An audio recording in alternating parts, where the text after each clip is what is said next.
Alrighty, hello. I'm Chris from Airwindows, and we are doing a live stream. It's going to be a plugin coding stream.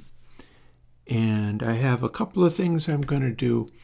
One of them is get started on the new 80 clip, because people are going to be wanting clip only, but in the form where they can fool around with it and do all manner of stuff with it. Seems legit, so we'll do that. The other thing is I have some adjustments on BezEQ3 that I'm actually kind of excited for. So BezEQ is the filter that I've been making. BezEQ2 is basically like a sort of crossover, if I remember correctly. And what the deal with that is this is a filter that I've been using in a variety of things. And it's not a normal filter, not even close. I've been updating my coffee making facilities.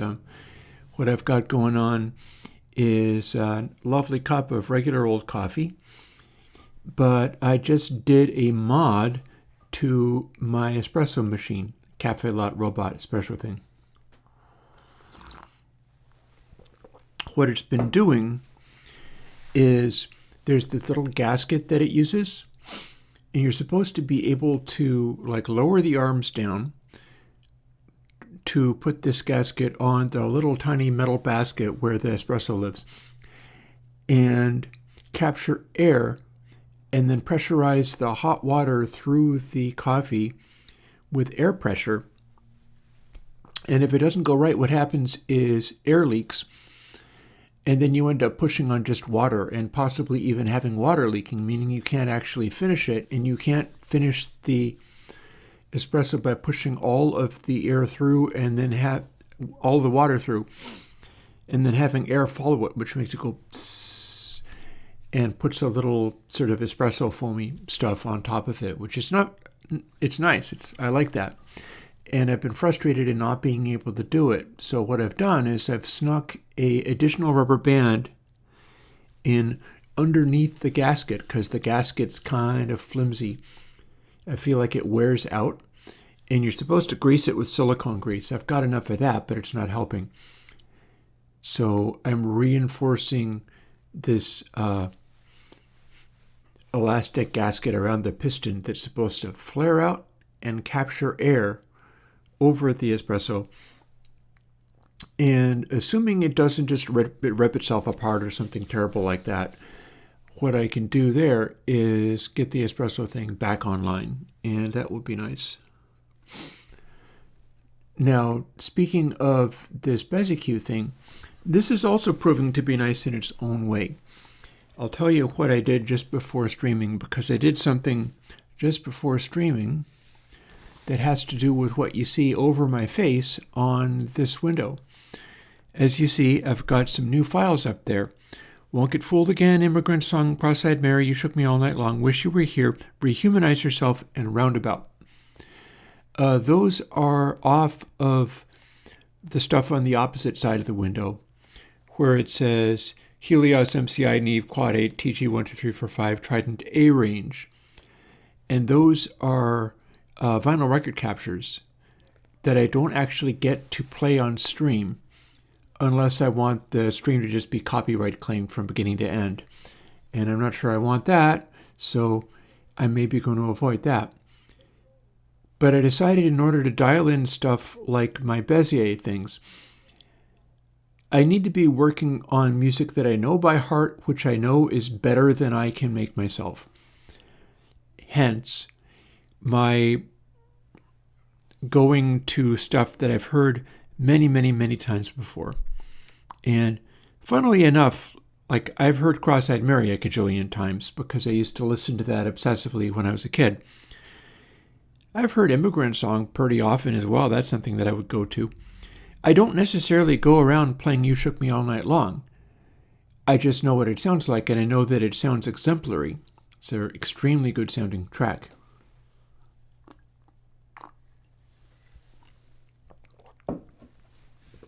What I've been doing this morning is trying out BezEQ3 on these. In particular, Cross-Eyed Mary is off of Jethro Tull's Aqualung. And Aqualung is a notoriously weird sounding vinyl record. Like, it's really raw sounding. And what I wanted to do was see if I can bring this monster into the picture and EQ Cross-Eyed Mary using this to deal with its mid-ranginess, because this is going to accentuate that mid-ranginess. It's really going to make the most of any annoying mid-rangey quality and dial it in using BezEQ 3, which I have now set up as a 4-band EQ with 4 frequency controls. Which is not to say that the frequency controls are optimal. In fact, there may be some things I want to do to fiddle with them a bit, because like the high band, BezEQ only has so many options unless you want to get the really raunchy digital hell kind of tone quality out of it. If you run it as a stepped processor, where the audio you're feeding into it gets returned to 0 every step, then what ends up happening is there's a fair number of choices for low frequency crossovers, but basically only one crossover for really high frequency, and that might only be running at high sample rate. Like this one's going to favor running at high sample rate. In fact, I should check it on a really low sample rate to see if it's terrible or not. But the way that BezEQ works is it's running these crossovers in the way that I do, low pass filters, and then in the way that I make Smooth EQ, dividing the sound into areas which can be reassembled to produce an exactly identical result. That turns out to be very useful for BezEQ, because BezEQ, the tone quality that it produces, is sometimes a little unusual.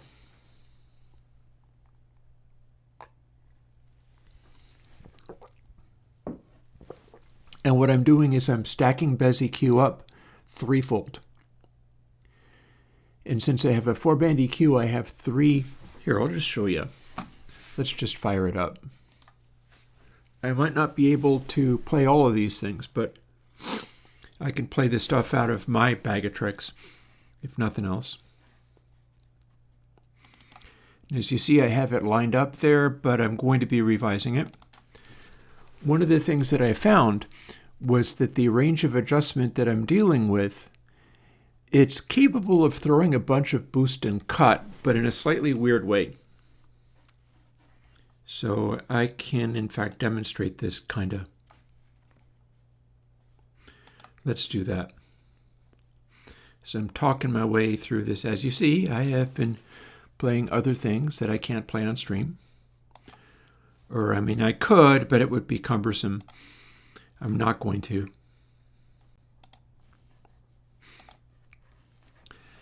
So I can show you the new BezEQ. I'm actually quite excited about putting this out. As you see, it's exactly the same as Smooth EQ 2. And that's because this is going in the new version of console. And I'm very excited about getting that going. Also including the new compressor, so that I can run with all of this stuff and maybe jump into the studio and do some new things that way. But here's what you get. You can boost. It's a little unusual. In fact, to boost up in the top, you have to shift the highs up, and even then, that's mostly boosting 10K. It's not really boosting 20K and up on a 96K signal, by the same token, you can cut, but that's mostly cutting 7K. It's not really cutting everything else until you go whole hog, and then you've got a funny behavior there. And it's like that across the board. All of these controls are simple BESIQ cutoffs, and part of what's happening is that it is not actually drinking coffee with cream in it is messing up my voice. It's not actually running the delays I run in BESIQ 2 in order to try to make it match. So we get a different behavior. You can boost high mid, but it's cutting 5K a little bit. Or you can cut high mid, but looky there, now that is boosting 10K. And you can further exaggerate it, but this is what it's doing. It's acting a little bit like my guitar amp things that I've been building. It's acting a little bit like Pointy Deluxe or whatever. That you've got this funny interactiveness. And one of the things that I'm finding is that this has profound tonal effects way beyond what it looks like it should have.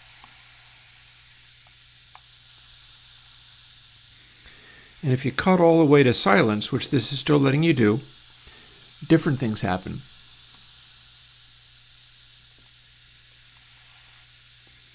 So my max cut is actually sitting around here. And it's the same thing for everything. Like I can cut bass very effectively this way. We got 36, and then we can nuke bass down to, like 40 dB or so cut. Thing is, we've just made a ripple effect going on in here.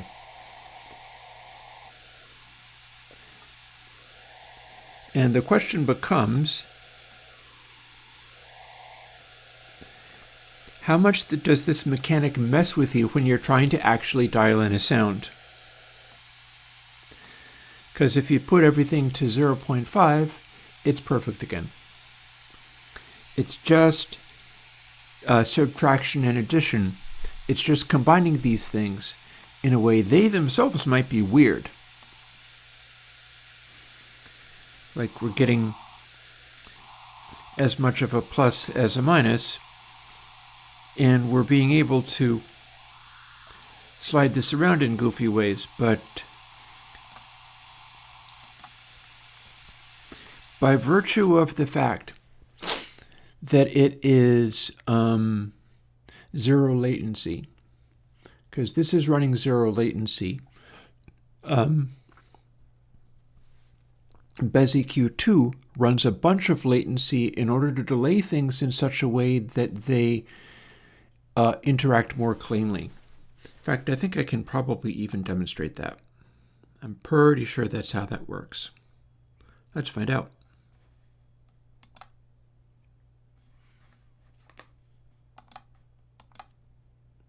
Boop.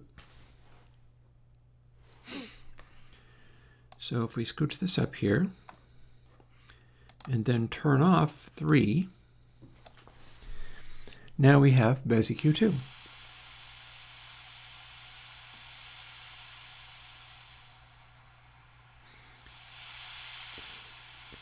And it is, let's see, this is going to want to be up here.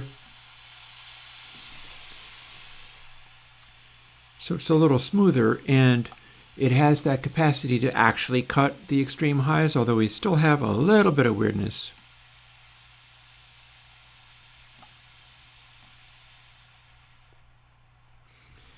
And we can roll that right down. See, the new one doesn't do this. This does a very steep cutoff, but it is doing it with only one band of filtering, one stage of filtering, whereas BESIQ 3 is stacking 3 stages of filtering to get tighter results.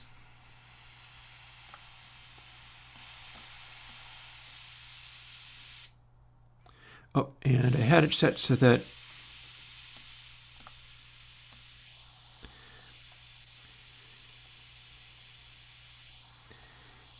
See, it's acting a lot more normal. Or we can have it simply be, I have to run a bunch of latency to get these to stack up in the way that they do. But having done that,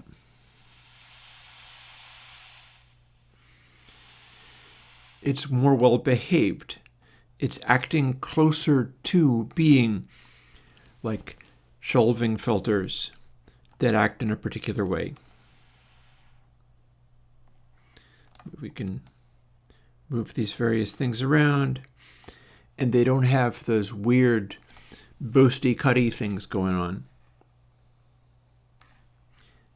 And that is all well and good.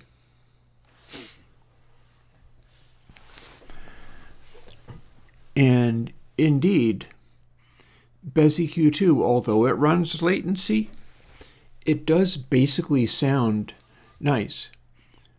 What I ended up doing with BezEQ3 is calculating out a trim control where each of the stages of filtration does its best to cancel out at in the high pass form. It's doing its best to do a thing where it's, when used as a high pass, it's taking away as much bass, as much sub, as much low frequency as it can.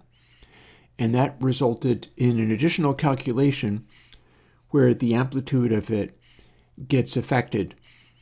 And that contributes to a combining.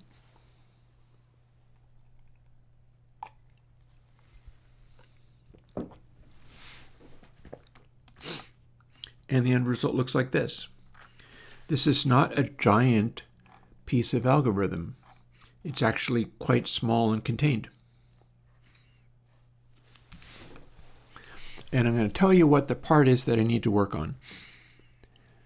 This part up top where it says HMID gain, and we're doing a power factor in there, and it's all based on 0 to 1 plus 0.5. It's not nearly as effective as it needs to be. Like the power function, that is supposed to make it so that the middle travel of the control allows for subtle adjustments. It's just that when working with it in reality, working with it to, again, I went after stuff like Cross-Eyed Mary and Wish You Were Here. And in doing that, what I was doing was, rather than go for a sort of arbitrary mess with the sound and radically EQ it until it's something else, I've gone to all the trouble of making these very steep controllable filters that happen to have weird side effects. They're doing the thing like Pointy Guitar does, or Pointy Deluxe mostly, where you get a powerful effect, but they're somewhat interactive. And the reason it's doing that is because I haven't added a bunch of latency, so the way that it's interacting with these things is constrained by needing to pass through all of the audio immediately. And turns out that's what you get when you combine these particular things in these particular ways. And I knew that working with it in that way, the end goal is not to make a batch of EQ bands that behave a certain way on the screen. I knew I could make it so that neutral settings were perfectly clean and well behaved. That's not difficult. That's just my smooth EQ calculation. But what I'm shooting for is not so much having it make a neat little shelf that appears when you run it on noise like that. I showed you what happens with the noise. The noise produces a terrifying result. I needed to make it so that if you went after a sound of known amazing quality and tried to optimize it that would work. And I'll tell you what happened is I was trying this just before going on stream while making like my final cup of coffee for the day. And I did a pass on Cross-Eyed Mary and was kind of shocked at the results. And I did a pass on Wish You Were Here, and then I went back and did Cross-Eyed Mary again.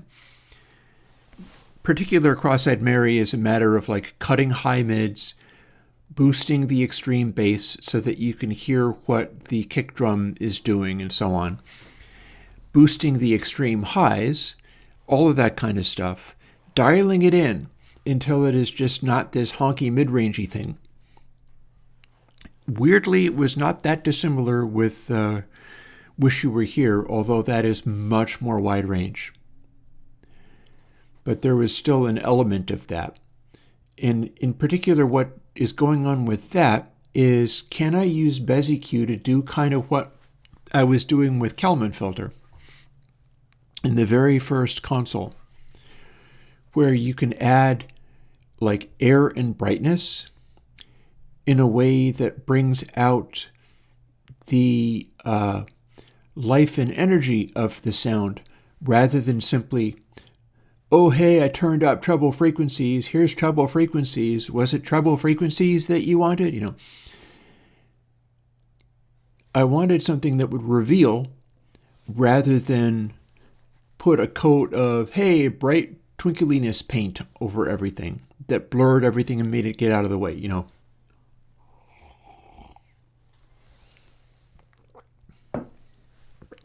Out of the way, hell. In the way is the thing I'm trying to avoid. Hey, Jeffrey. Also, hey, Chad.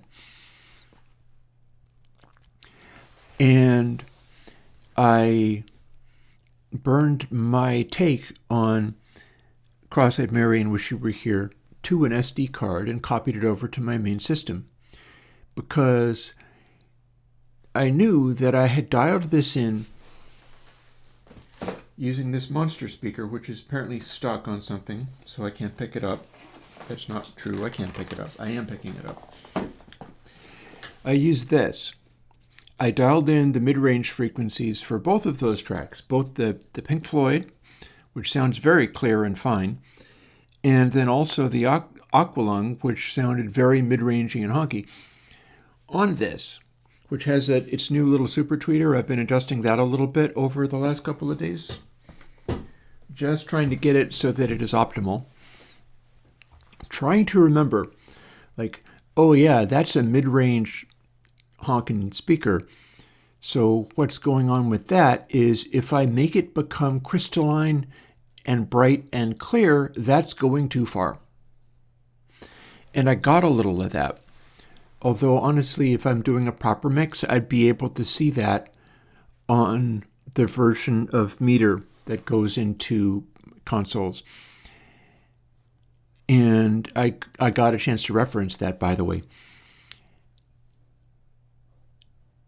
And I was able to dial in using BezEQ3 with its bizarre, like, simultaneous boost and cut business that it does. That posed no problem to me at all. No problem at all. If anybody was like, oh, for this sound I need to boost 4 dB at 6K, then they wouldn't be able to do it. I'm not doing that. I'm doing it by ear and going, okay, this is high mids. High mids sound like it's talking really loud like this, so let's pull that back. Okay, that made it sound very different. Let's sweep the frequency around a little bit. Okay, that sounds very nice right there. I don't know quite what's happening, but I'm making a big adjustment, and let's see what we get. It came together really, really fast, which is my hope with these. My hope is that I'd be able to make it come together really, really fast. It was way more sensitive than I expected, so I'm going to be going and adjusting the code to allow for a much larger sort of, not to call it a dead zone, but the scaling of it has to be adjusted very radically so that you have way more motion before it does anything, because it's way more sensitive than I was giving it credit for. Doesn't look like it on the meters. It doesn't look like that on span, but it's profoundly effective at making big changes in the sound. And I did a version of Cross-Eyed Mary, and I did a version of Wish You Were Here. I brought them over to the main speakers, which are, it's the full range ones with the subs and NS10s and stuff. Until I'm able to make these speakers for studio mains, that's what I'll have. And I started playing Wish You Were Here, and I noticed that there was a place where David Gilmour, before he plays the guitar and goes, dim, there's this little part where he goes, Do you remember that part? I didn't remember ever hearing that part, and there he frickin' was. He was right there, going, The sensation of the man sitting right there was exactly correct. And I had made it a little bit too boom and tinkle. I hyped it up a little bit too much, but all the same, it sounded very nice. I don't understand what you mean by that, J. Freck. Try explaining that again, because I don't understand what you meant. And then I went and I played Aqualung. And it sounded just like I was used to. Rather than, oh, here is where he boosted lots of lows and highs. It sounded exactly like it was supposed to, except for all of a sudden it was Technicolor, like huge, intense. Everything was very clear. Weirdly, the guitars and things sounded as far back as they normally did. It did not sound like, oh, I brought everything much closer. It's just that everything was more like radiant with information and detail, to the point where I clearly didn't need to boost it as far as I had. And the stuff like the kick drum came into focus very easily and clearly. There's a track that I can probably demonstrate this on. I can just do the little Twilight Sparkle's Eyes thing that I've got, where there's a kick drum in there which normally can't be heard at all. I bet I can bring it right in using the new EQ, and it'll work just fine. So effectively, I have come across a EQ where it doesn't follow any of the normal rules, but if you dial things in by ear, it's essentially perfect. It's exactly what I needed. I think it handily outdoes the Smooth EQ2, which is what I was using on the previous version of Console X2. And that is why on the screen, or on the screen underneath this code, I've got Console X3 lined up and ready to use, because that's going next. I'm bringing this stuff in next. And it's going to come out as soon as I can, because I want to start using this stuff. And now I know that I can go substantially better than I was able to do in X2. So clearly that is the next thing. And then we're also going to be playing around with Dynamics 3 a little bit, because Dynamics 3 is coming into focus. It's just that I am running into a problem regarding the upward compression thing. And I'm going to need to wrap my head around that one. Like, I have a instruction saying write the plugin Bezzy up, which is using the same things that I use, but for upward compression. And what I've got ended up being in a state of basically working and doing what it's supposed to. And I'm basically happy with that. But I am frustrated that it doesn't feel like it's doing what, say, Aught does with the upward compression. People are really excited about getting upward compression. I believe I understand what it does now. But I feel like what I'm dealing with in Dynamics 3 isn't really doing that yet. Maybe it kind of is, but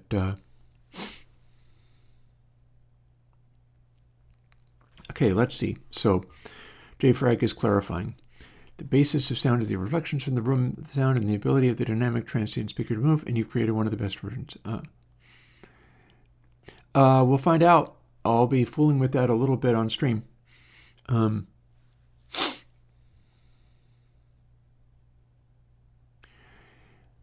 I don't believe it is possible to mute the reflection from the speakers more than I have come up with. What I've got here is a very directional speaker.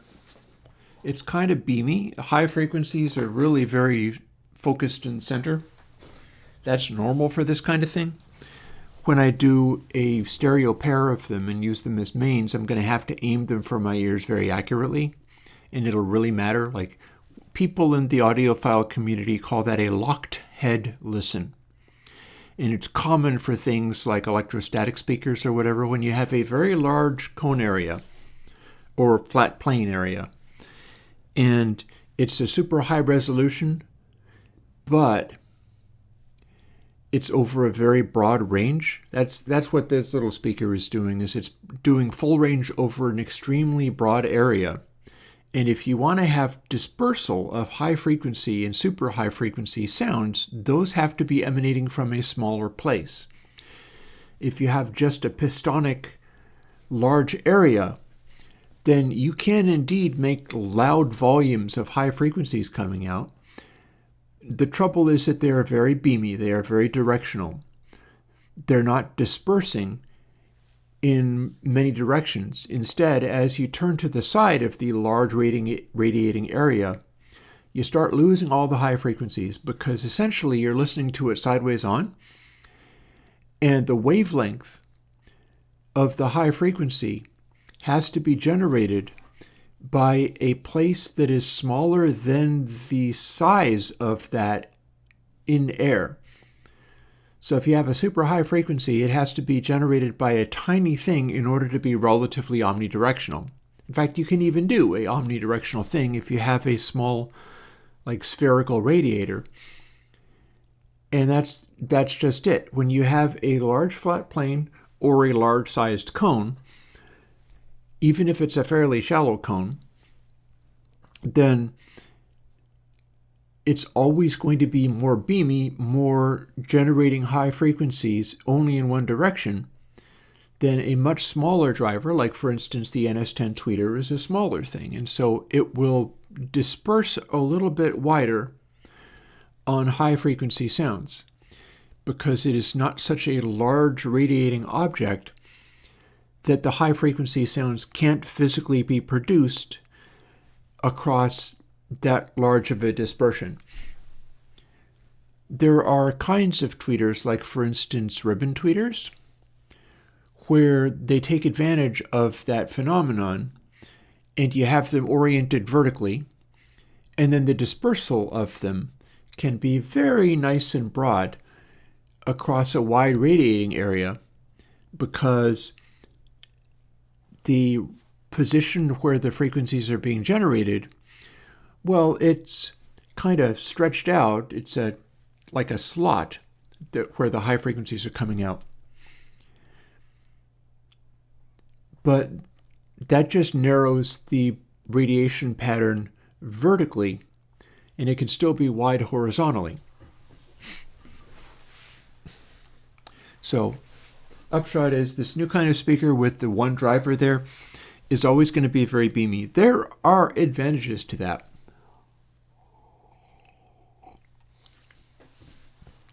And I will tell you that the advantages to that have to do with what JFrag was mentioning. JFrag is like, is it not possible to mute the reflection from the speakers more than you've come up with? In the most recent video that I put out, I physically started playing that speaker pointed at the microphone, and then I pointed it away and turned it around. And what should have been extremely obvious immediately is not only the volume cut back, but the tone of the sound cut back enormously. It got very dark as I started pointing it away. What that means is the sound radiating off of the room wall can be naturally much darker. And that means that your near reflections and things like that, even reflections off of the surface of the console, stuff like that, don't have to be as bright as the direct sound.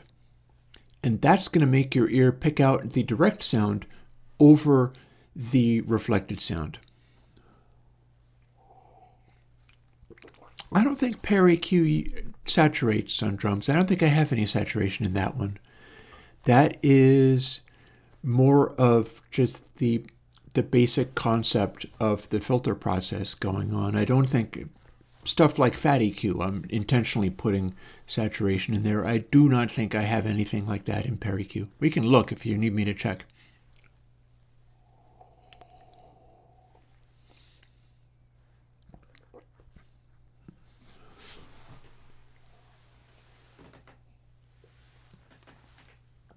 Empty coffee. I don't get to make any more of that, although technically I could go and try to make a cup of espresso. I don't think I'm going to need one, though. That'll be fine.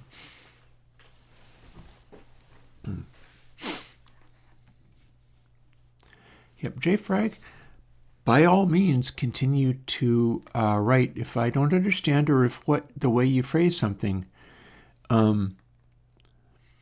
doesn't work, I might not respond to it, but I'm always happy to read anything you've got to say, or anything you've got to say through a translator. Nothing wrong with that.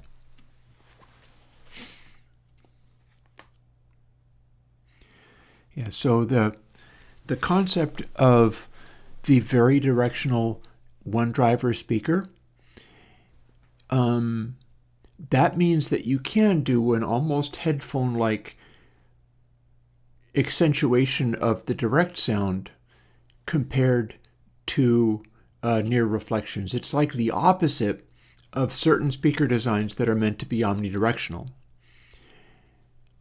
And one of the things about that is it's pretty easy to get high sound pressure levels out of that as well, including high frequency noises. So that's pretty neat, is that you can fire most of the sound directly at your ears and not have it bouncing around in the room a lot. Funny thing, NS10s will be kind of doing a little bit of that too. Because the NS10 woofer goes way up into the highs, and it's a cone speaker, just like the one that I made is a cone speaker. And yeah. Chad, you're familiar with my little ways. One day AIs will be talking about whether they're having a dark sock day or not, most likely. They'll be cribbing all of my little ways, and it will end up affecting all of that stuff as well. So yeah, I talked about BasEQ. I will do the change I need to do, and then we're going to hear a little more of it, and I can demonstrate that. Currently, what I need to do is, let's say this.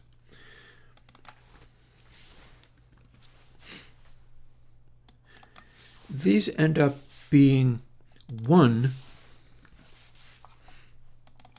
at center.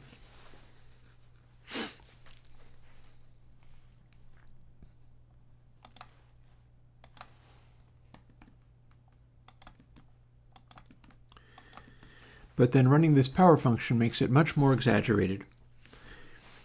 I had it at okay,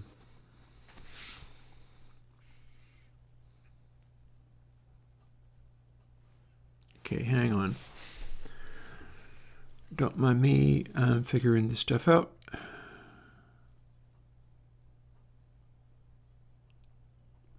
And thinking about some of these things. And where these cutoffs live.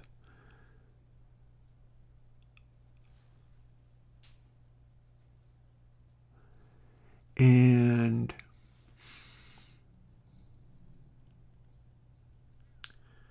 I'm stalling out a little bit over the concept that high mid DRes is dropping too low typically. So I might have that follow a different rule. The way these are going is I'm doing high mid, low mid, and then mid rate DRes is between the two of them.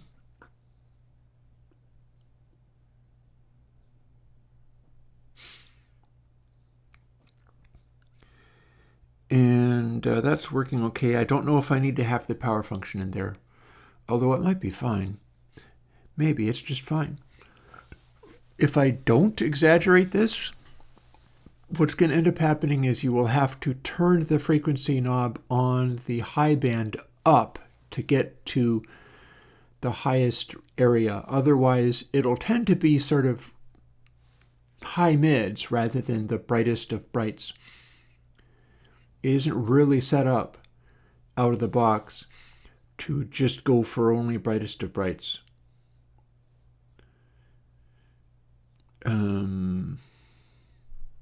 Unless I doctor it to be doing that more. We shall see. But the thing that I'm doing now with those controls that I just set to power of 3 is max boost is going to be 1.5 times 1.5. So that gets me to a boost of 2.25 already, which is more than 6 dB. And if I do that again, in other words, a power of 3, it gets me to 3.375, which is pretty close to 12 dB boost. And the cut is similarly aggressive. And so what I'm looking to do is reduce that again. And the way we're going to do that is where that parenthesis is. And have I got the other part of it? Let's find out. Okay. Okay. Okay. Okay. We're going to go +1 here.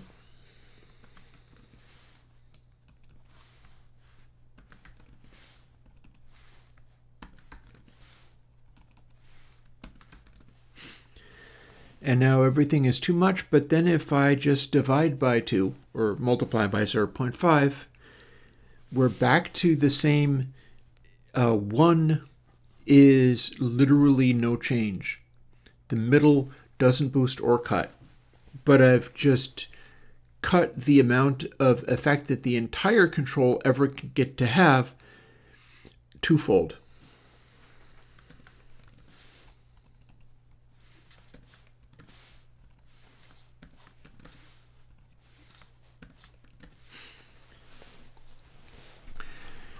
And that will give me something where the center settings are still set up to be, at the middle.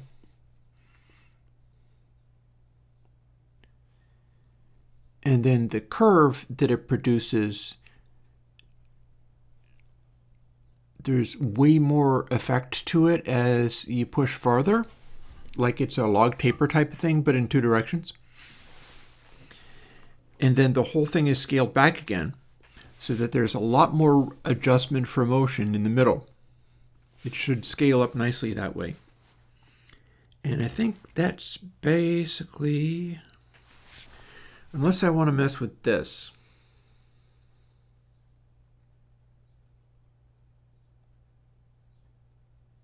It's not impossible to mess with this.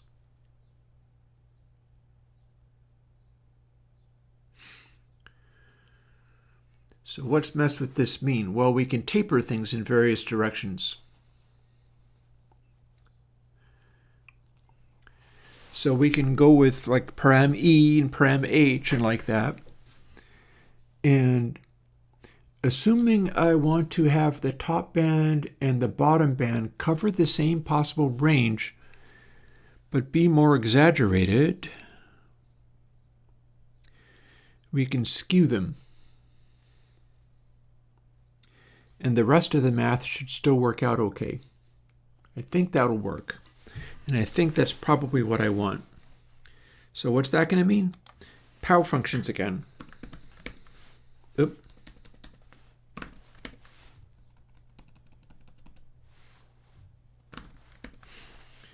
Like there. And we don't include the 0.5 this time. And we're going to do an aggressive taper. A power function of 2 means that 0.5 settings are actually going to be coming out, set to the middle. The middle is actually going to represent 0.25. So that's already what we want for the base rev. And again, if you manipulate it, what ends up happening is you still get to cover the same range, but there's now a taper to it. The trick there is the treble one doesn't actually want to be that. The treble one wants to be the opposite. It wants to be effectively, if you have it in the middle, it should act like the treble control is turned up about halfway again to that.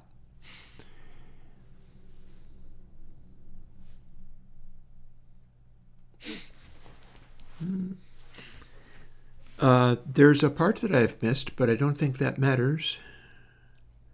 We'll get there. And then high mid and low mid are going to sit the way they are. They're not going to be altered. And all of these are being mapped onto sort of quadrants. Like bass starts at 0.25, except for that it'll be even lower.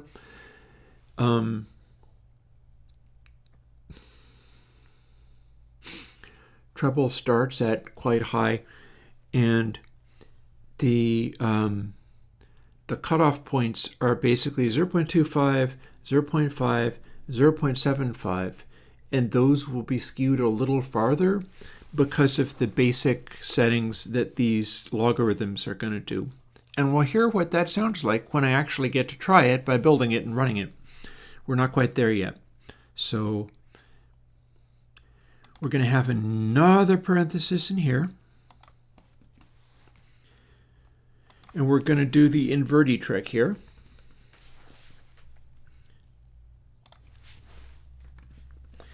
If you do 1.0 minus power 1.0 minus get parameter param e, what that's doing is making an inverse taper. It's making a taper where the logarithm is bending up rather than bending down. Like rather than having the volume only come on very slowly, it's like what I do in regeneration for the reverbs, where the regeneration bumps up very rapidly and then closes in on 1. And that should be everything this needs. Let's find out.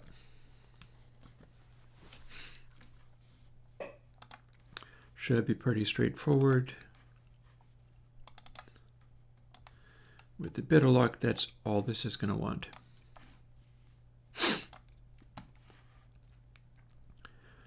So now I got to bring over the cable for power on. Mr. Weird Little Speaker. Bluetooth connected. We're not actually using the Bluetooth today.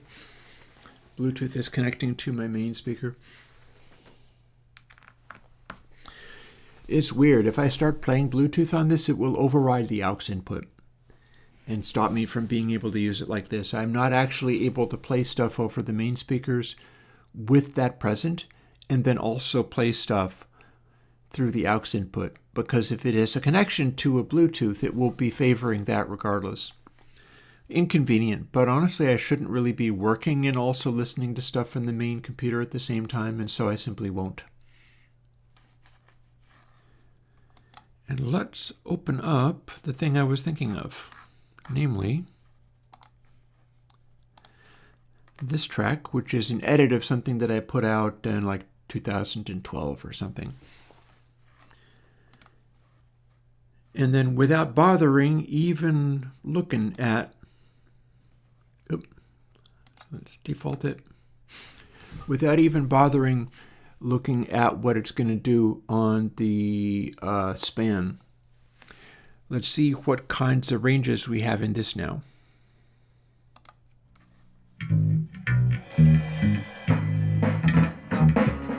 So this is the track that doesn't have enough highs and has a very resonant mid-bass.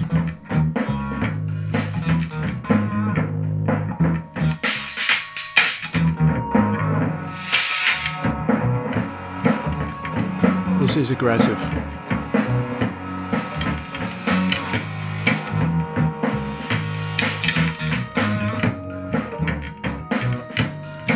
Arguably, I can pull this back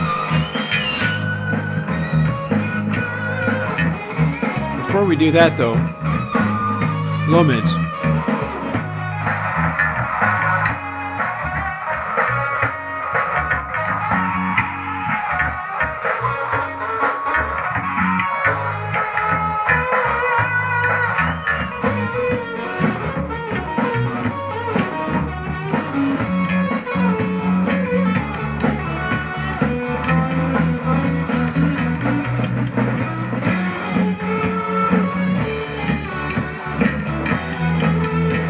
Okay, definitely crossing over. Oh, I see what's happening. Bear with me.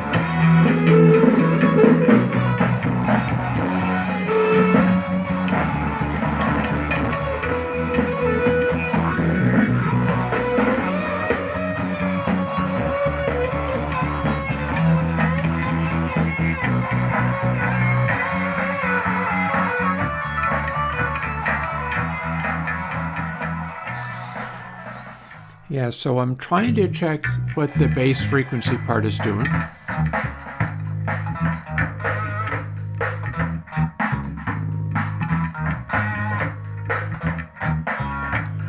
Also, what the high frequency part is doing.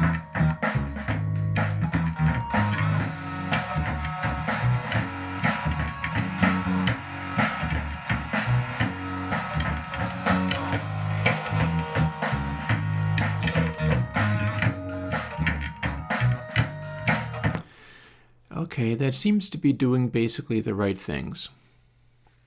Except, I don't have nearly enough of what I need. Oh, I hear the speaker doing funny little things electronically. How jolly for it. So here's what we're going to do. Let's make this way less effective.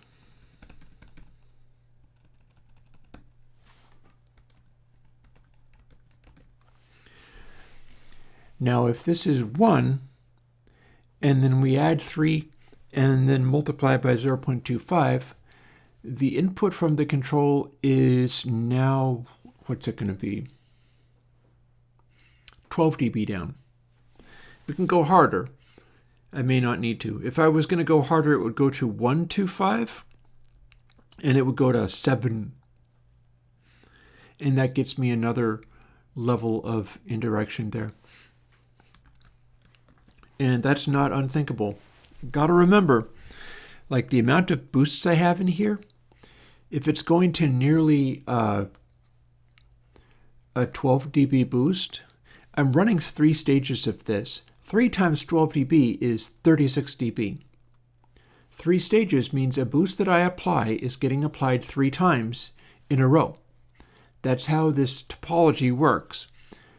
If I want it to go steeper, I have to do multiple layers of it. And that's how this is working. So simply, like the amount of gain that I added from going from 1.6 to a power of 3, it's all about trying to get it so that the middle of the control motion isn't doing aggressive, crazy things. And then you have to push it real far over to the edge. And if you push it real far over to the edge, suddenly it starts doing crazy boosts or cuts. And the full range is still allowing everything to be done. But then I have to pull it all back again because stacking them up threefold is causing really aggressive. Like, I don't need 36 dB boost and cut on my tone controls here. Like, even with a profound curve being added to it, I don't need that much boost and cut. So we're pulling it back. And let's see what we got. If this goes well, what we'll do is we'll begin work on 80 clip, the new 80 clip. Because I know people are excited about that. I've kind of promised I was going to work on that. Okay, copy. Come on, you know how to do it. There you go. Little old computer.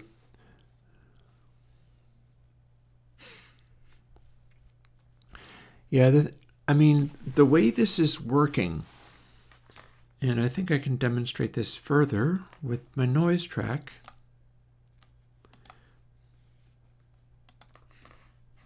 We can demonstrate this.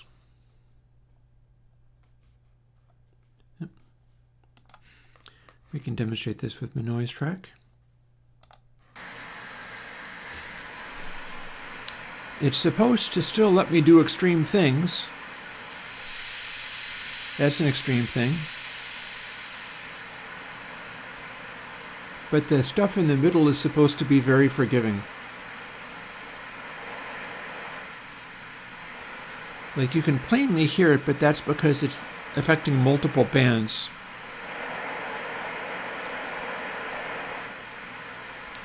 And as you see, we're at like 36.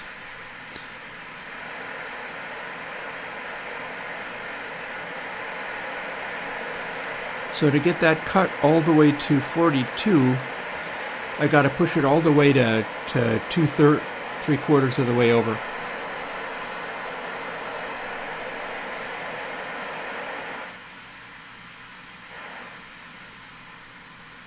And likewise here.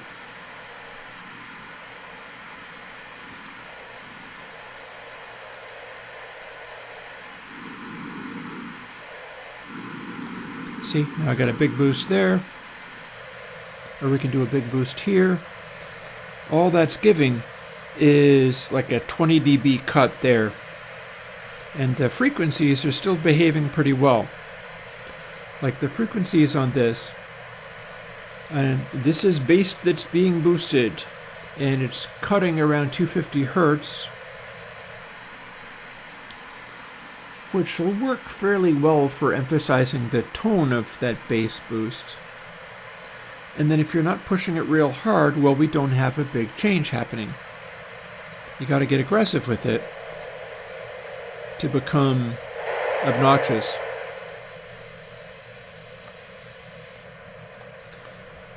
And in fact, there's only so much cut we can do here. Our maximum cut is... it's only cutting about 4 dB. Although boost, there's a little more boost than that. And now let's investigate where the high frequency is.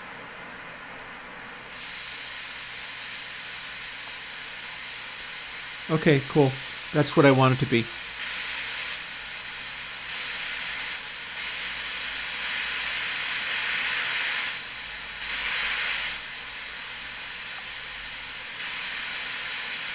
And if you drop the high mids,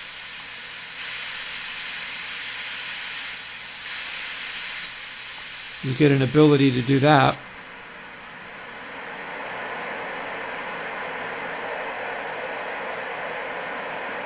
High mids.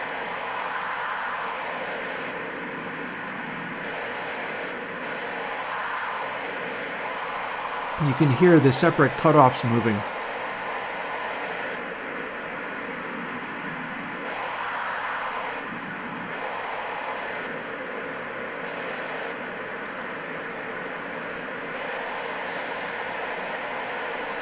And this is because the basic concept of all of this is very much like a Pultec or whatever, something where the filters are switched. This is not the kind of algorithm which is able to go halfways. It is only able to do stuff in discrete steps, and that's what it's doing.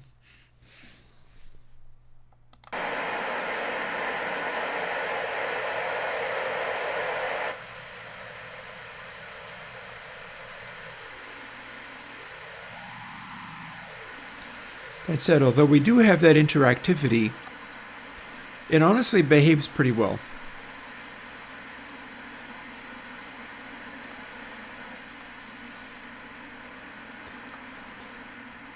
Like supposing we're treating it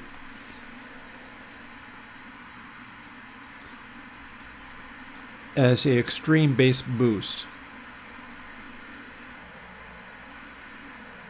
Weirdly, moving the highs manipulates it a little bit.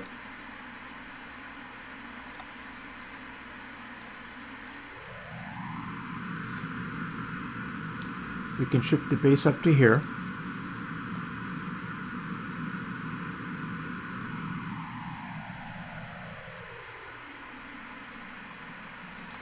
And its lowest, the cancellation node is about 100 Hertz.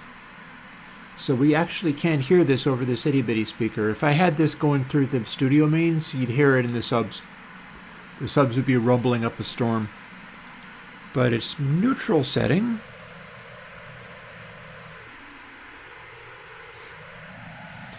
is canceling around 300.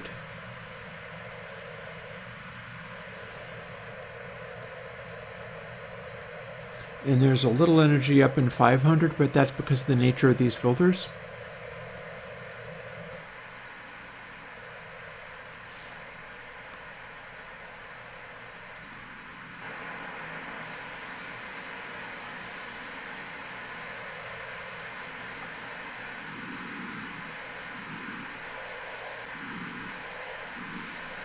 And I'm basically comfortable with this taper. I think that taper is going to be okay.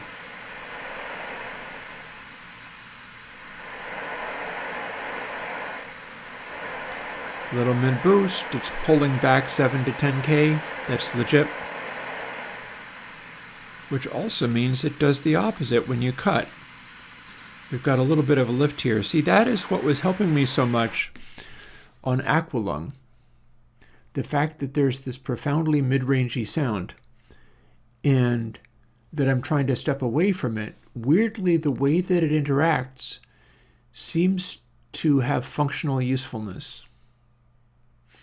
In that I can take something like, for instance, my mid-rangey bassy example here. Let's set this back to default again. And we'll run this.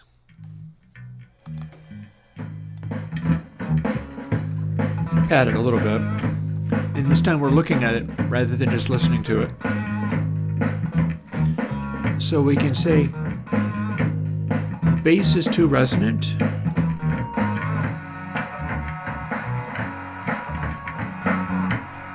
Highs, not enough.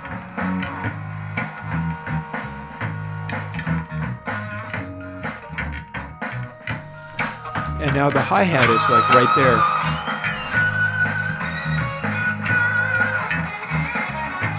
And the high mid, that's a little shrieky, but I might be able to fix that with frequency settings.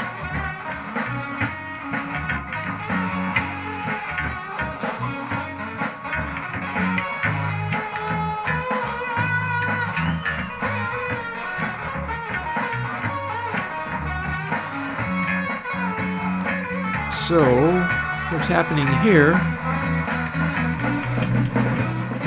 the low mid is being taken out, but I should explore. Oops.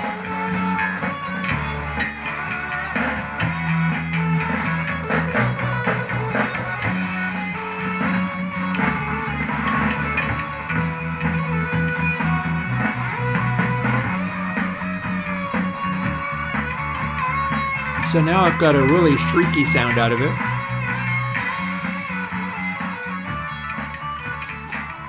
But the shrieky sound is somewhat reflected by the fact that I'm doing this massive cut and massive boost in the highs. So we've completely reinvented it, right? Original sound is this. So we apply it. And now it's a really obnoxious sound, but that's because it's too extreme.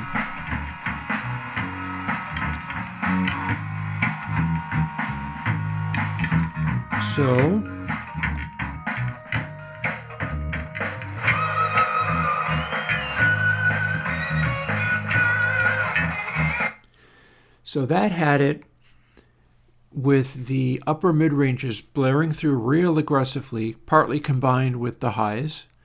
And it sounds wrong that way.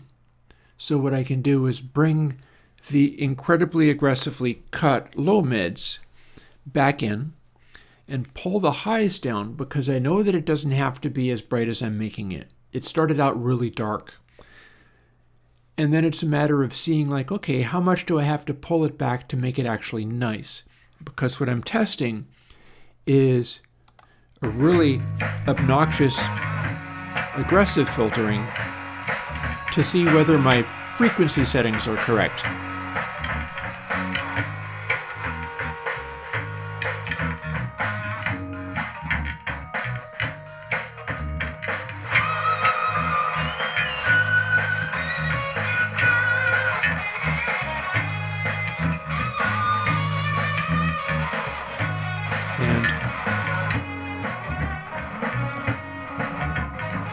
So a little more of that high.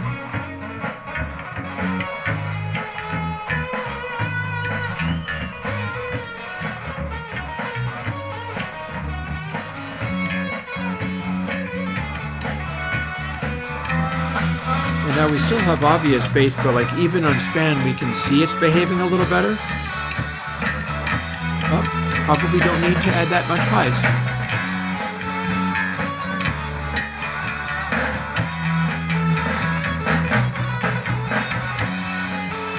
And I feel a certain sort of whumping in the bass, which I shouldn't be getting off of this tiny speaker.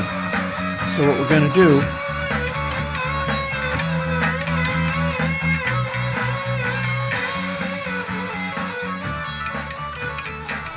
is cut that as well.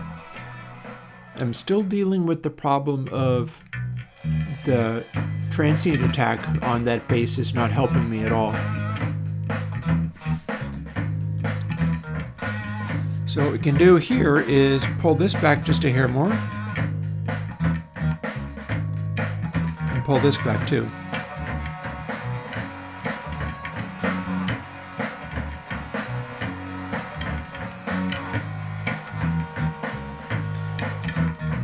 And we've got everything kind of balancing, but not in a way where it sounds nice. It's sort of over-aggressive here.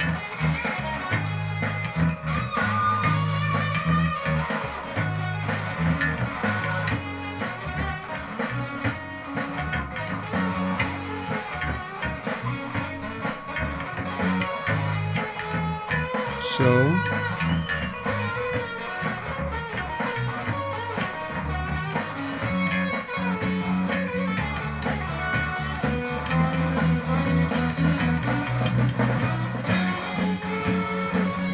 letting a little of the low mids back in. Again, here's my default.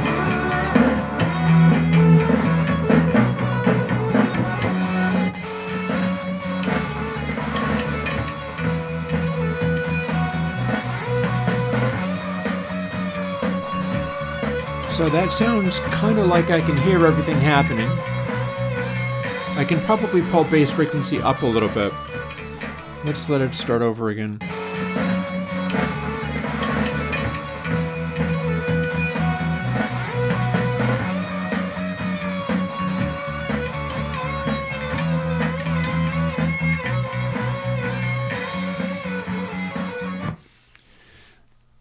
And when I do that, I kind of can hear what the kick is doing, even though the kick is only basically the most extreme subsonics.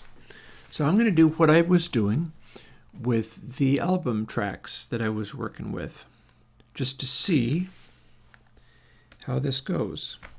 First, we're going to put the SD card in, and then we're going to apply this whole thing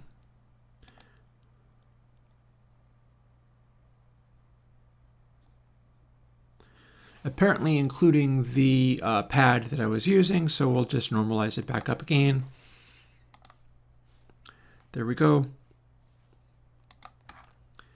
What we've got now is a waveform that starts looking like this in its low frequency stuff.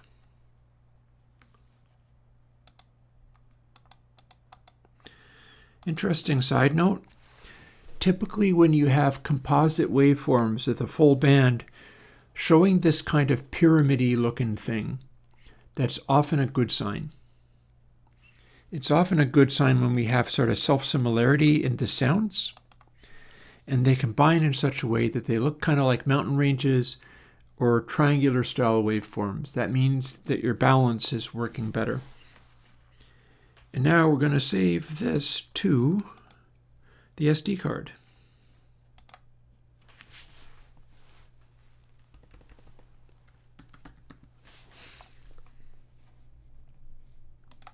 As a flag.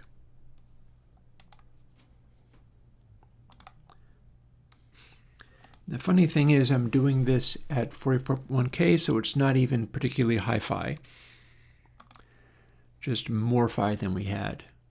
But I'm going to play it over the big speakers where you'll be able to hear what the subs are that we haven't actually been able to hear over the tiny reference speaker. And that should be interesting. And out of there we go.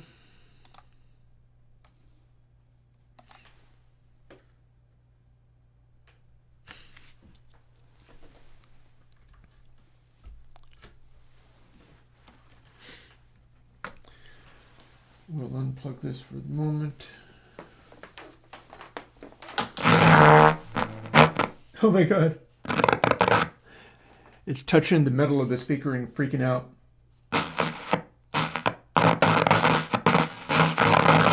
I jumped.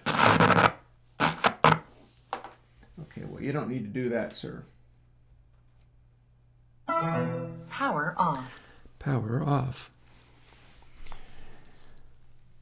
And let's see, don't need that. Over to here, let's see this.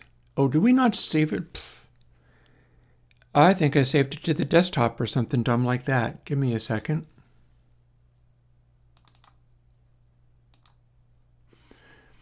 Did I simply fail to do this? Did I save it to a different place? Give me a second. I'm going to try to figure this out. Swear to God, I was saving this to an SD card or trying to. If it ain't one thing, it's another. So I clearly did not save there. Where did I save it? Did I not save it at all? Is it maybe on desktop? What are we even doing here?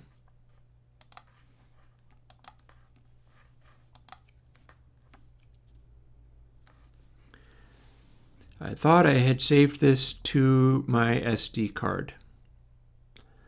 And I'm all kinds of grumpy that I did not. What even went wrong? Okay, here's an alternate possibility.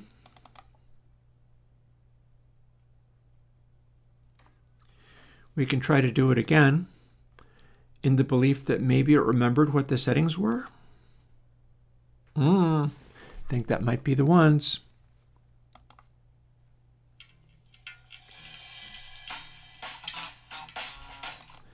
Yeah, I think that was in fact the settings. I had it set to this in the thingy that I use for stacking up a bunch of plugins. It's called an effect stack, and it's part of Twisted Wave. And when I saved it, applied it, and closed it, it actually remembered that. But if I load up the effect stack, it's going to revert to what the original one was, because that is a preset amount. But this is not. This is the last state of the plugin as it has been used. So when I hit apply and close to the effect stack, it remembered this was what I was doing.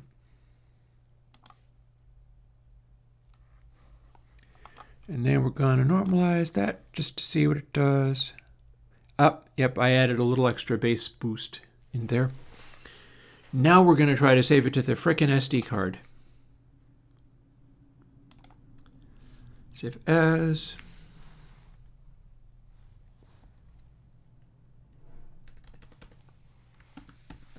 I know I changed that.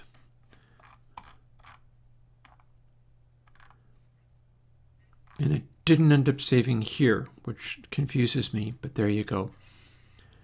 But I wanted to make it go here, and then we wanted to tell it to be FLAC.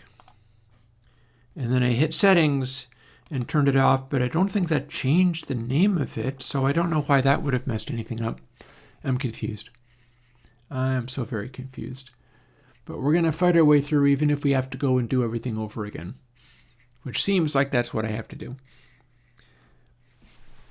Now we're going to quit over here and look at Shuttle to see if I have my file. This time I do. Yay. It's always like this. What do you want? Rubber biscuit? And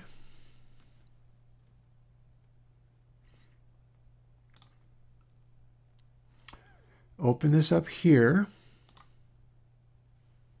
You know what I was doing the other day? I was firstly firing up the Epic launcher and then firing up the Steam launcher and seeing if any of my old video games were still accessible.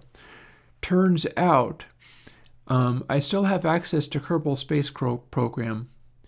Cities Skylines is broken now. I can't use it. I had a version of it at one point. Something to do with Steam's updating, or the way that Steam doesn't want to work on my version of macOS anymore, or the way that Cities Skylines, when I tried to update it, just gave broken downloads and stuff, means that I bought a game and now it's dead. And that seems kind of like a ripoff, but what are you going to do? I'll tell you what I'm going to do. We're going to open this up on the main computer, and we're going to fire up Effect Stacks Content Peak, turn off Decrackle, and I'm going to not only listen to this, but let's also see how it measures. Quick answer to Salt and Seal there. Odd is a upward compressor. What that means is essentially a distinct and separate threshold. A downward compressor means if you go beyond the threshold, it doesn't get any louder. Upward compression means if you're below the threshold, it gets louder. I don't think I have it implemented properly, but I do have hopes of getting that working at some point. And here's what the thing that I just did on the little speaker sounds like over the studio mains.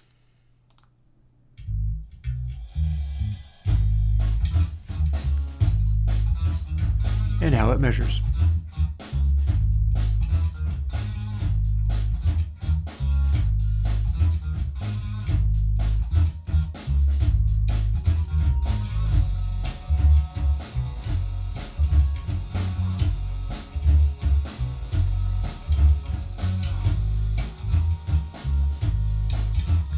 Yeah, and my super dark kick drum is now a little more audible than it was.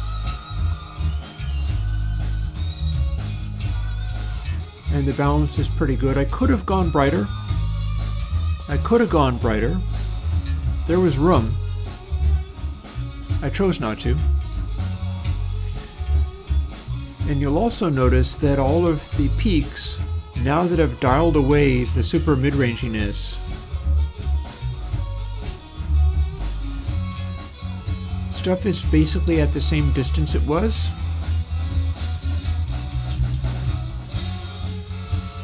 Oh, there's some brightness. See, I could have gone brighter, but this is the limit to how bright it can go.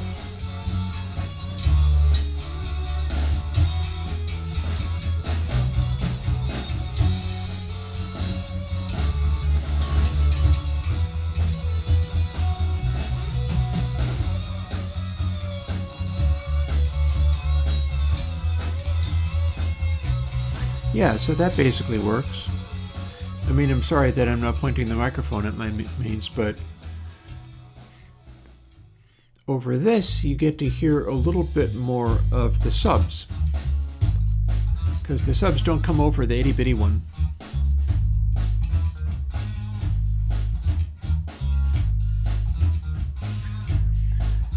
So I'm going to let this play and rush off, rinse out my coffee cup, and use my facilities. And then we're going to do a little tedious, boring plugin coding stuff this afternoon. And then I'm going to be able to go and have tacos in the evening. So I'll be right back.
Alrighty.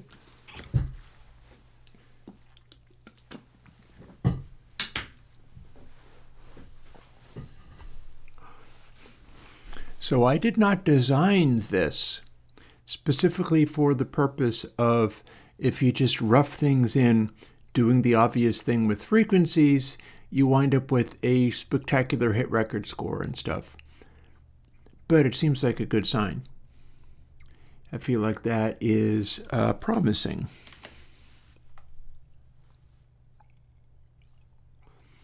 And we don't need this anymore, so let's make it go away. It's a temporary file, that is. I've also been working on the reverbs again.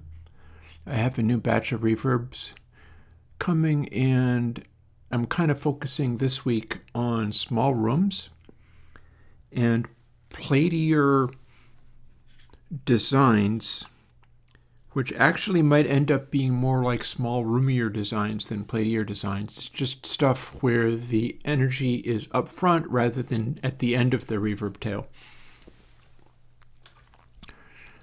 And the hope is that I can do something like that, come up with some really good small rooms that people can have, because I'm filling in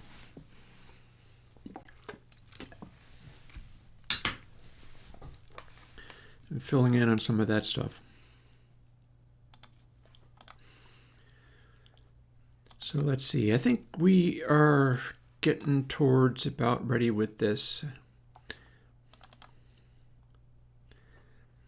I'm kind of wondering whether I need to go even harder with the adjustment. Remember how I said I was fitting this in such a way that it had less of an effect? We can do more.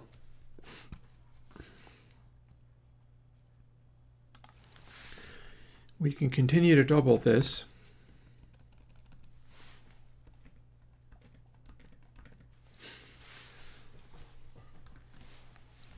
This is affecting the amount of cut we have on tap. That might be fine though. And I think the rest of it is coming into shape.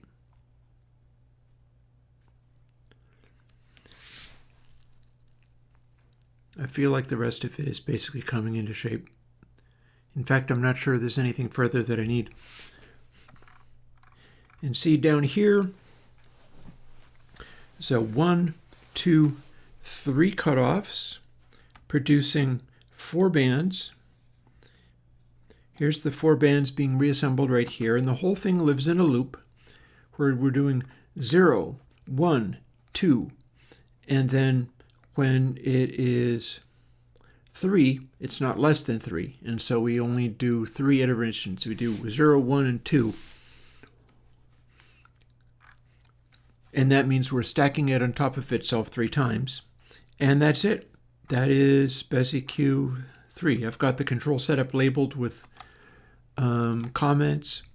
That's for putting in things like console, where I'll have entire areas just dedicated to one particular set of processing. That's what this does. So we're going to call it BESIQ down here.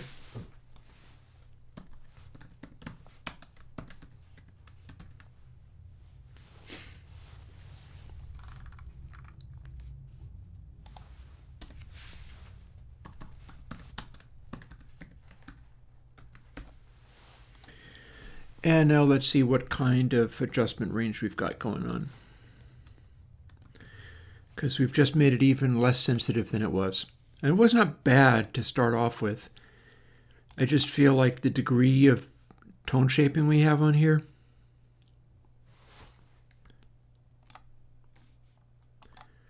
possibly excessive.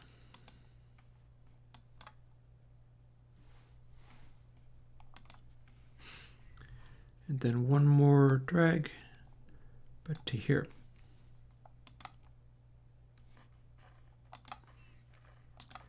And a little cleanup.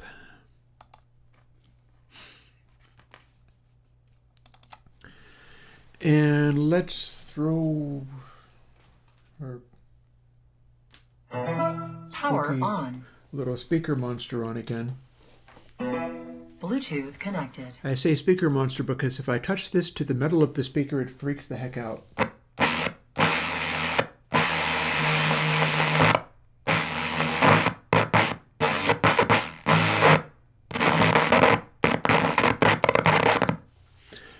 And it has such sonority and projection that it startled the heck out of me earlier doing that. But what we're going to do, let's first start by playing with Fender Rhodes on this. I'm going to have VSTs to make of all of these too. Yeah, I know, you could mic that. We'd have dubstep noises in there. Oh, JFrag, I don't remember you asking that before, but I'm quite happy to answer. The camera bodies that I'm using are simply Blackmagic Pocket Cinema 4K. Not 6K, just 4K. It's enough. And the lenses I like using are SLR Magic, which I'm not sure if they even make those anymore. Back when they were making them, I got a decent number of them. I think maybe they're still out there making them.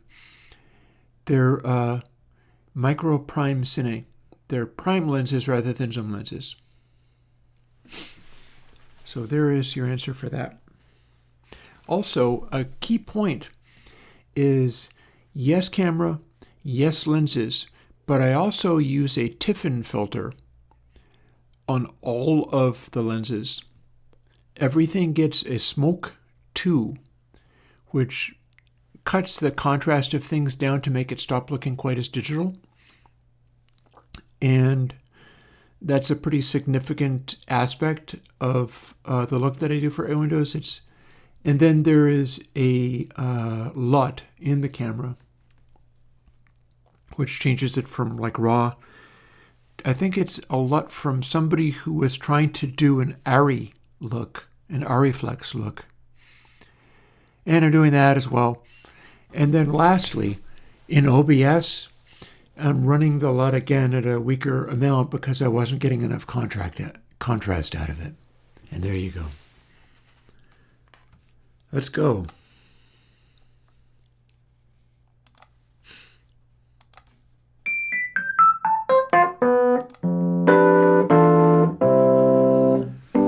Okay, that's loud. How about we cut down some of this?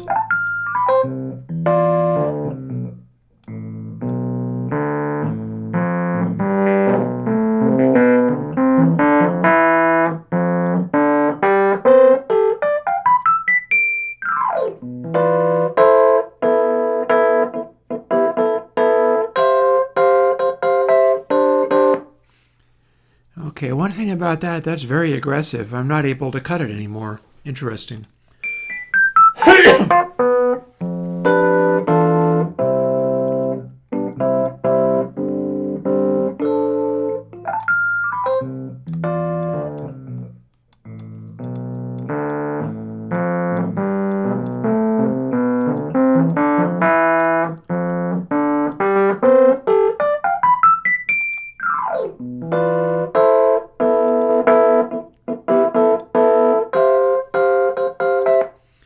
So that's supposed to be cutting everything real aggressively, but now it can't. That's interesting.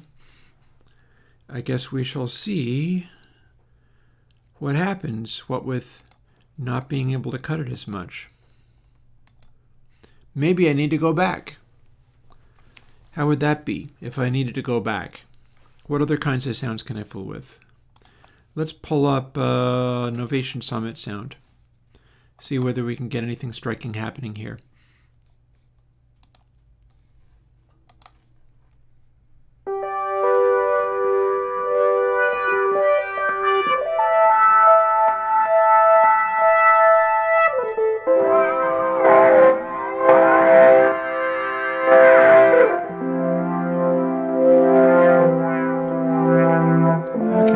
Lots of boost.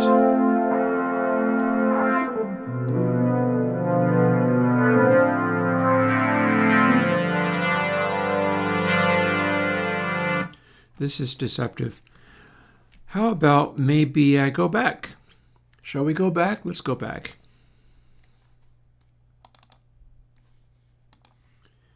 Here's my output folder. Here's what I mean to go back from.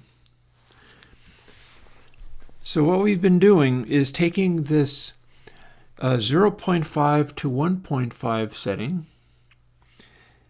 We're taking it to the power of 3 rather than the power of 2.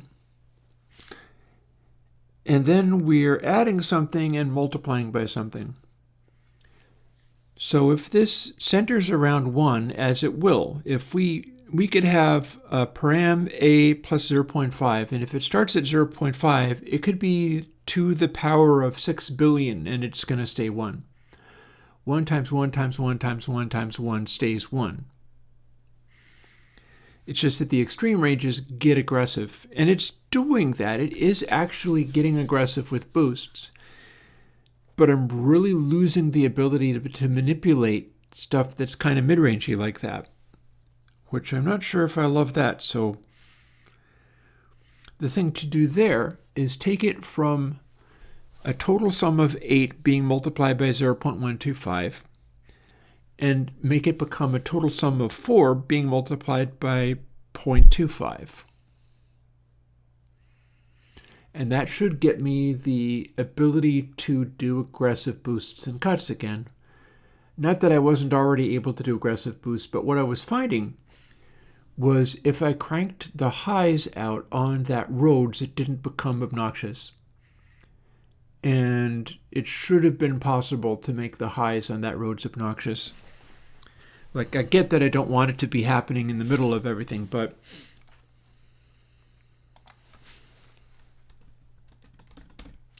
we want to do this.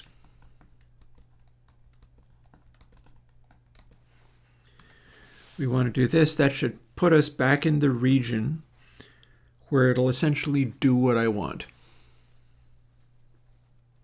One hopes. We'll see.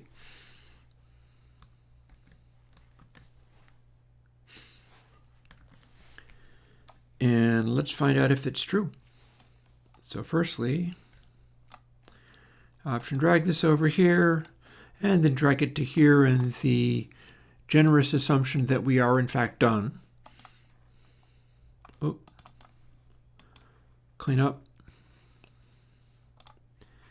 And let's drag that Rhodes back out and see what we can make it do. Because again, this is the wonderful testy speaker where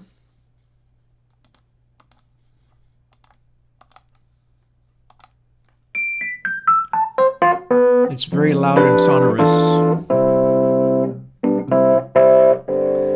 Okay, that sounds different. Cool.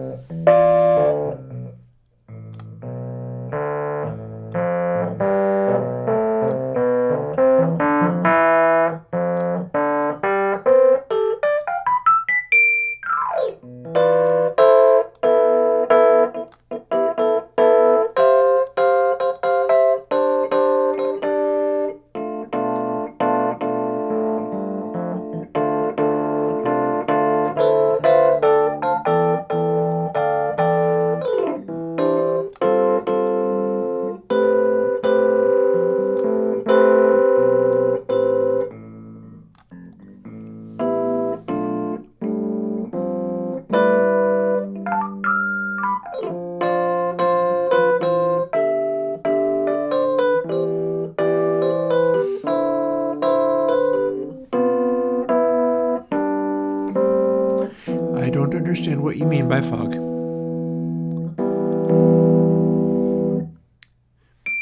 So we've got a very boosty mid-rangey thing. And we're pulling it back nicely. Although we can't pull back the gain very much, can we?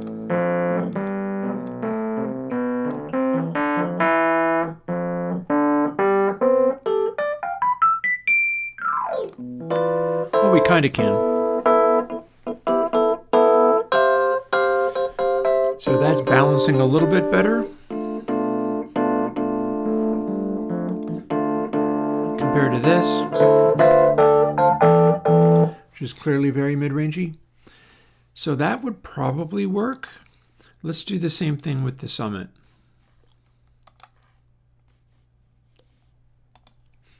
Again, Bezier Q3.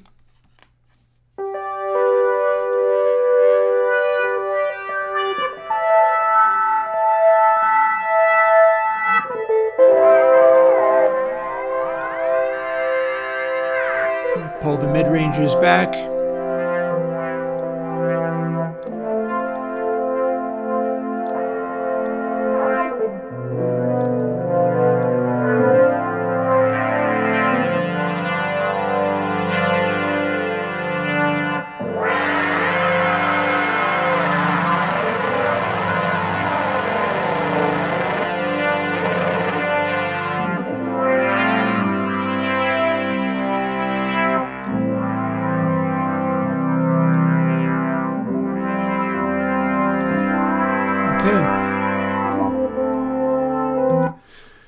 So that's a quick little setting on.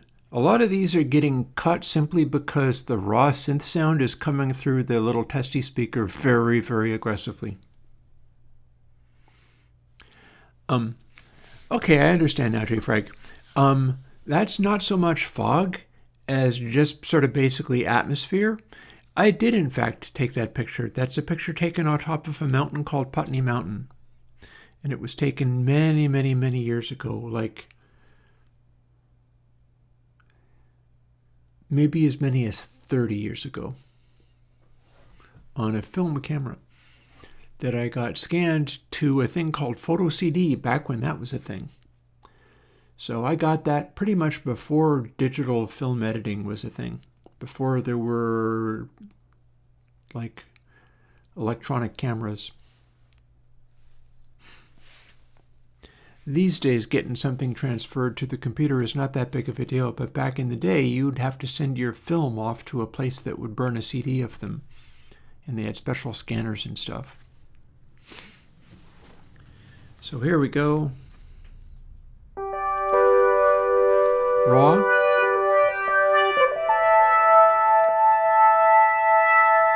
Adjusted.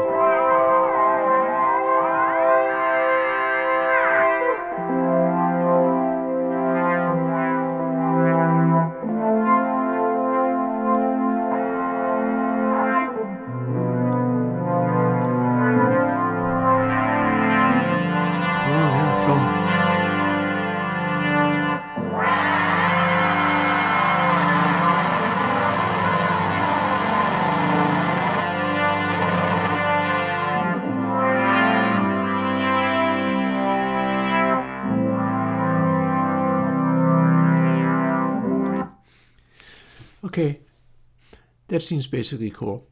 That, again, that is Bezi Q3 on my Novation Summit doing a very sonorous symphonic kind of patch.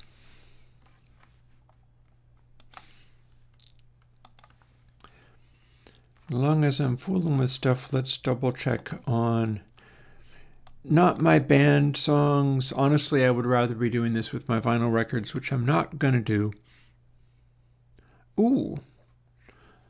Although, okay, so check this out.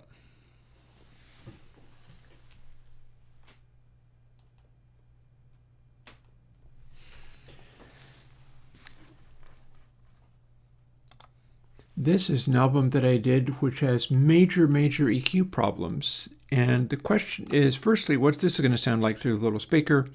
It's going to sound horrible. And secondly, can it be fixed with this EQ? So let's hear what this has to show.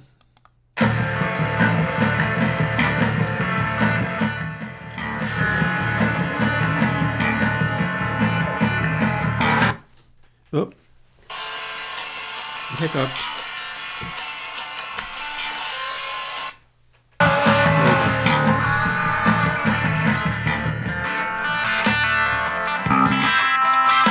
Highs are bad.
That's the song, yes.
Okay.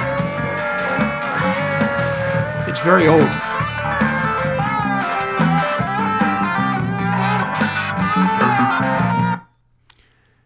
Okay. So here's what we're going to do.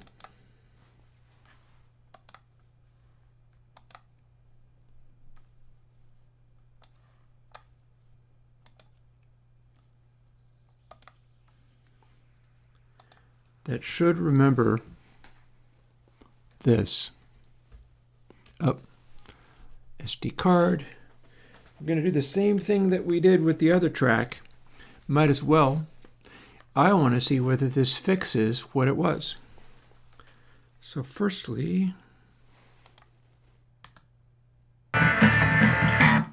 here's the raw sound.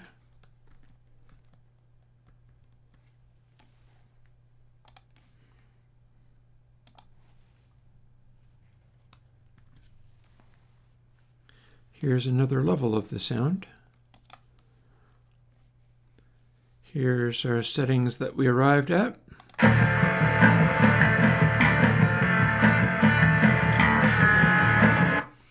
I want to see what that measures as.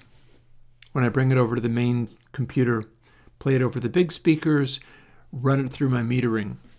This should profoundly be fixing stuff just with the EQ alone, but I'm not sure and I want to find out. Let's find out.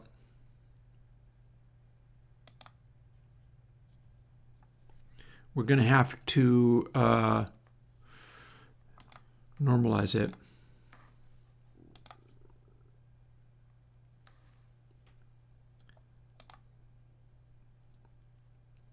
There, see, it made a bunch more dynamic range where there wasn't before, which is useful in its way. And now let's see if I can save, and it actually will save, or maybe it can't save. I'm going to find out whether it can save or not.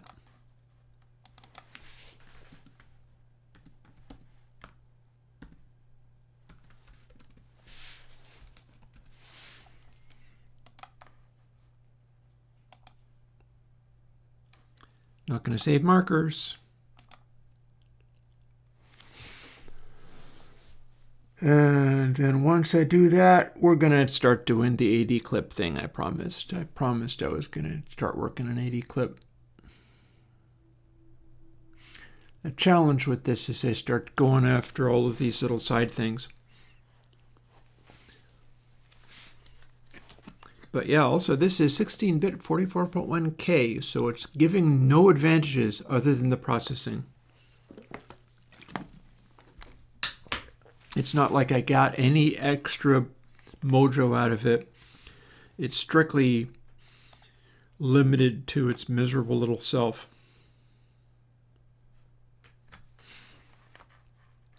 And let's close this.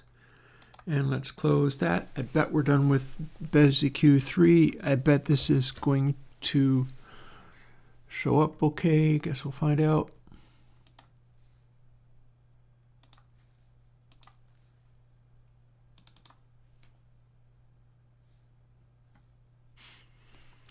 Hilarious how even on the monster super modern computer it only loads so fast, but that's because it's coming off of an SD card.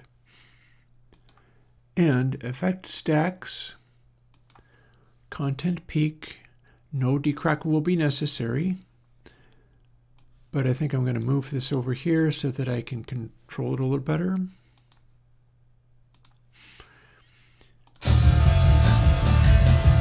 Here's the original one.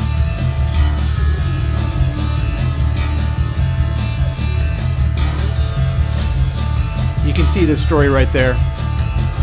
Like this was done a long time ago.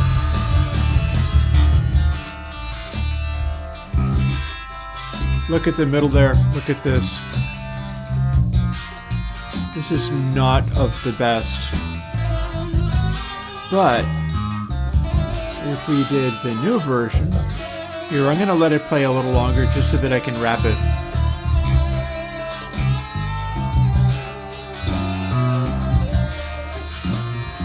This is not a good mix. So let's see what it did to change it.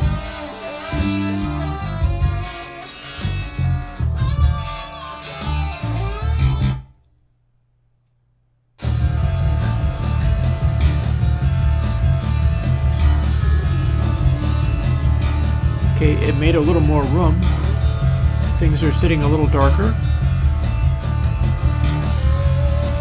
Peaks are happening over a broader range.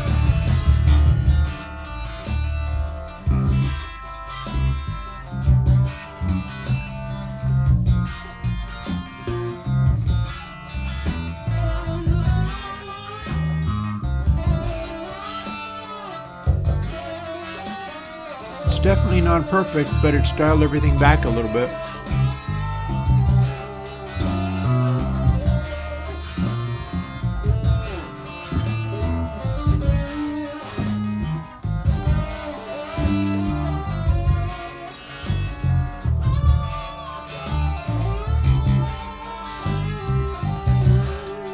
Again, the original one.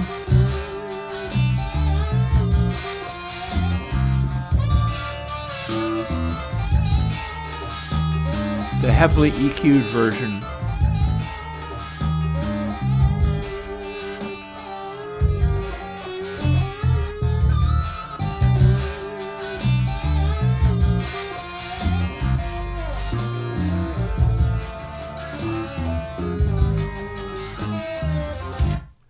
Okay, so that was amusing.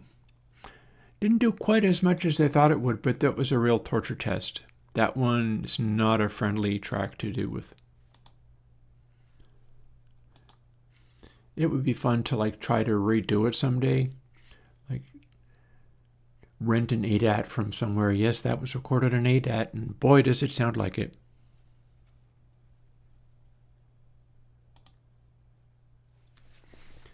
Eject the SD card. Let's not do anything more with the SD card today. It's a big pain in the butt. And back over to here, and a quick moment for JFrag.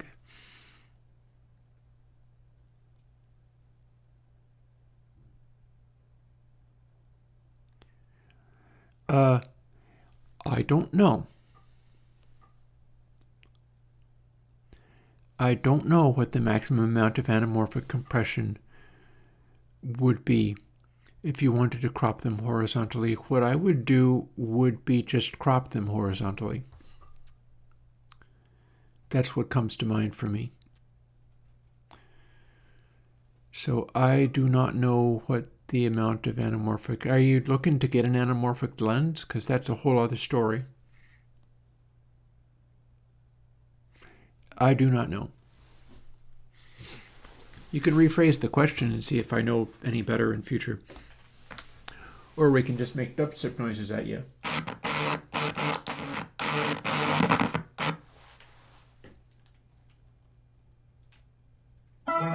Power off. Power off.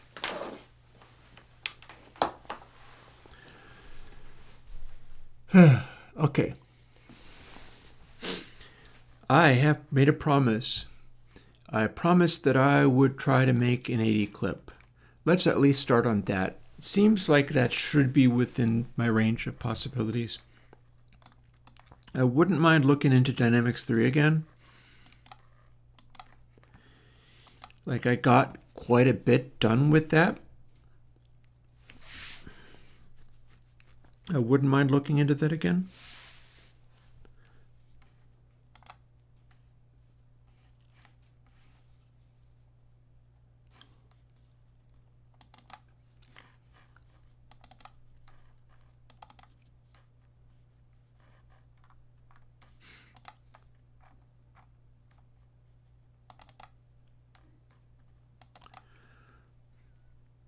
Let's be good and start from the previous one, shall we?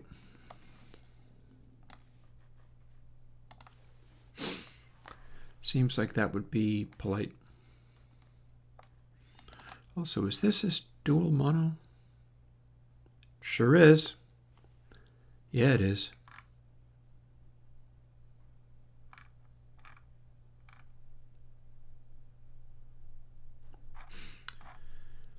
So that's going to become a little bit simpler.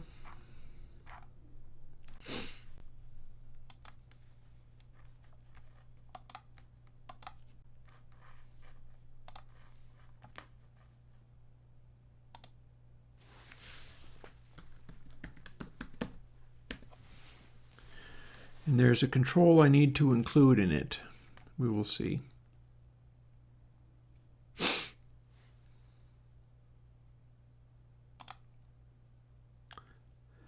We'll also see whether this randomly crashes. Sometimes when I start a new one, it just crashes. But we're going to start by duplicating everything over.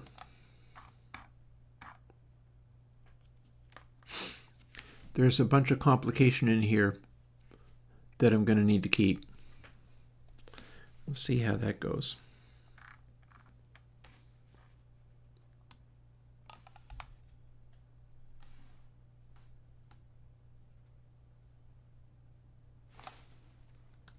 Copy. Let's replace all this. And then we can go on from there to even do more. But not before also doing one of these, which is going to get replaced with something else immediately, as one does. And by immediately, I mean probably in a half hour.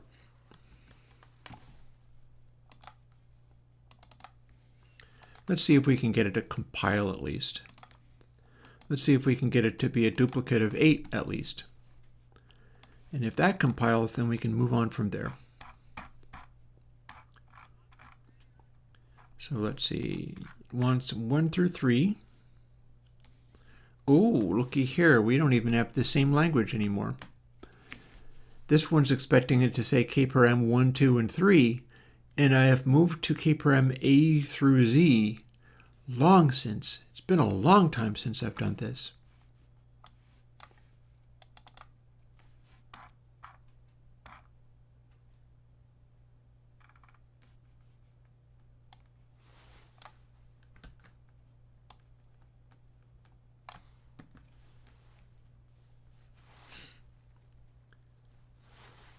I see.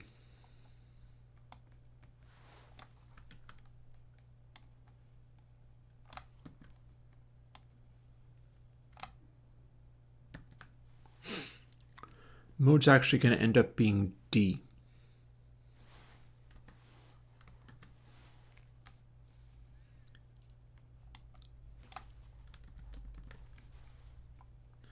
Some of this, at least I know what I'm going to do, although arguably I shouldn't be doing it yet. I just can't help myself. I'm just doing it anyway.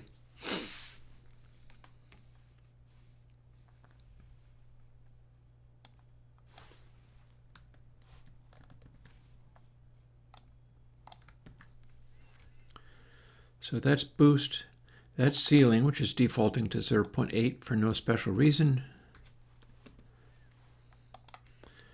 And then we've got a additional one.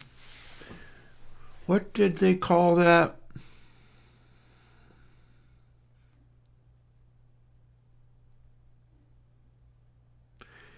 I don't remember what they called this. They called this something, and I don't remember what they called it. People wanted this, and I don't remember what they said it was supposed to be called. So that's a drag. I'm disappointed. I feel like I should go and look it up.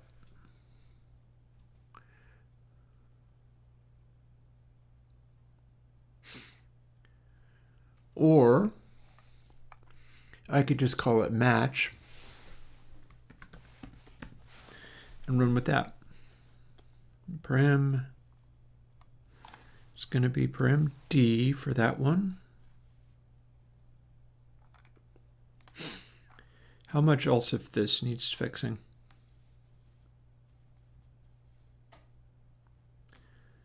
This seems okay.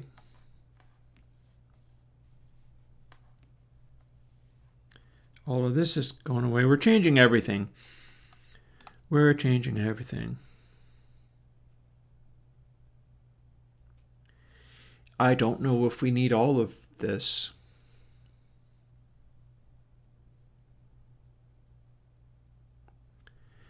Maybe this part only needs 2 settings now. Because we've got a dedicated matched gain control now.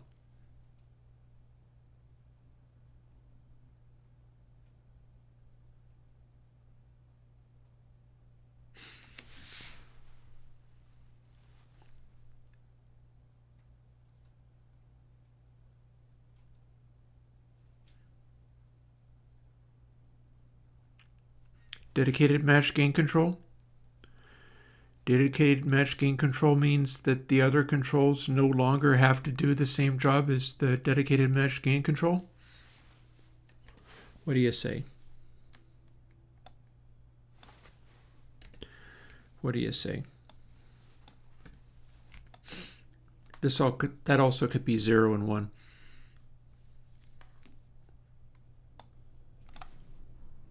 Oh, this also needs to be changed.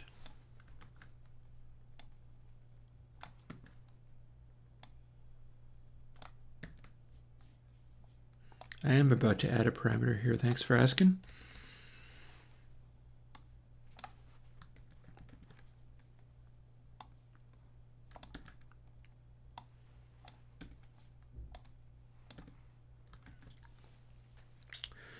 And there we go. And then a bunch of this stuff doesn't actually have to be here anymore.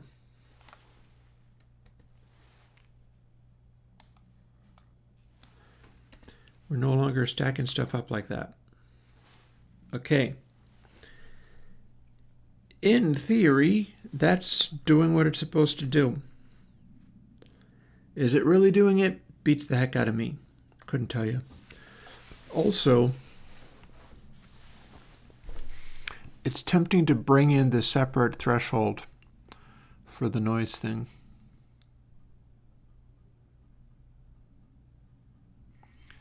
Because I can set it so that it automatically just does what it does,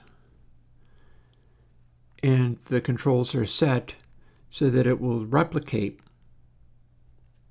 what clip only 3 does, but they can be sitting there on controls in case you wanted to get real frisky and do something wrong. Unless that breaks the algorithm, and I don't know. I don't know whether that would break the algorithm. We're not that far yet. We don't know whether to do it like that or not yet. But at least we have this stuff changed, so... Oh, that's already open.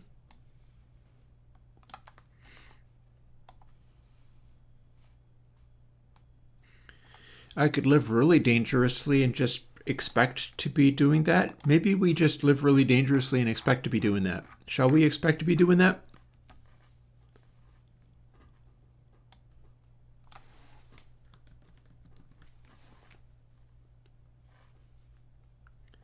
Which means all of this has to now change, but this is doable, right? We can change all of the things.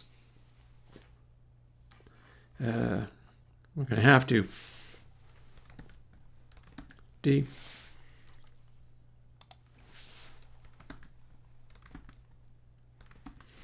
Now we go up to E.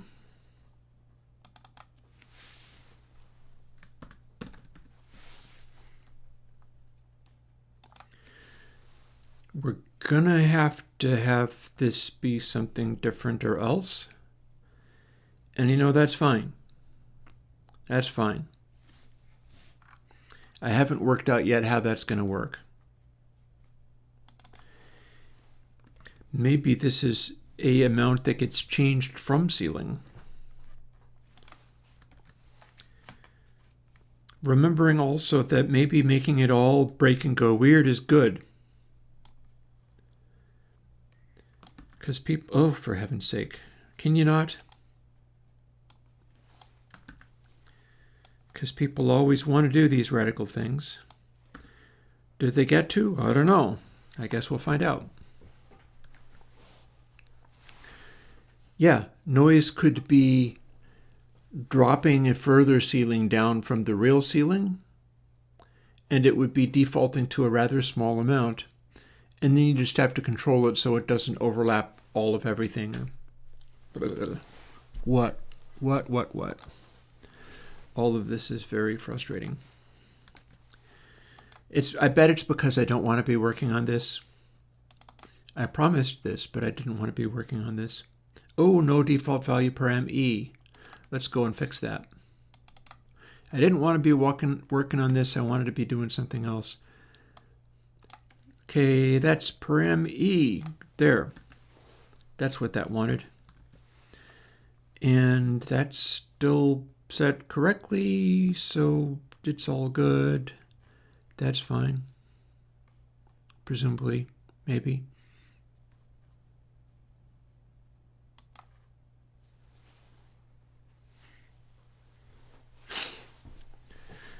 It's going to be interesting to see what this match control ends up becoming. This is the thing where it has to do what people wanted me to do, and that's always a challenge. It's such a challenge to do what people want me to do. Oh no, I tried to build. Oh no. Oh no. That's not going to work at all. Yep, that didn't work at all. Okay. Well, I got to fix a bunch of things first before I can even pretend to begin to behave upon doing this. ADCS. It's going to be ADCT. And that's because it started at ADCL. And in some of these, I step upwards by letter. In some of them, I step upwards by number. This happens to be a letter.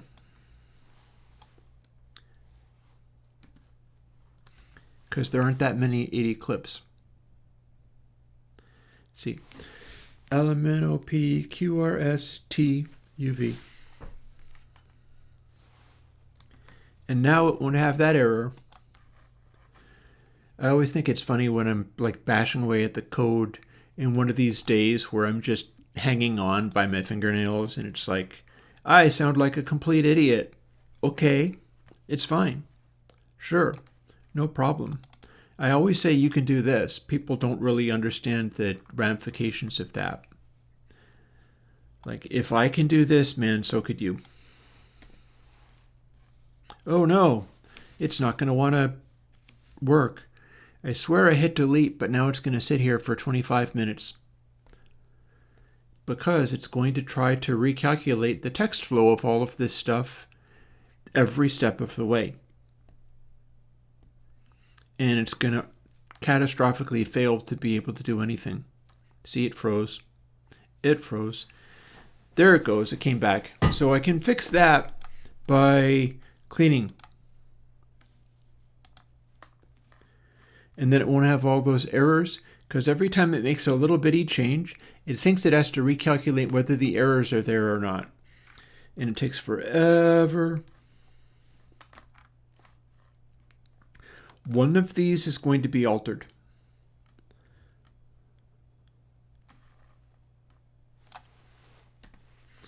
And it's this one on the bottom. And I'm going to have to add this and get parameter value strings. But not all of it. Not all of it, just part of it. That's going to, hang on. Ooh, no, got that wrong. This is what needs to be included, except for it's also going to require crap loads of changes. So let's see. Not param 3, it's going to be param E.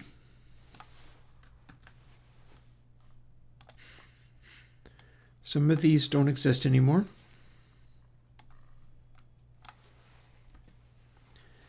That ought to do it. And then these exist and are fine, except for this param E is going to be replaced by what I had in this, which is param 3, except for it's not going to work as param 3 because it's going to have to be changed back to E again. But, or what if we only change this part? What if we only changed that part? And then this. And then max value is clip. That shows you only the clips. Oh, I scrolled too far.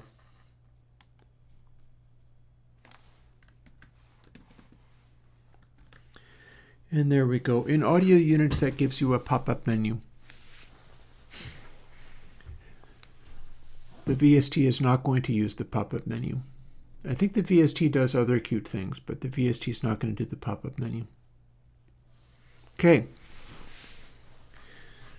This is at least behaving like it's beginning to be a something. Let's find out.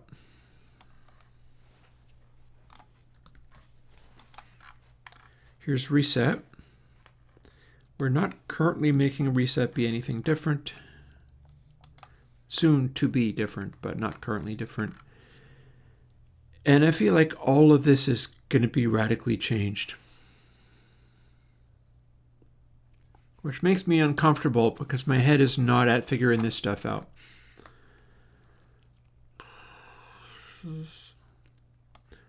Not a lot I can do about it though.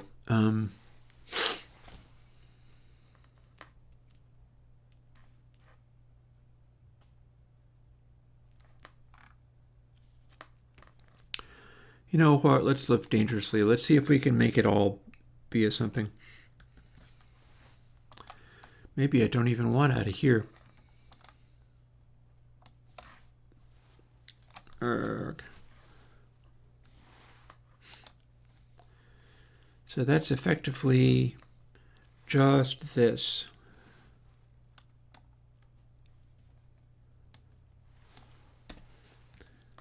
That becomes that. These are no longer a thing.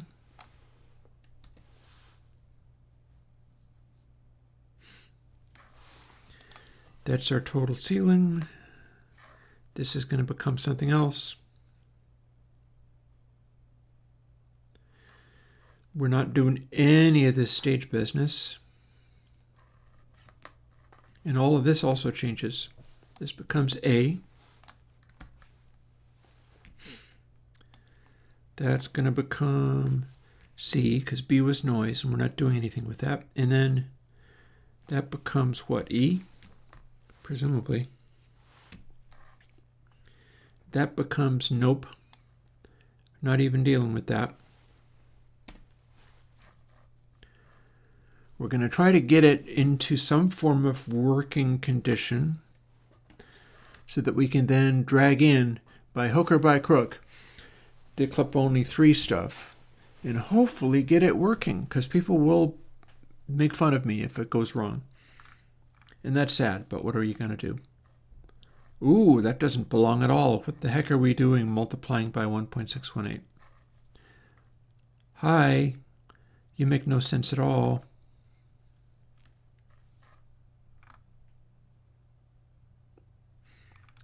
What even is this nonsense about?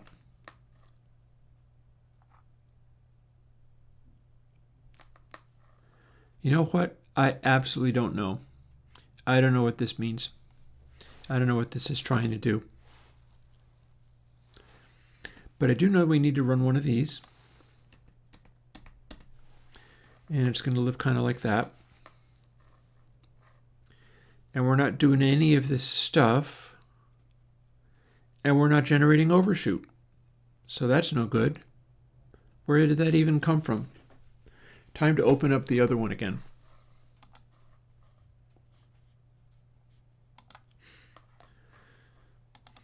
Overshoot came from some... Oh, okay. Hi, I see you now.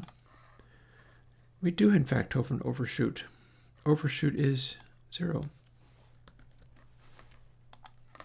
Okay. Now that we know that, what do we do?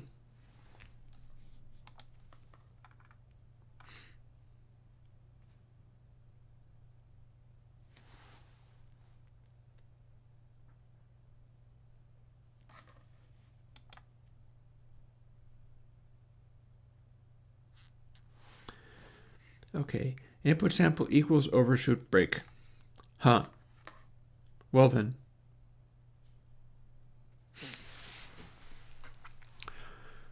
So if stage equals 0,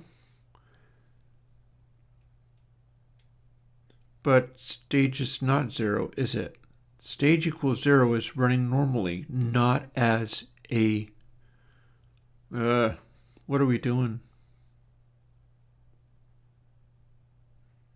Hi, where are we setting overshoot? Come on. There's got to be a place overshoot is getting set.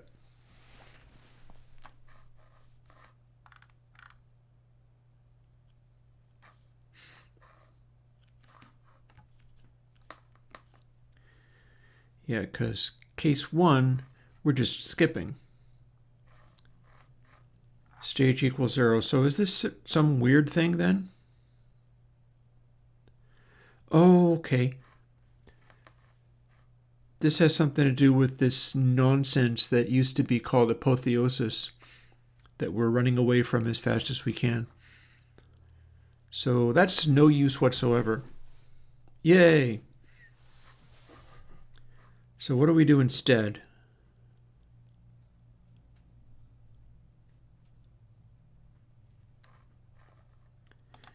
How about we just recode this from the start?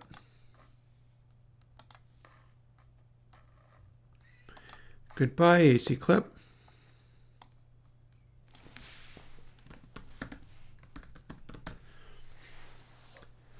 Hello, something else.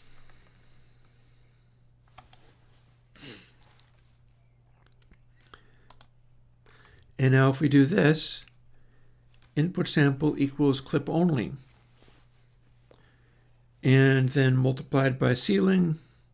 And we're apparently not doing boost at all. Fine.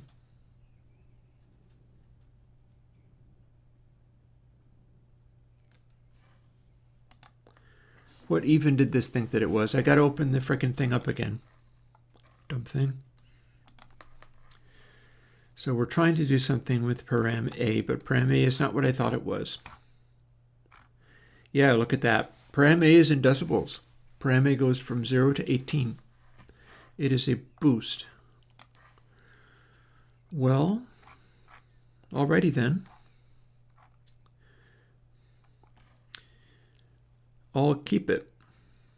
We'll take it.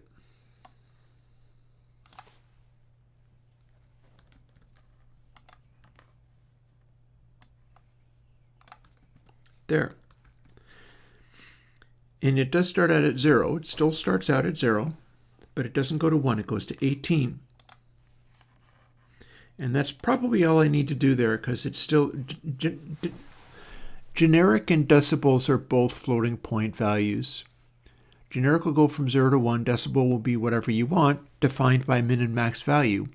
But the fact that I set it to 0 isn't going to change anything. If I had set it to 1, then I would be setting it to decibels 1. But it's still fine.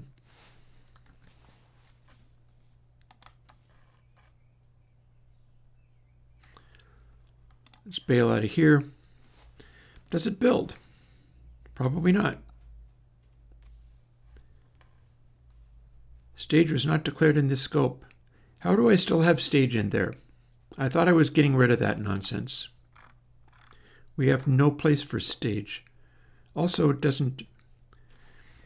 How does this not work? What's going on here?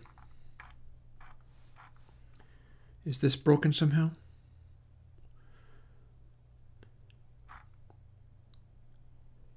Did it just fail to build at all? Oh, I cleaned again? Maybe that means it doesn't know what anything is anymore.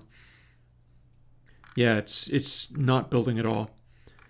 But given that it's not building at all, that maybe doesn't change a damn thing. So instead, We'll do something else.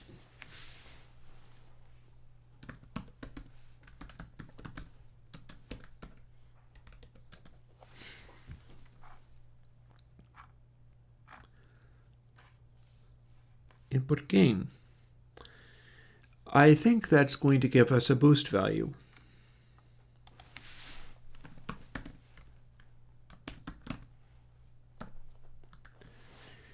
Maybe this will build. Nope, we're still not done. Mendeley, you're not wrong. You're not wrong. I don't enjoy this one. Ooh, and this is... Here's your problem.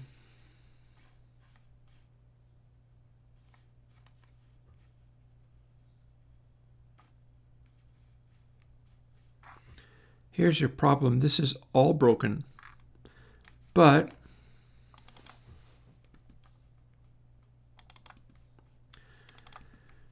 let's lose this for now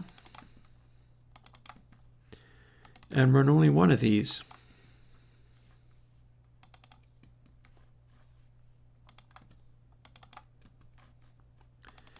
In theory, I could have done this faster. I don't care. I'm lost and confused and don't know what I'm doing, and we're going to do the best we can.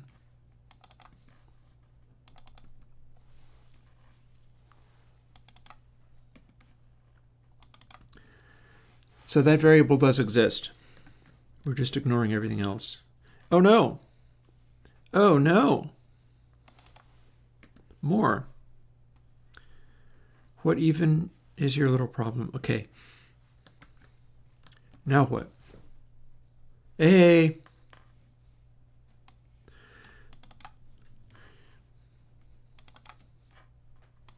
Our unloved plugin is apparently working.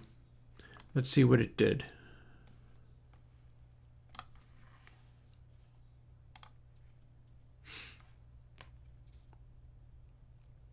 If we can see that, then we can see other things too. So, this is available. Let's use this.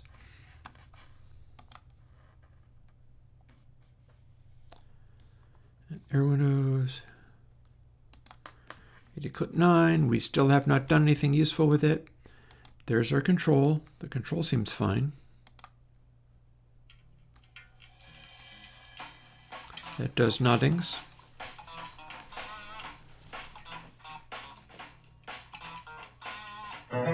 Power on. Let's get this back. Bluetooth connected.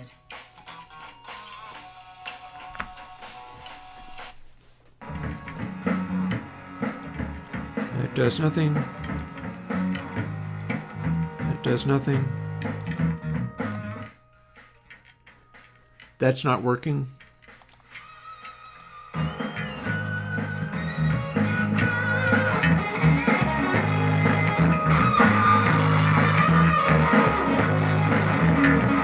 That's not working.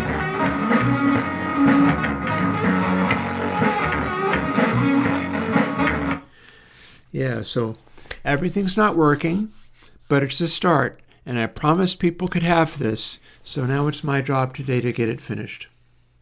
How's the progress going? I started working on something I don't like, and so it's like pulling teeth. But that's fine. Let's jump right in with both feet and start bringing in the new version immediately. I see no reason not to. As long as we gotta have something, let's have this. Element O.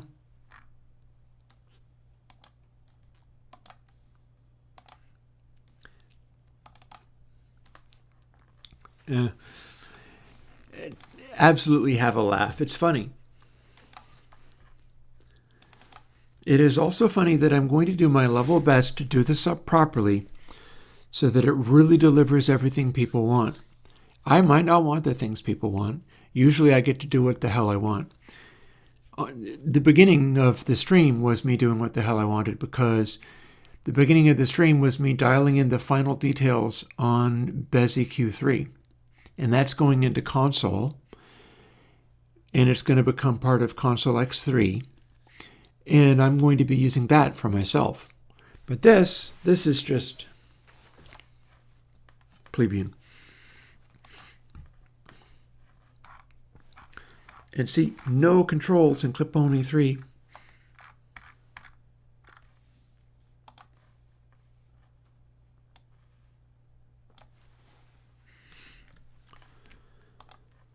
Ooh, look at there. It wants to be FTP-L.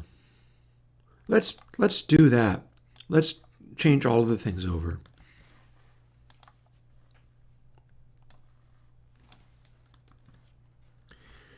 So I think part of the reason I sound all screwed up is because it is becoming pollen season. I'll try to deal with that the same way that I deal with like wood stove smoke and histamines. But it is becoming pollen season. Also note that we don't actually apply that.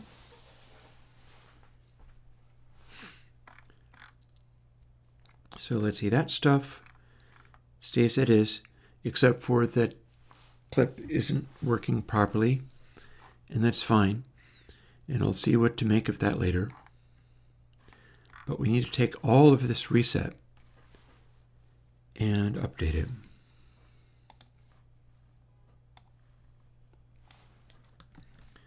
All of reset gets replaced.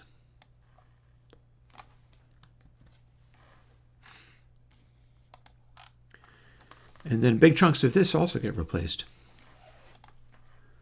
But not that part. That part's fine. And then there are no further controls on this at all. Okay. Fancy that.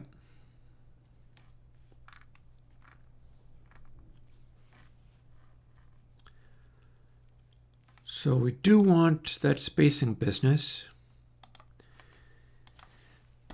These are fine as they are. Oh, I bet the problem is with sealing. I bet sealing's not right. It didn't seem to be working. It didn't seem to be doing what it should.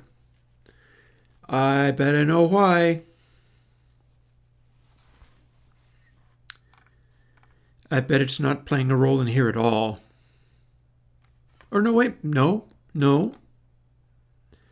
Input sample times equals sealing. That is actually accurate. Yeah, let's fix this. All of this extra nonsense, I doubt that has any role whatsoever. Sealing should just be literally the sealing, in that if you bring it down, that's your max clip. And then if you go even farther, well, you can smush things down to next to nothing. And then the additional control for compensating stuff manipulates both of these things. So that's going to be in here somewhere. And then we've also got a noise.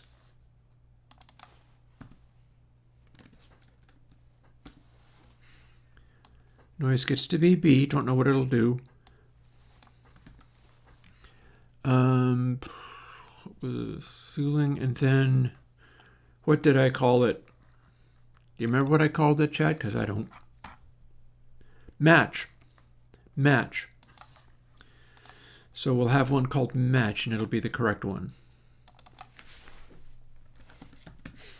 And the way that's going to work is that's going to alter both input gain and sealing together. Oh no, you should laugh. I'm laughing. This is ridiculous. But people want it. People want to loudinate stuff in these annoying ways and think they know better than me as to how the actual threshold is supposed to be, which I feel they are mistaken, but we'll see. So I've got multiple different levels here. We can use this and have sealing be in here. The question becomes,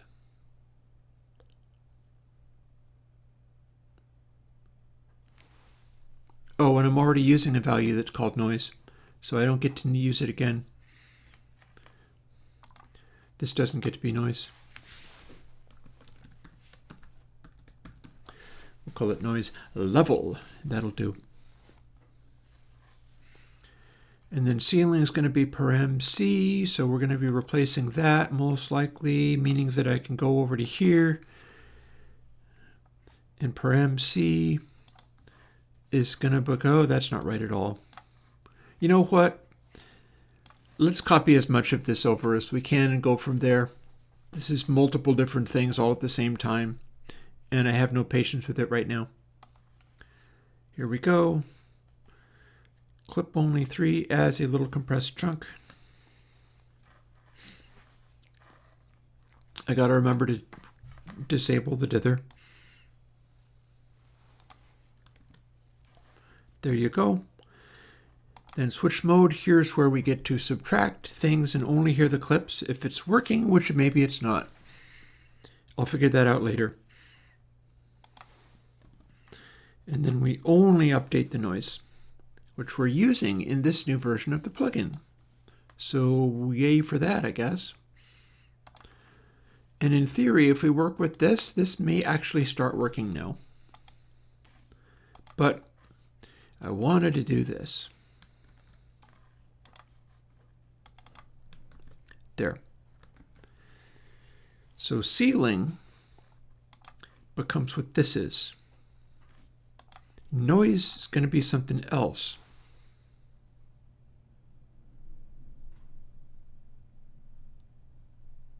Presumably.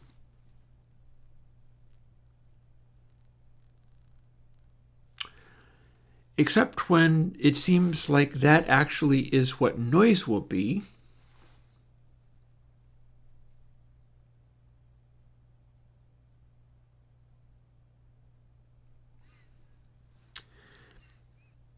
And my final clip is living somewhere else entirely, so that's awkward.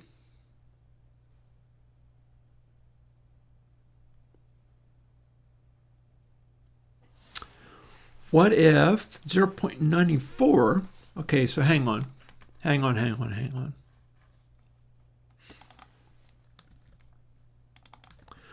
Your noise and you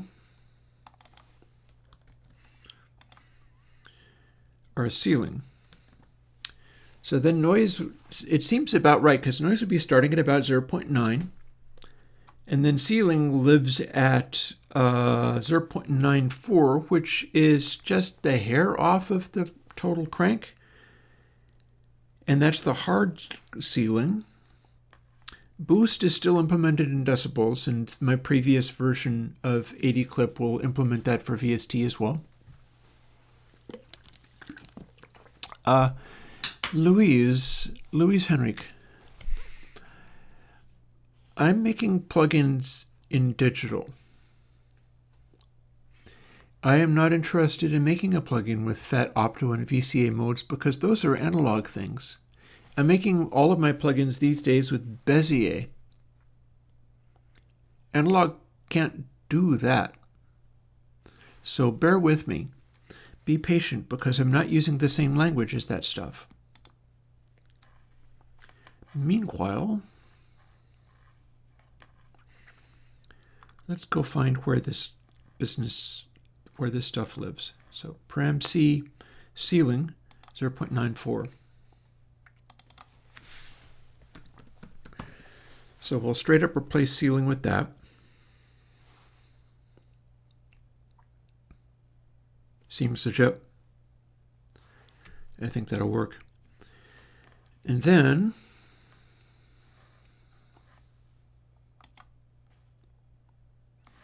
noise level.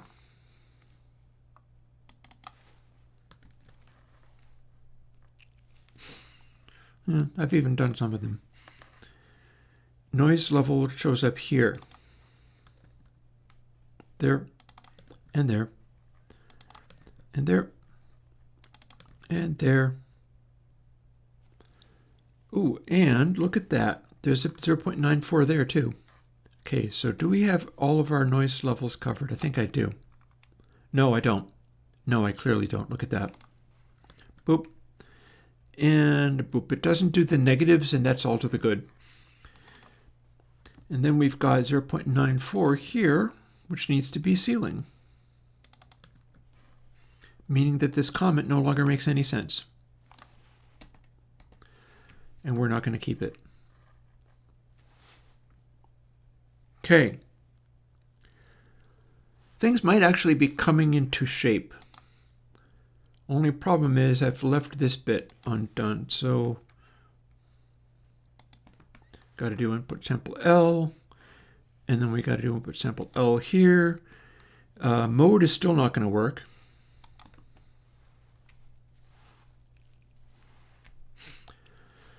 Ceiling is no longer something we're dividing by. That is actually something where the internal calculations are now attempting to do that. Meaning that we're no longer dividing by there. Now we might still have a final output gain thing in there. And that could be a part of match. But right now match doesn't do anything. But some of this other stuff just might.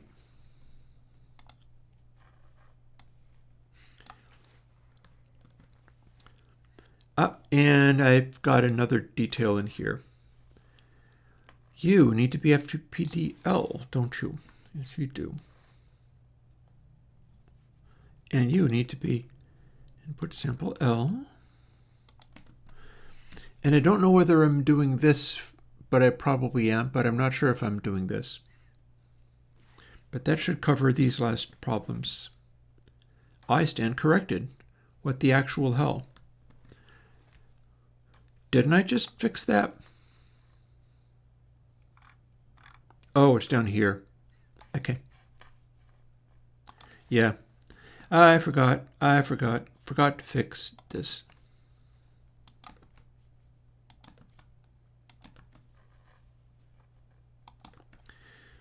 Thought I fixed everything, totally did not. Okay. By all means, port them to run an Electrosmith Daisy. I've thought of doing that, I just don't have the time. Seems like a great idea, though. Not that you would be the first person to make a Eurorack module with my stuff in it. Expert Sleepers is doing something like that.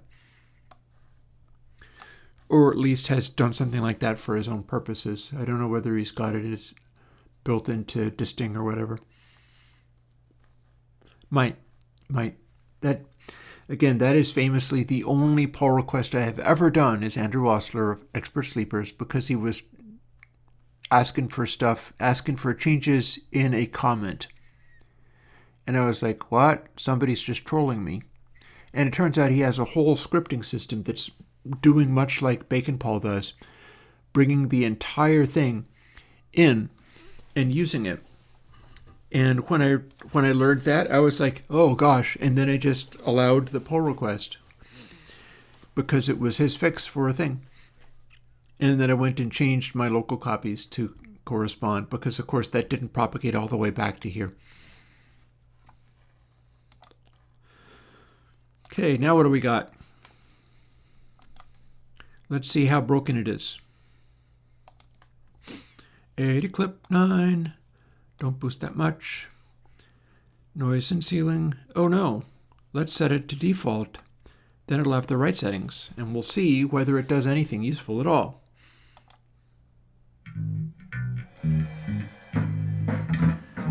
Okay. So that seems legit enough.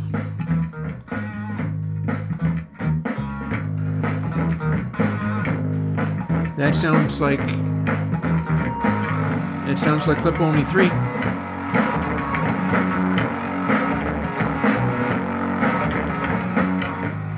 That sounds like clip only 3.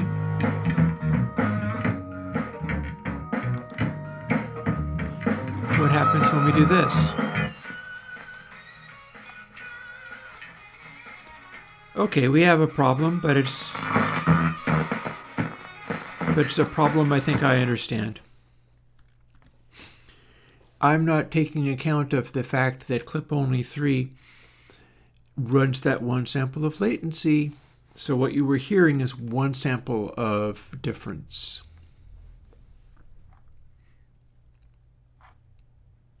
Let's see what we have to do in order to make it work. Maybe as little as this.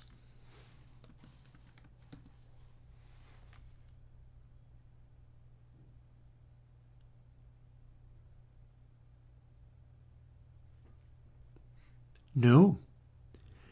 No, no, no. And to tell you why, it's because last sample is including the clip. That's including the clip. I need to pass in the previous sample untouched in order to get this to work. However, that is not beyond my capacities. We know how to do this.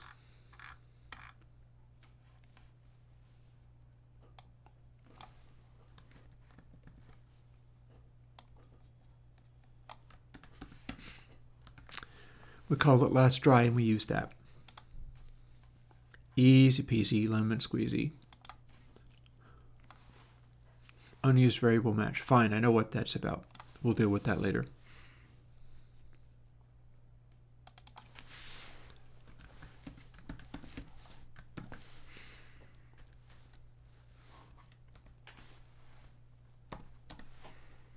Or as Laserpeg likes to say, no, lemon, lemon, difficult lemon.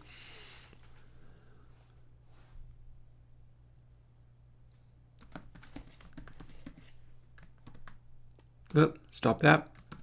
What did you even do? It thought I was in the middle of a select statement for no good reason.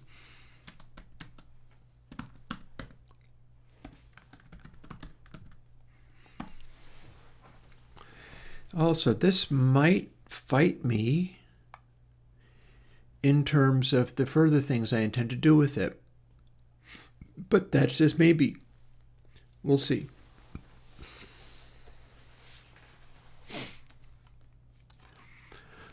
That's a fair question. That's such a fair question that I'm going to skip working on this madness and go and answer that question for you.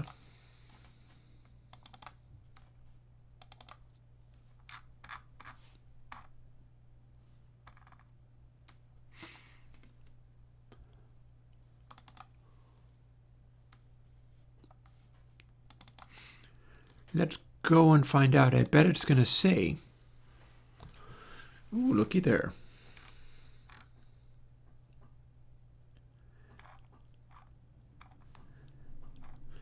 Alrighty then. I don't think it's available on its own. Huh.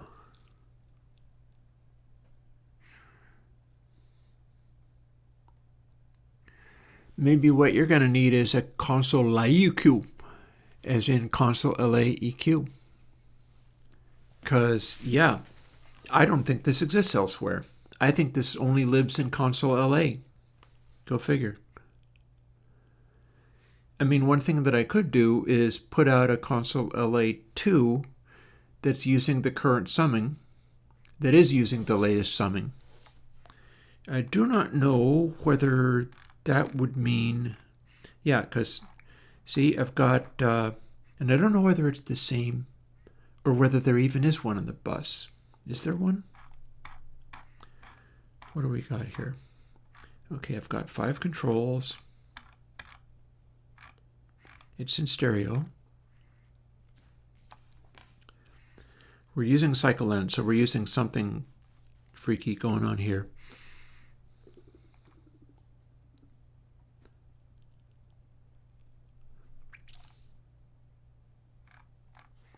What even is this doing?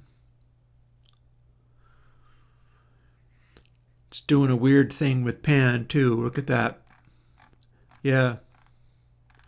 And I remember console A was giving me fits simply because you could do the high frequency twinkliness, but then it just kept ending up as excessively bright in the final analysis. So yeah, this is using a Hall filter for treble and then pair filters for the mid and bass. That's interesting.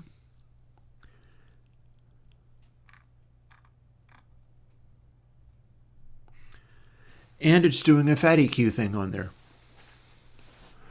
This is not unthinkable. I didn't realize that one had fans.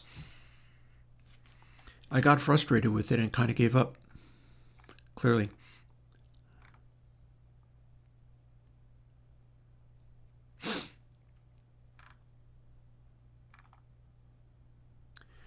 Yeah, it had like switched panning or something.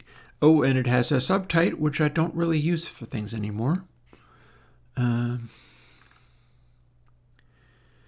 It's using a Console 7 rather than the modern stuff, so there's that.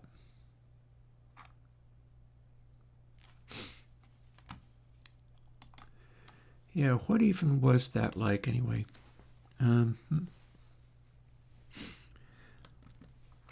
Firstly, let's not completely abandon all of this before fussing with it a little bit and seeing whether I can get... Oh, for heaven's sake, what am I doing? See if I can get the cancellation to work. So when I say cancellation, what I don't mean is cancellation. What I mean is clip only. That's what it wasn't doing before.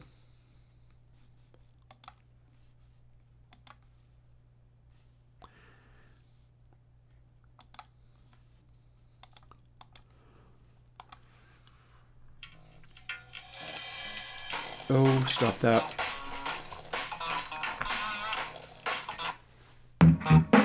Thank you.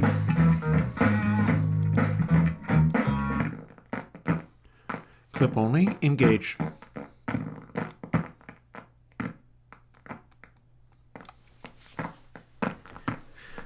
That's what people wanted out of clip only, was the ability to have it be doing this kind of thing with it.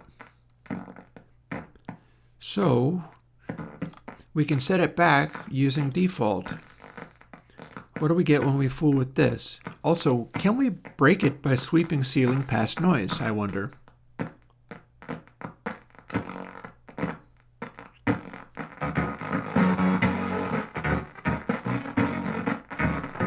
Nope.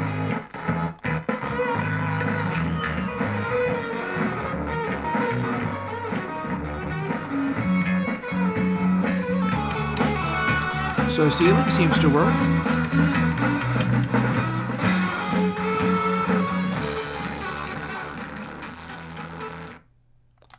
Ceiling can become complete silence if you really needed it too badly enough. And it is not actually being measured in any way.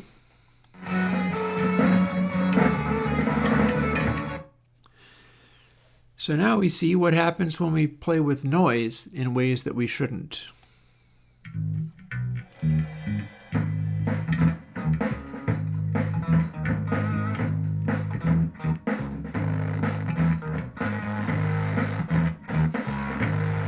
Okay, that seems bad.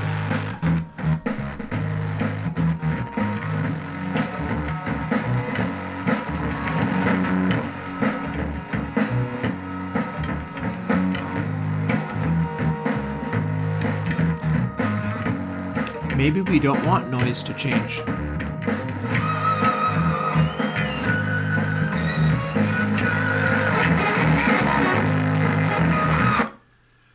Well, if we tell it to do this, then it's gone crazy, certainly.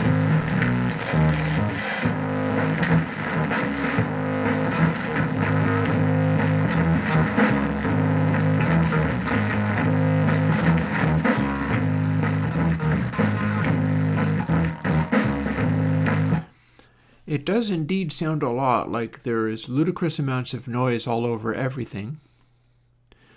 Basscat, no, I kind of can't.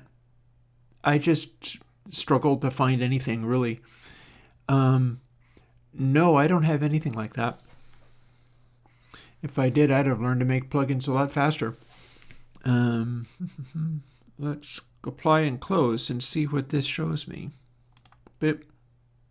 Yeah, so replacing everything with noise, having noise kick in way too early and boosting really hard into it is an unpleasant thing that seems to have made just a wall of mess.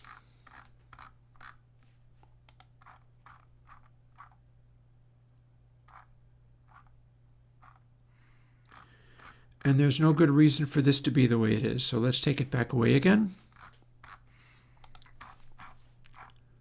Here we are. And what is the deal with this dumb noise thing? First of all, if noise is exactly the same as ceiling, what do we get? We're boosting into it.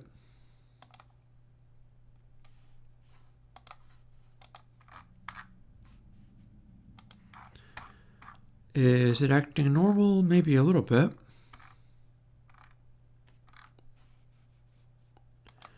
Here's some big peaks.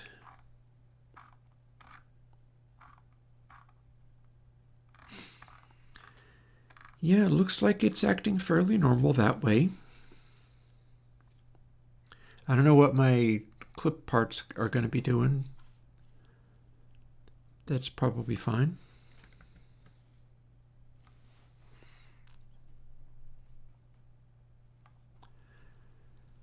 If we drop noise way the heck down, but not so much that everything's getting obliterated, then what happens? Interesting. It overrode ceiling. That overrode ceiling. We don't get to be at full crank anymore.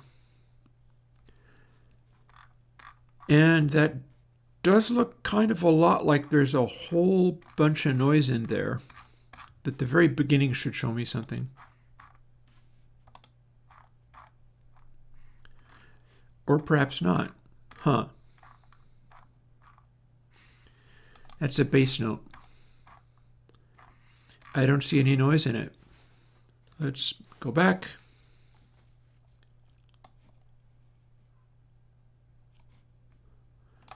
Way the heck down. No boost. Ceiling stays at 1. Now what? Okay, it's overriding ceiling.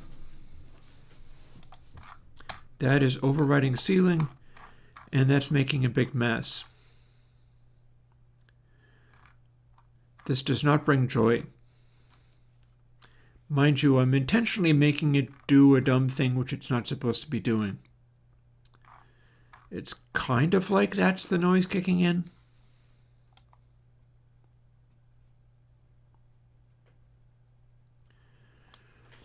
Replacing the bass note with whatever that is. But this is not our friend.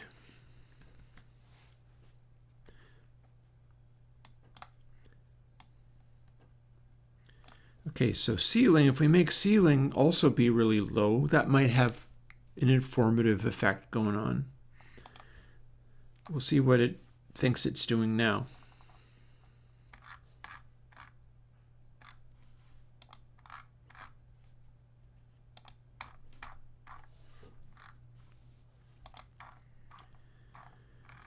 Okay, there's our bass note. It's behaving a little better now. Okay, so you know what? Let's undo past all of that. Let's zoom in on the bass note only. Let's repetitively play that while fooling with the knobs. Let's see if we can get it to do anything remotely useful.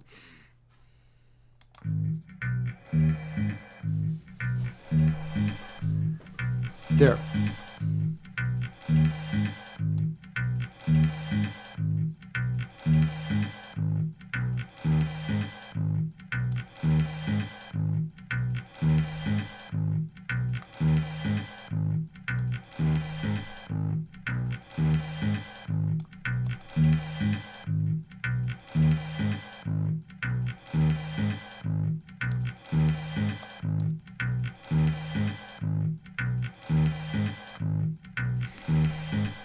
So it's supposed to be just a hair lower than this.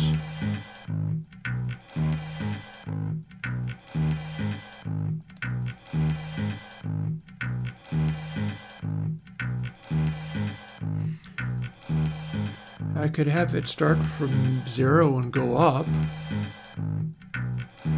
Be the amount between the two settings.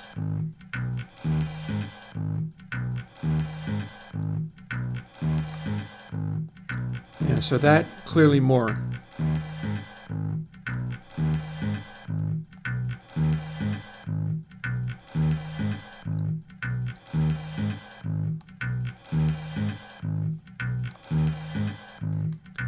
Well, if we have the ceiling of that being way, way higher, then what do we get? Because we've got a ceiling in there now. What did we get? We clipped. We clipped, but did we get noise combined with the sound?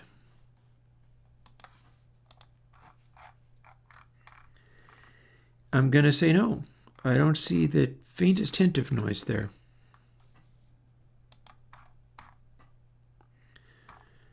Those look like very clean flat tops to me.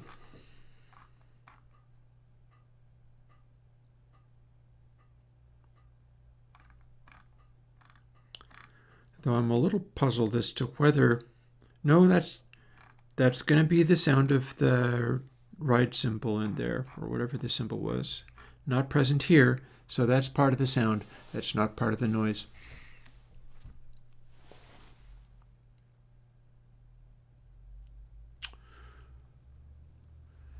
I think rethinking this is in order.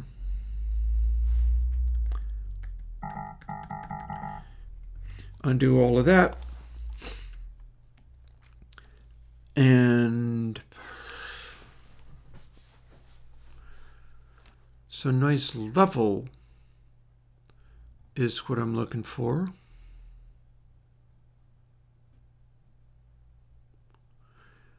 Noise is hanging out at mostly 1, so that might be another factor here. We're not scaling the amount of noise being added, are we? Not even slightly.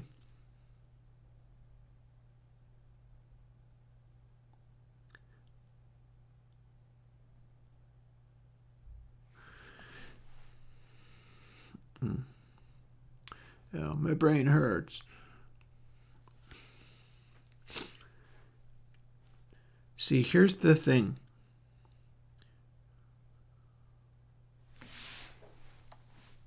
Here's one of the things.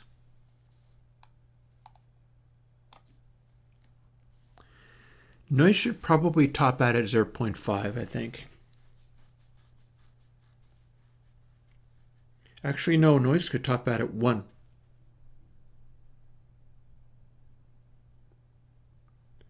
Noise topping out at 1 would work, but I have to include it up here too.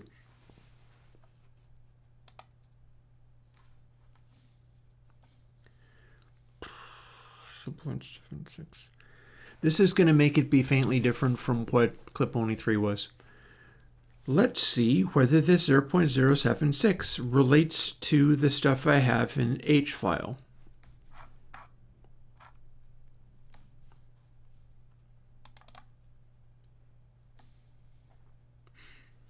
So 0.908.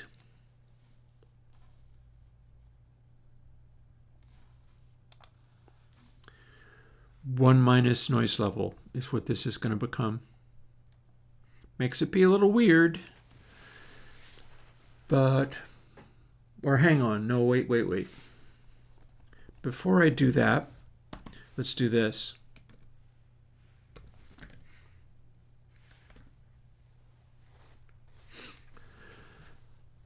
That's what clip only does. So if we do this, replacing it, if we do 1 minus that for this, and then it's 1 minus this times 1 minus that,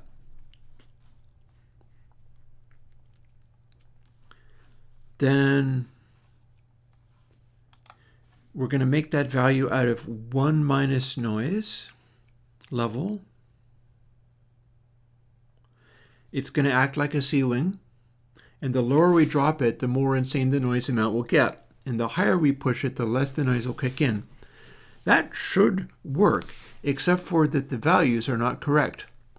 But that's because all of this was dialed in perfectly, whereas this is not about dialing it in perfectly. And what's going to happen is, rather than being 0.76, it's going to default to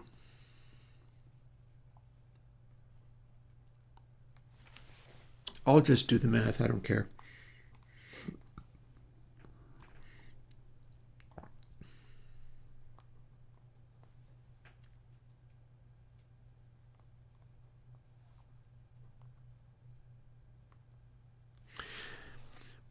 Okay, instead of 076, it'll be 091. That's not so different. It's different, but it's not so different. Let's try it. Let's absolutely try that.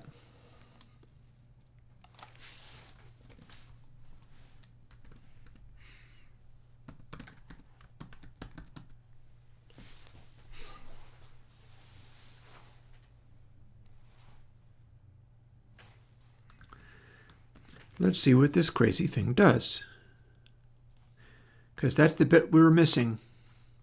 Sure enough, that was the part it was missing. Oh, and look, we still don't have match. Man, now I want to play with console LA as well as console X3. And who knows whether we'll get a chance to do it. Hey, Grants. Yeah, it's one of those weird days. I'm doing stuff that I don't especially like, but that I know people want. So it's like, I work for a living. I mean, I'm getting paid to do this. I'd better make 80s clip 9 and do it properly. But part of properly involves making it so people can play with it in horrifying ways. And that's exactly what we're going to try to do. I may, however, fool with it in such a way that noise and ceiling just go from 0 to 1, and they have that inverse logarithmic multiple curve there so that you have a delicate gradation from pulling things down, but you have to watch the metering to know what you're doing. And you don't get to just go, oh, hey, let me take it down 0.4 dB. No, you're going to have to measure it to see. Let's see what we got. Firstly, let's see what we got doing this.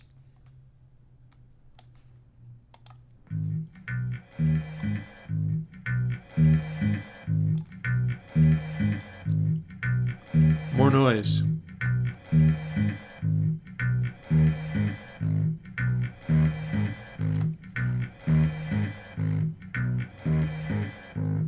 Okay, we're starting to hear things sounding different. That sounds like clip, and that sounds like a fluff of noise.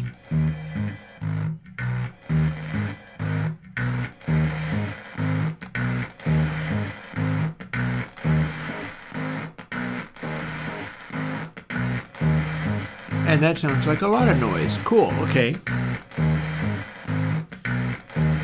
I bet that's exactly what we're going to see. I stand corrected. That's absolutely not what we're going to see. I stand corrected again. That absolutely is what we're going to see. That's burstings of noise. No question about it. It just seems to be having additional issues. But yeah. No, that's giant bursts of noise. No question about it. That is what people would be wanting to do. So let's undo that.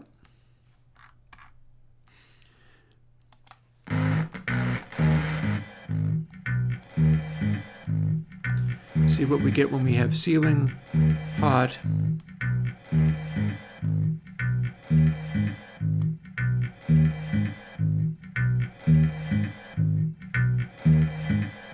There.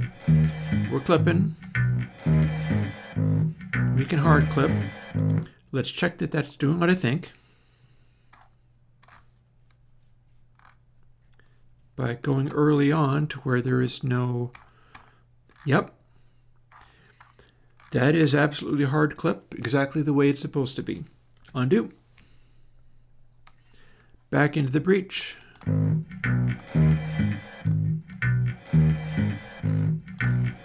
That's clearly noise. What if we have only a little bit of noise? What then? And it does, in fact, look like there's noise on the edge of that. Except for I'm not looking at the right place.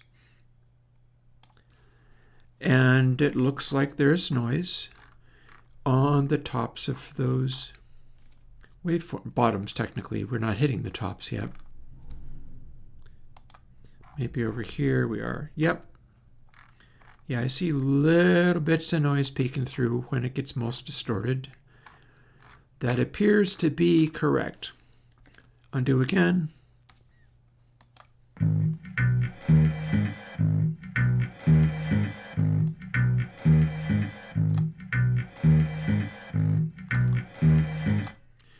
More of that.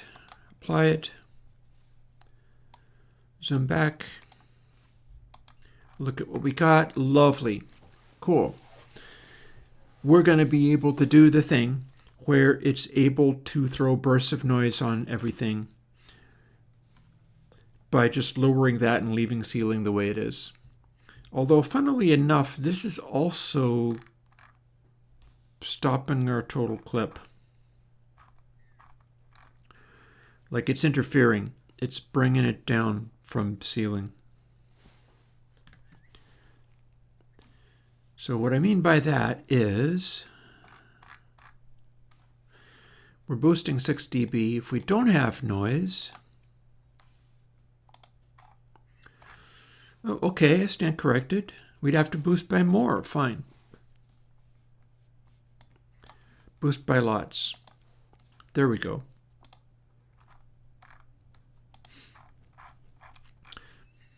So that's an obvious clip. In fact, it's such an obvious clip you can't even see it until you adjust the screen a little bit, and then it shows. And that's the clip line, and that's as far as it goes. But then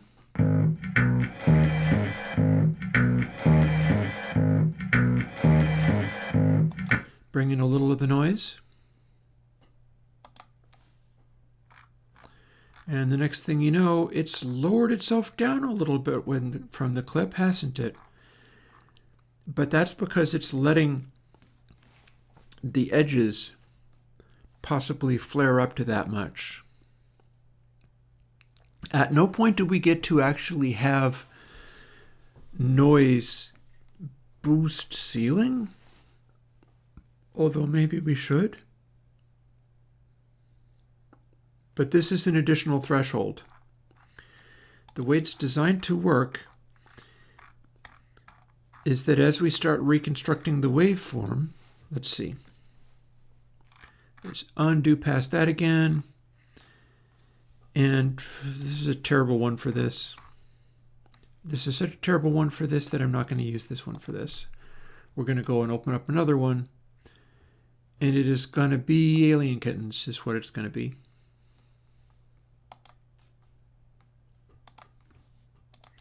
$96K version.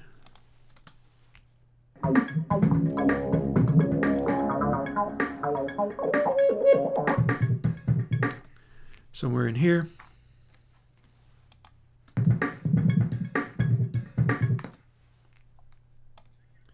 Select that. We'll clip it.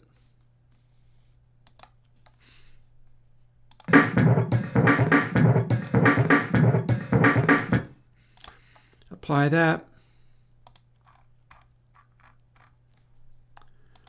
Zoom in on there. Thank heavens it remembers what I'm doing.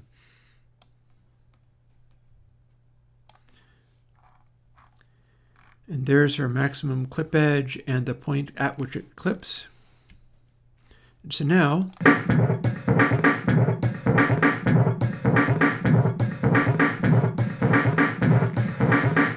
noise.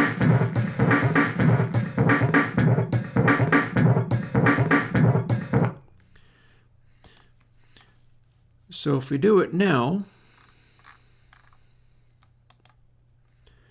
there's a dense high frequency rich section. What it should be trying to do, and possibly is not, is compensating for the highs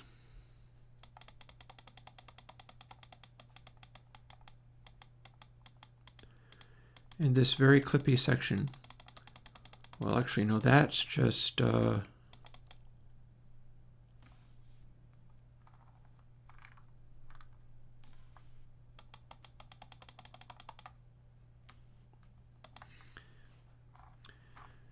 See, in this area here, we can zoom in and see that the intersample peaks that you can sort of just barely see down there, or at least I can just barely see down there because my eyes aren't very good,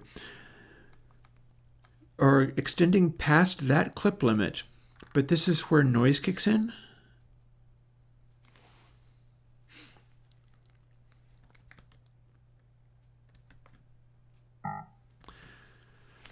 So, time to do something else.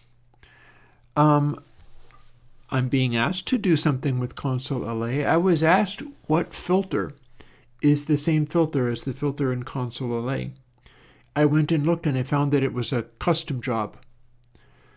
The Console LA filter is like a combination of Hull and PeriQ and who knows what else. And I think it's also doing saturation like FattyQ does, and it's just doing a bunch of things. And somebody showed up and was like, "Oh, please, can I do this?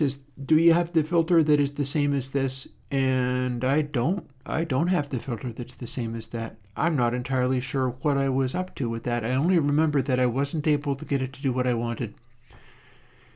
I could do various things with it, and I worked real hard to get that acting the way that I wanted.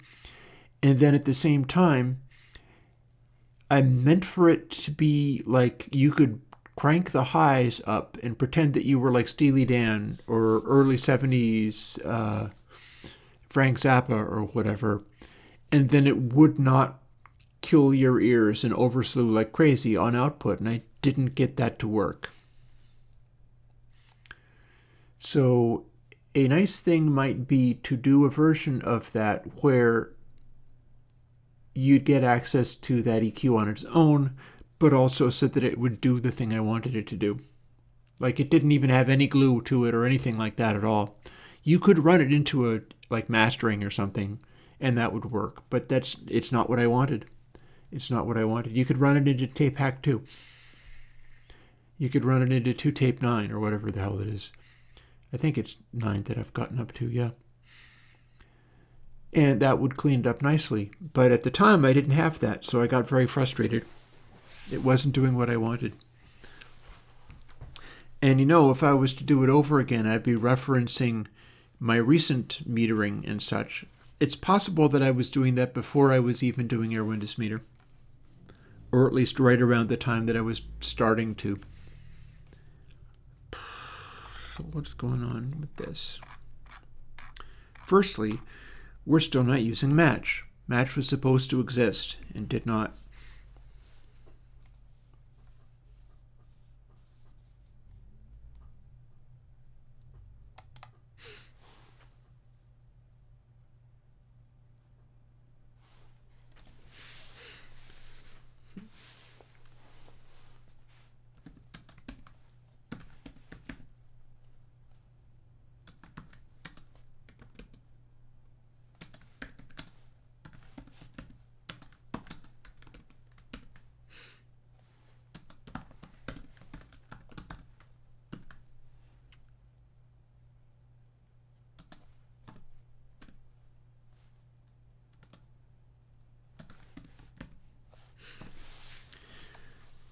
That said, we can easily do Match just like this.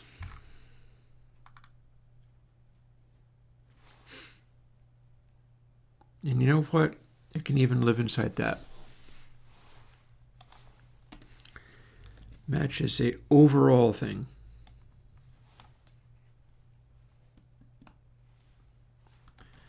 See, we can do that.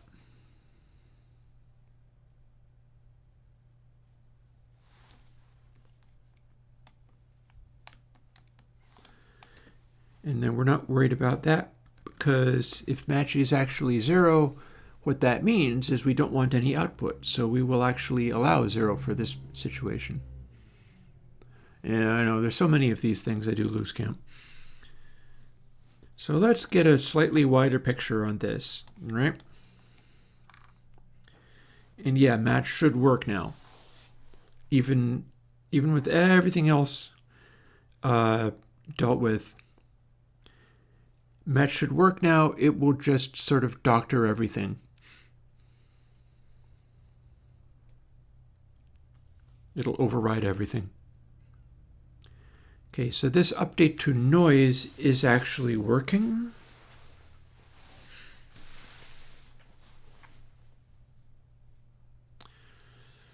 Ceiling is playing a role.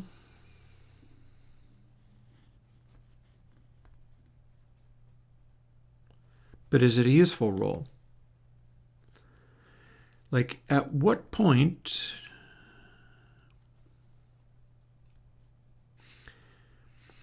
I'm trying to work out how this is pulling the amplitude down further than I expected it to. Because all of this is all basically working.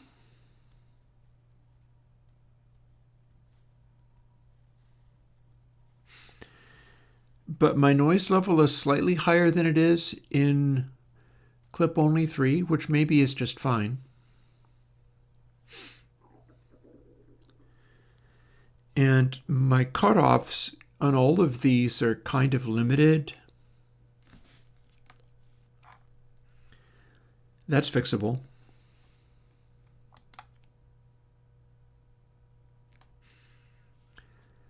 Match, noise level, ceiling.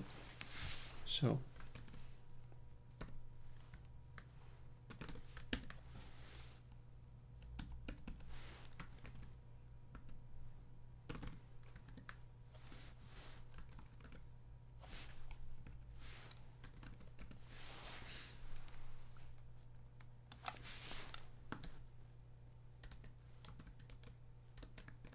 not 22.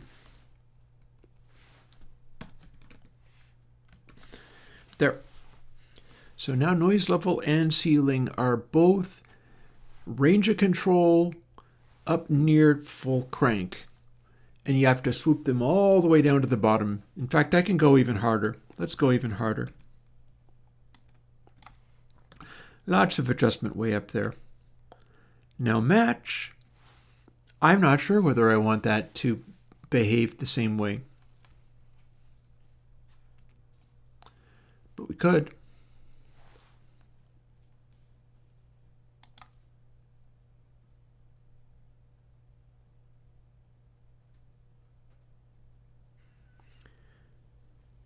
And you know what, if we did, then we'd end up with the same setting if you went and set ceiling. That would give you the same thing as if you used match to do it. So let's do that.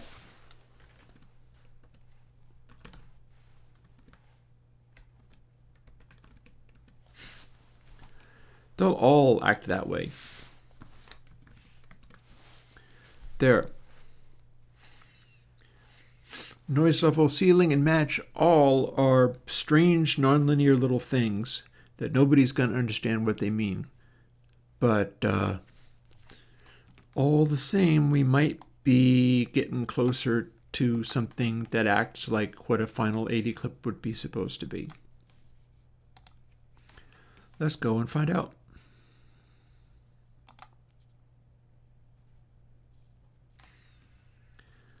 Because it's letting you play with it, although my settings now no longer make any sense.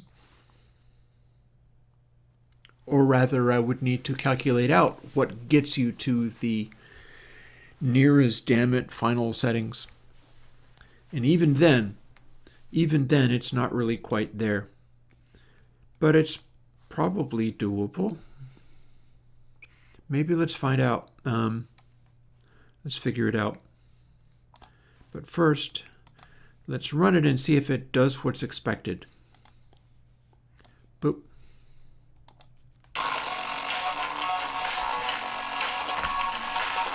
And there it is, not here again.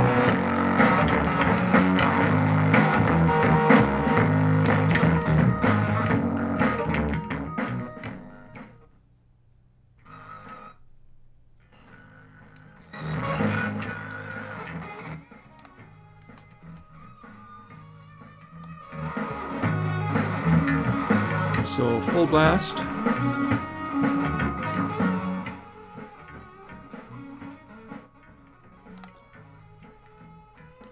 Okay, that seems somewhat unexpected.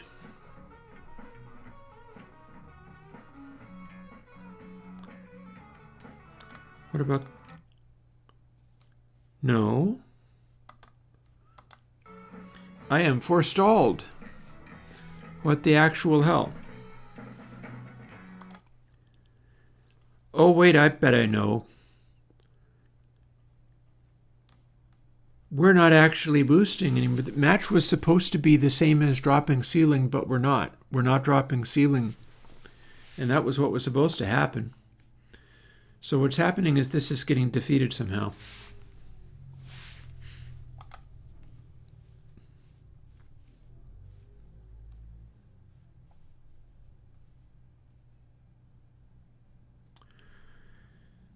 Overshoot. Last dry L equals input sample L. That needs to be the gain level thing, but is this also a factor of whether match is kicking in or not? Suppressing things on the end. Oh, hang on. Oh, I typed that wrong. Don't mind me. That can never be true. Watch this. Ta-da! There. Now maybe it'll act a little bit more like I expected it to. Let's find out. That was a simple, dumb little mistake, which goes to show you I don't even want to look at this plugin because it's one of those ones that people just abuse and do bad things with. But what the hey? Sometimes I do that on purpose and let people do stuff like that. Now watch this.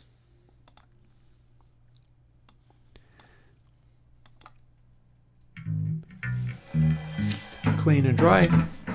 Now as I drop match down,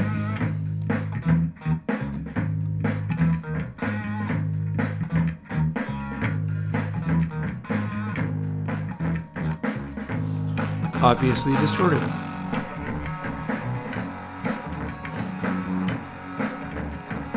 So let's see now.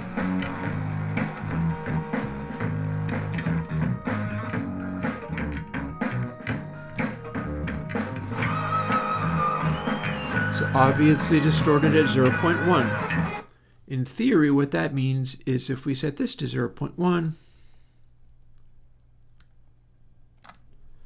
and maybe this again just for laughs,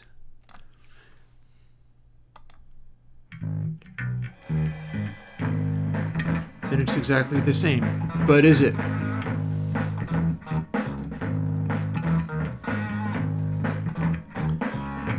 It's minus 12.4.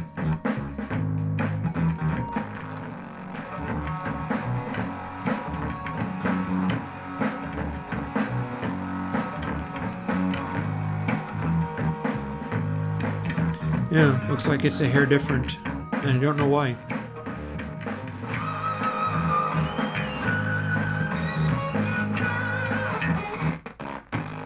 Clip only. Got some nice big peaks out of that.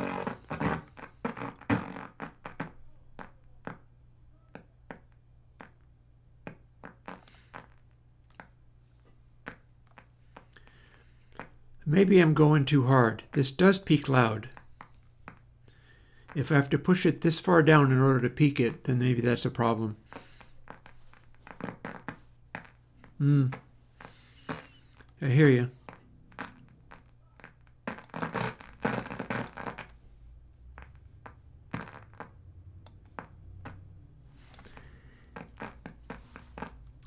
Yeah, we're too far away from being able to get any action out of this. Here's what has to happen here.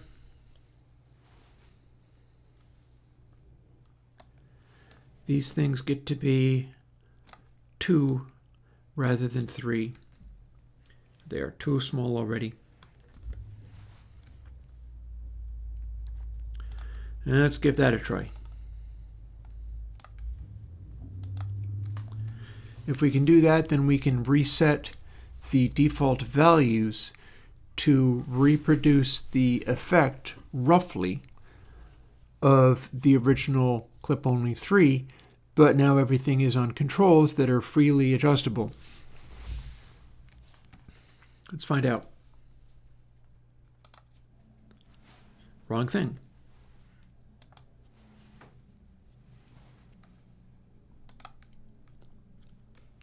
Let's do it on alien kittens as well.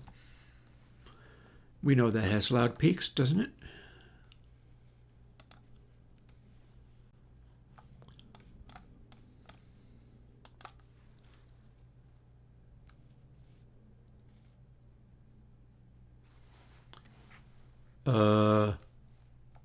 Oh, that's the clip only setting. That's why it's doing that.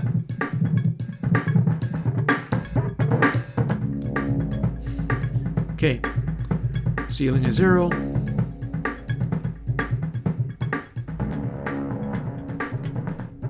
Ceiling at -12.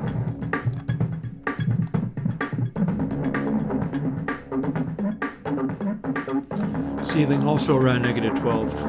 0.5 is...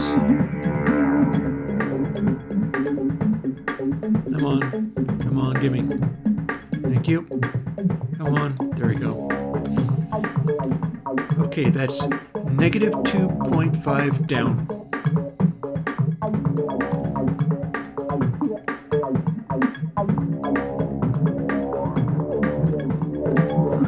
-2.5 down. Okay.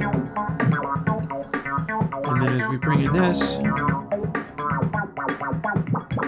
it's still about that, but then we can push it a little farther.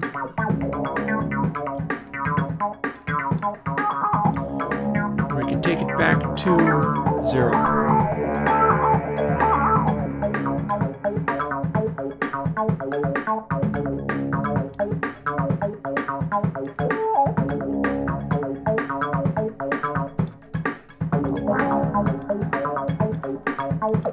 Yeah, if we do noise rather than ceiling, noise replaces ceiling and stops the peaks from going louder. It's just that noise doesn't shut off on hot peaks, and that's the difference.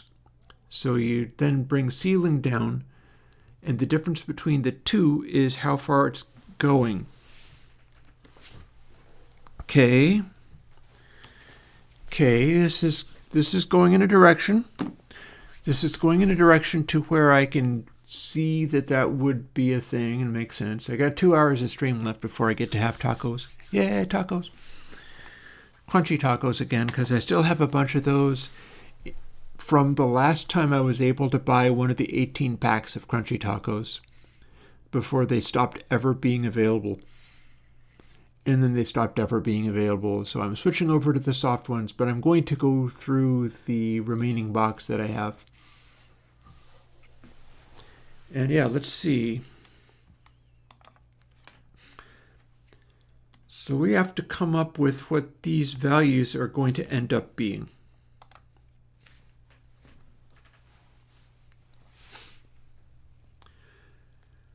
So it's 1 minus this times this minus whatever times something or other. It's a mess. But they're calculatable. So I got to come up with the default values that will end up being this. How do we do that? Well, let's just say, let's go after the 0.94 first. That's our ceiling.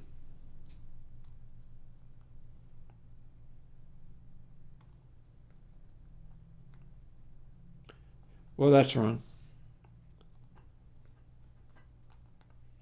1 minus 0.94. Well, that's not right. Calculator is fighting me.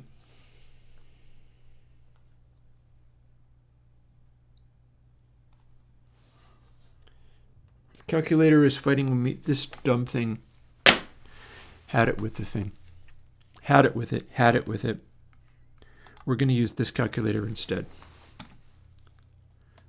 1 minus 0.94. Are you able to do simple math? Yes, you are.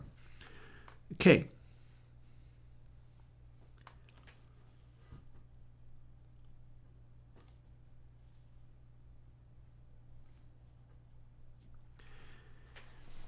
So since we are multiplying it by itself, we're squaring it. So the square root should give us our end result. Except for it isn't, is it? And that is because we want the inverse.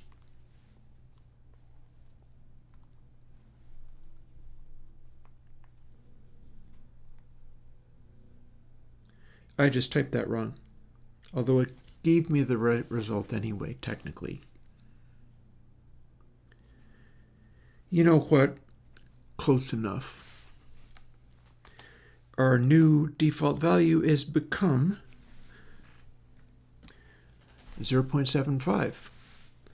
That's the default ceiling for rough use. Noise, that's going to be different though. Noise is going to be 1 minus 0.9085097 equals that. Square root of that. Oh hey, it looks like it's 0.302. That means noise is actually going to be more like 0.7. Good enough.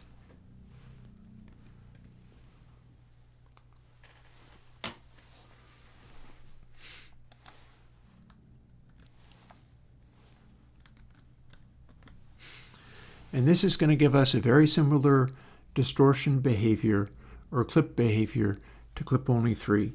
Just a little bit more customized. Just a little bit more customized.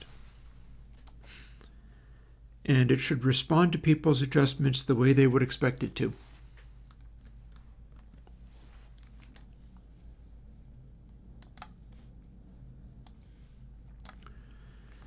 We've got a very simple set.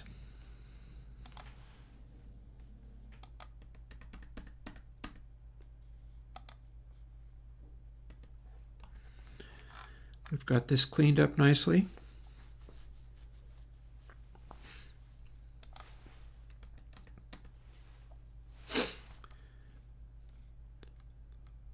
We've got matched volumes set up nicely. And you get to bring it down from 1 at any point. Anytime you want to be like, okay, more. Or if you wanted to do it just setting your setting for whatever your maximum clip is. I'll show you. I'll show you how that would work. And then we're going to move on to do other things, because I think this is pretty well clear. I don't think it needs to go any further.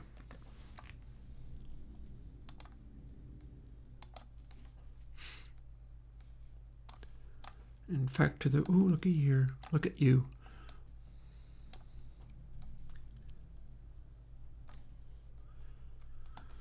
So this moves over here because I need to do the VST next. 4 VSTs now I've got to do. That gets moved over there.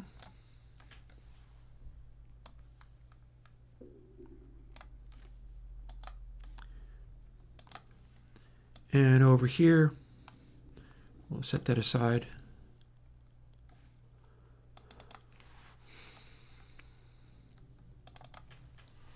Back to that, because why not?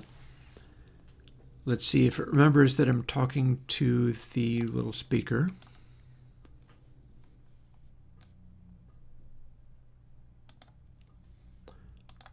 Default. Boop. You see, now it's clean as a whistle, but if we wanted to bring the ceiling down even further,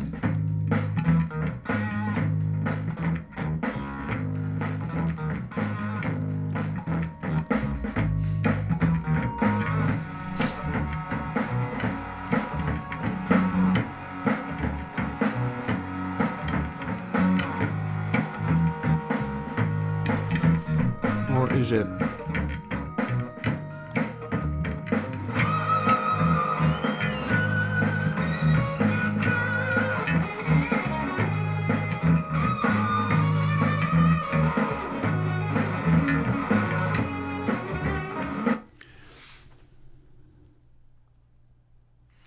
We could just do it that match instead is a clone of boost.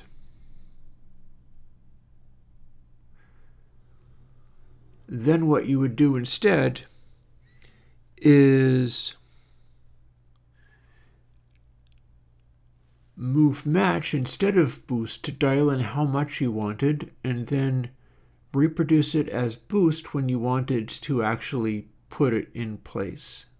And I feel like that's a better idea than trying to do it overriding ceiling. So let's go back and do that again. Clearly everything is wrong. Everything has to now be fixed. Fair enough. Everything shall be fixed. Everything can be fixed. I'm honestly a little astonished that people took such a liking to Console LA. It really felt as if I just fumbled it and it didn't work. I stand corrected. So here's what that means. Everything changes. That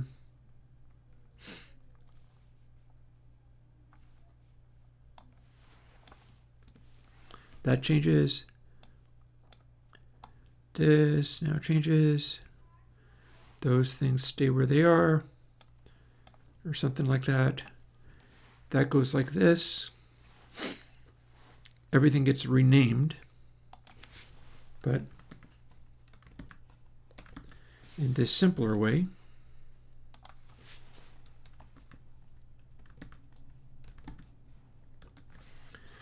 Everything moves down by 1. Boost and match sit next to each other.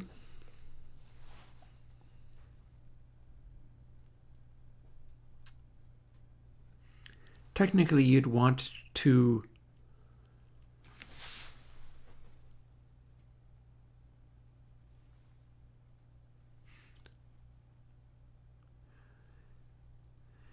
I could simply have mode be running that, but it already was though. People wanted the gain match thing and didn't realize they already frickin' had it. Maybe it's better that they're separate.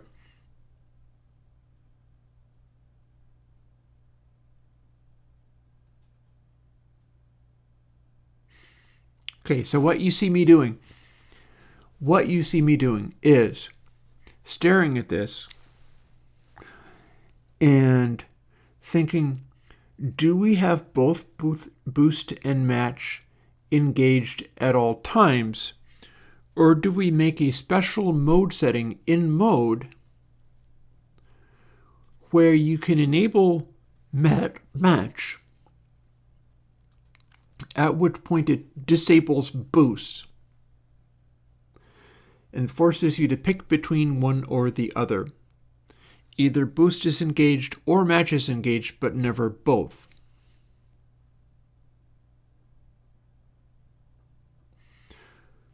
Does that make any sense?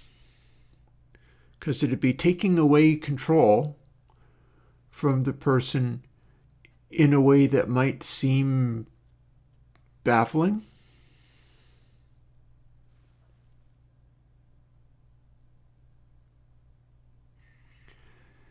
But it would give you the behavior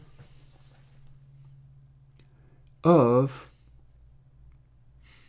set it to gain matched mode, and then it's like back to normal, but as you start ramping it up, then you start seeing at what point it kicks in gain matched level with everything else being the same.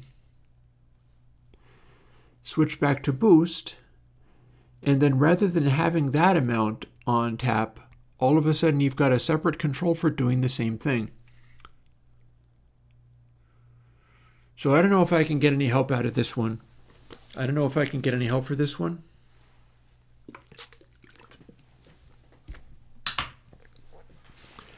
I'm kind of liking the sound of it.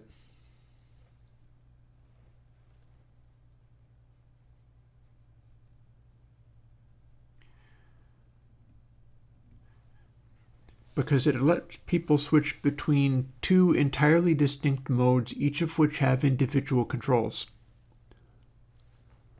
while not having them interact in any way. And I could label it as literally that. It would be boost, match, or clip only.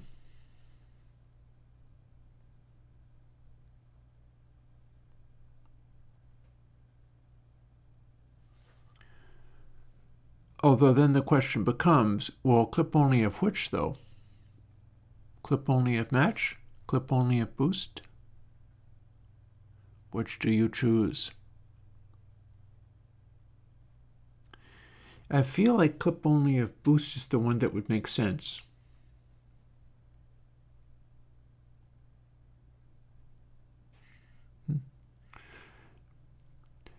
Several of you guys do that tilted A, subscript A thing.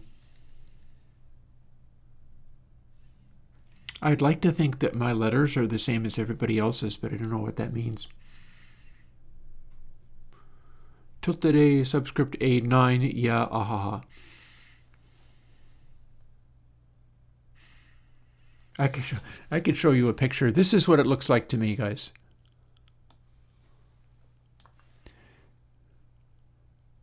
See, if I select it, there's just that. But then, looky there. Tilted A, subscript A, smiley. That's what I see. Oh. Yo. Me. Interesting. 9 ye, ahaha. Funny thing, 9 yeah, ahaha. Okay, Chrome's just going insane. Chromium, technically. Yeah, like seriously. This is what your comments do when I see them. Thing, me, chat, and bro, it switches to yo. The one below where it says tilted A, subscript A, 9, yeah, ahaha, it switches to 9 ye, ahaha. And that smiley is just a smiley. Maybe some demonic silicon monster is haunting my browser.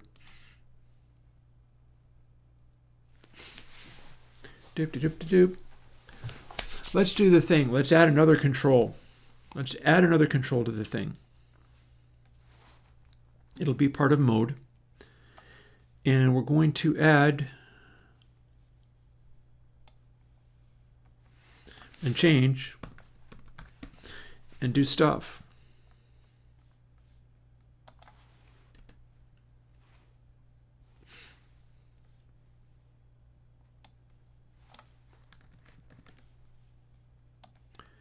So we're going to change all of these things.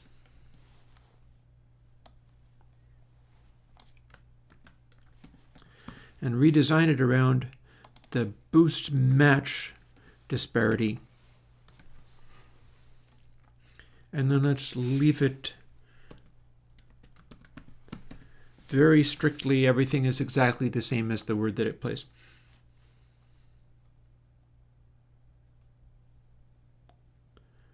Wait, since when? Okay.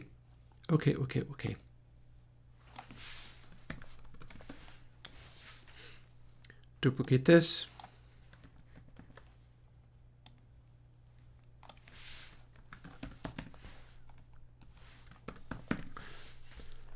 Mimic that.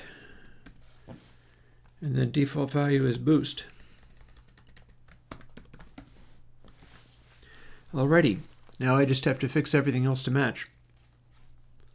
Up to and including the order of these things, because these orders of things have now been changed too. Yay! Because I didn't have everything complicated enough. And it needed to be more. Okay, that at least is going to be normal. This is going to be changed. This will turn blue when I get it right.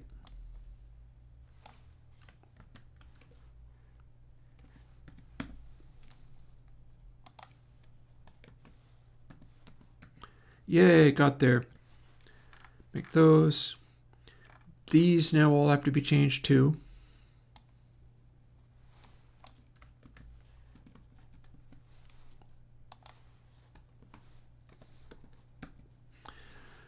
These are generic, so they don't have to.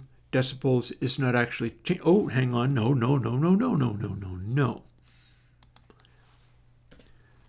That needs to be changed.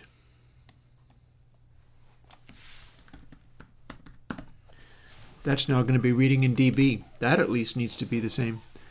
I wanted to build speakers.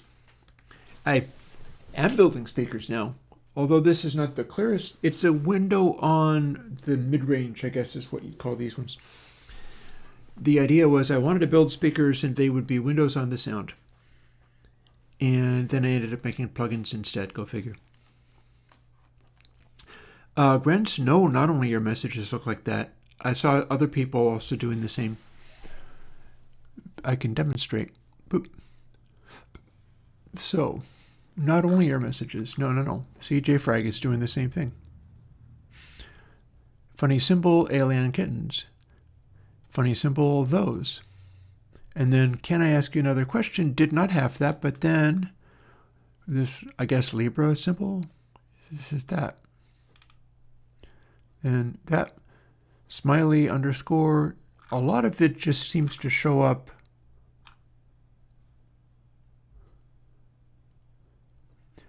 Oh, I bet I know what it is. Okay, so let's test this out. I think JFrag typed BBB, and then that, and then typed interesting, open mouth, and then changed it to interesting. That's an edit symbol. It's showing me edits. You don't get to do unedited things. So anytime anybody who's changing stuff, I think that's what's happening.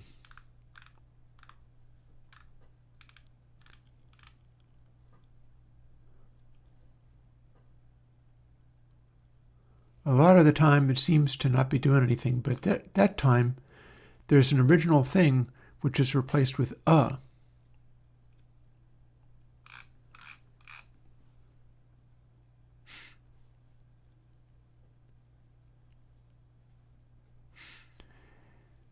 Yeah, if you want to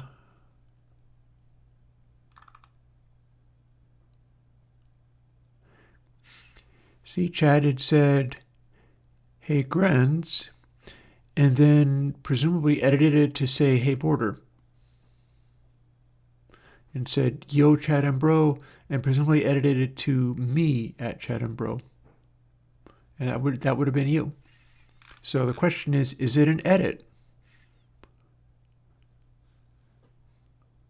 And you know what? I don't care. It's Google is doing something weird to you that I cannot predict or understand. I wouldn't mind understanding it. I got to talk to people on this platform. If they're doing weird things to people's text on this platform, I'd kind of like to know what that's about, but I don't get to, so. Alrighty. Back over here, let's see whether this is any different. So 0 and 0, boost and match. Those are both dB. I can clone that in the VST version and do whatever it was I was doing in the VST version, and that seems fine.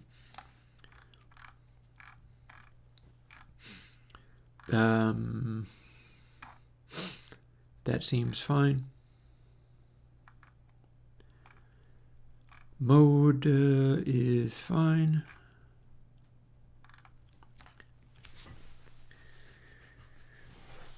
There's our output mode.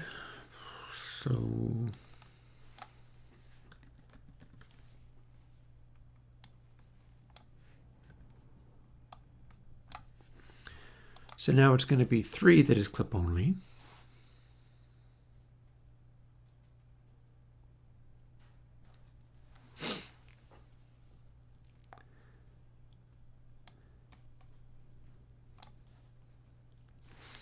And then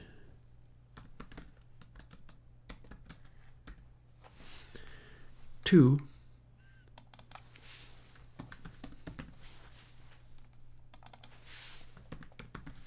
Hey, we got there. Also, interestingly, I could be doing this inside this switch statement, couldn't I? I absolutely could. Let's see how that rolls. Beep. There. That even makes logical sense. Gotta love logical sense.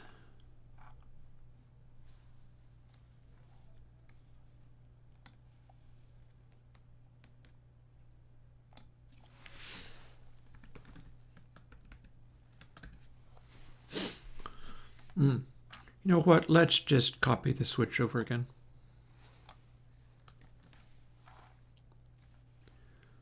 Where do we put that? We put that down here. So,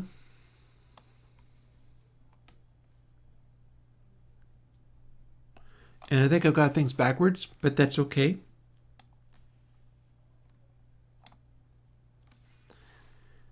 Because first level is times input gain.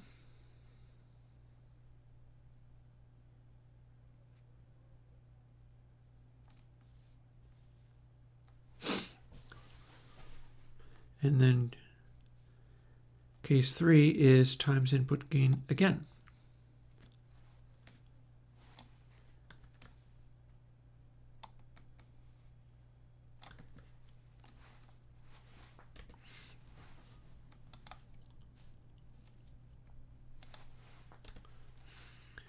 So, bada boom. And then the rest of this stuff gets changed around kind of a lot, because match now lives here and is the same formula as this.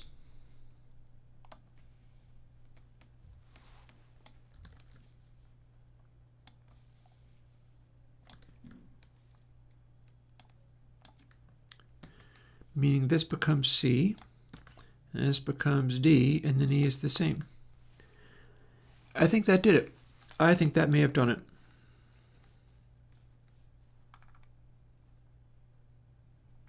Don't know why this is here. Hi. How about no? Or wait.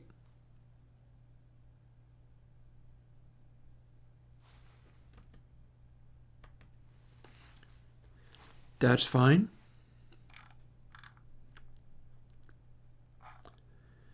We're multiplying by something which is a large number, so what we're going to want to do is divide by equals match, assuming, of course, match can't be 0. I don't think it can. No, it's a dB measurement going from 0 to 18. So 10 to the power of 0 divided by 20.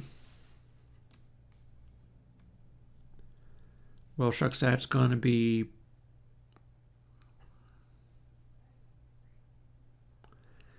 I guess we find out.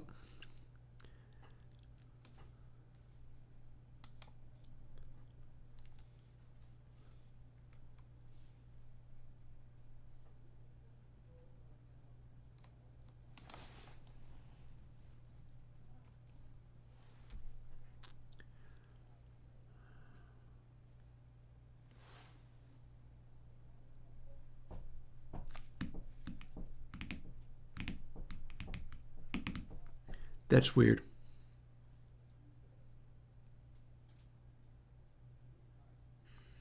Oh, but is it though? It goes from 0 to 18. Yeah, I will see whether I can get that going.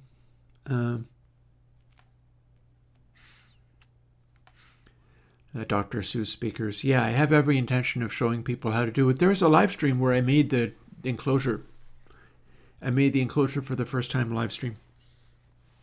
The rest of it, however, that's another story. Let's build this and see whether it blows up.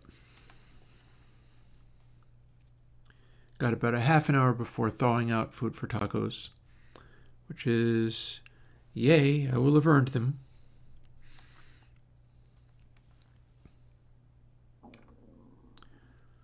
Switch mode, clip only.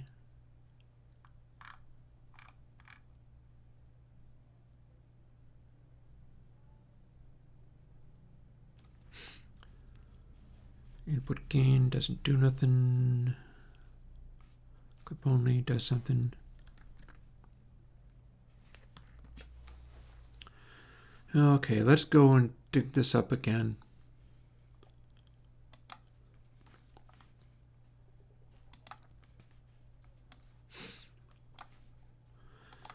Just when you thought you were finished with making this stinking 80 clip 9. People's loudness toy. For when they don't want to just use clip only. And trust me, I'm being sassy on purpose, don't mind me.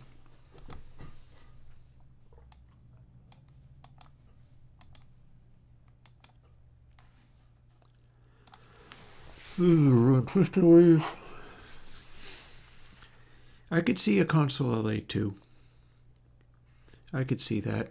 It would be nice to amend some of the things that I feel like I didn't get right. And a lot of it would be fairly straightforward because it would be like, okay, let's leave most of this the way it is. But we'll add a console LA2 pre so that you could have just the filter. And I don't know whether there would be any point of doing a juice version. Anyways, here's Wonderwall. Oh, wait, why would Twisted Wave be open? Okay, so I don't trust you now, so let's do this again. Probably it's open because I just opened it and waiting to do something with it. Fine, let's do it again. We'll do it live. All right, here we go.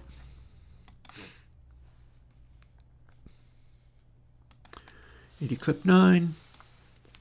Boost and match are both at 0. That's not what that's supposed to be. Default, okay. So far, so good.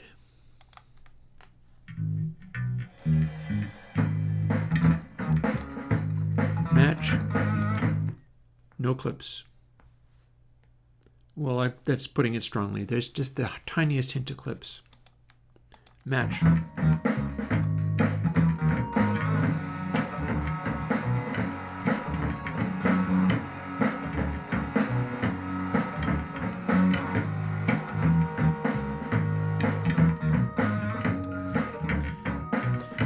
So that would be restraining things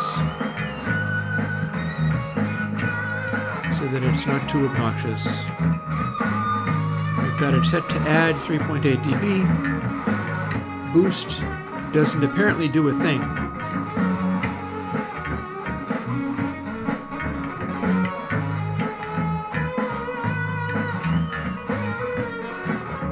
Clip only. This is how hard we're hitting it when it is set up. Yeah, the bill already, but yeah, that's what that was. And then if you go to full on boost,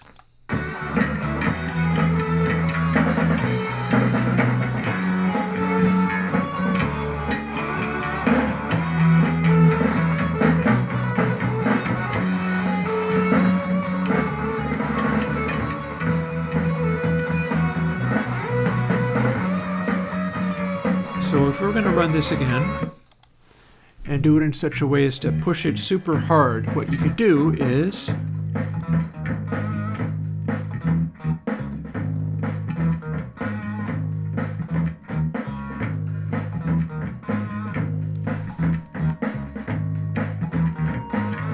.5 dB matching.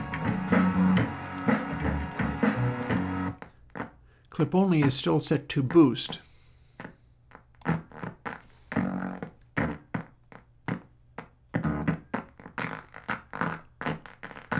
Set it to match. And that's how hard it's grinding. And this is what you can add.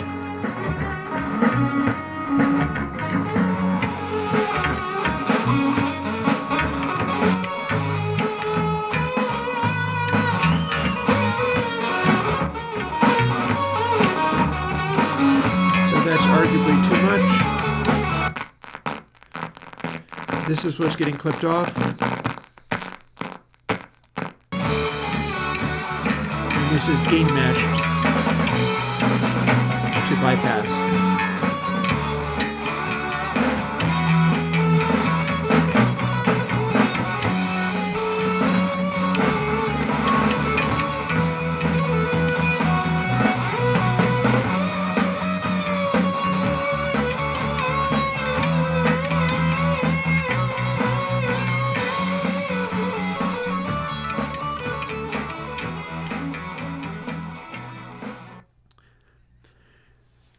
Just for funsies, I'm going to set it to clip only and play with the noise.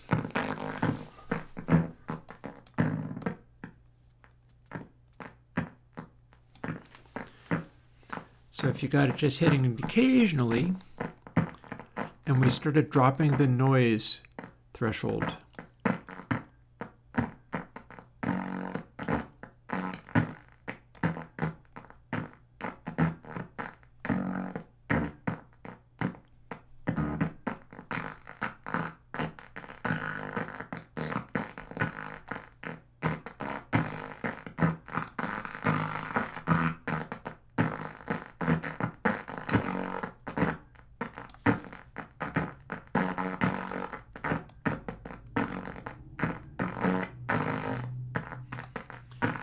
So maybe you'd want to set it up in such a way where, like, okay, I'm hitting all of the buzz, but we're going to try to do that thing where they say you can fight aliasing by replacing it with noise. Let's see if we can make that happen.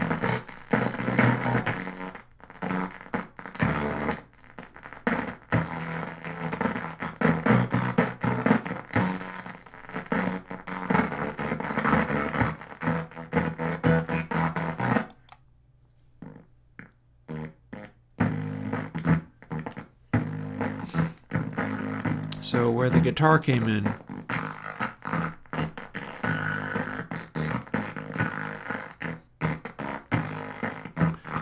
So if we set it to match,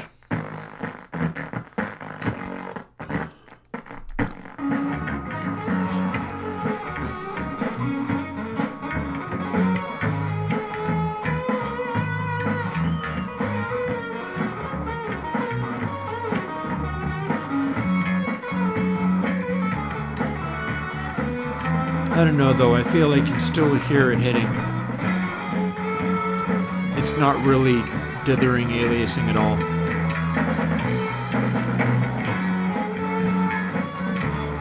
All we've done is add extra noise.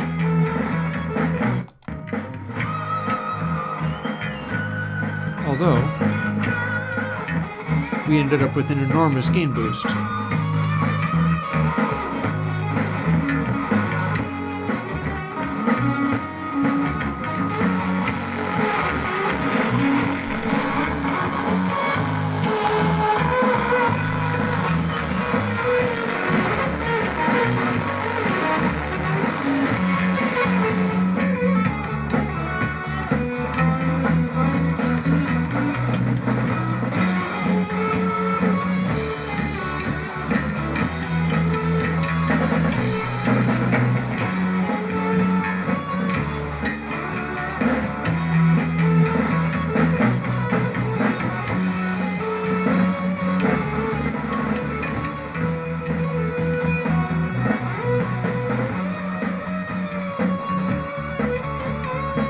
Yeah, it's pretty hot garbage.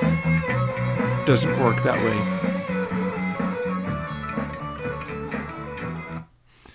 Yeah, so that doesn't work that way, but I can at least put it under the control of people who are playing with it.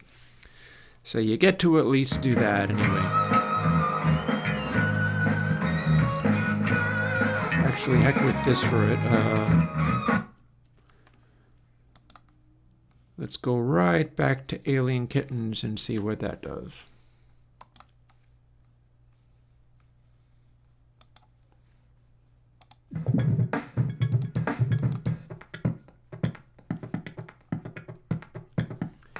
So adding 3 dB clearly gets me a lot of stuff happening. That's just straight up hard clipping.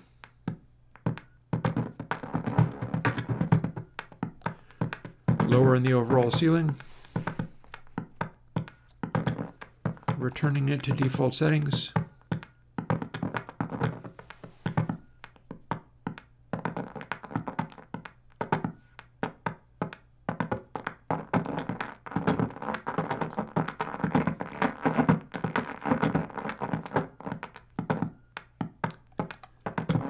And then extra fuzziness.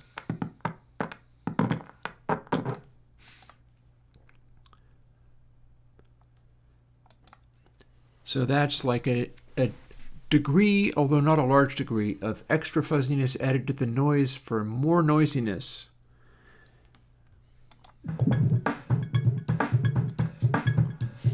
And here's the difference. Bypass and match.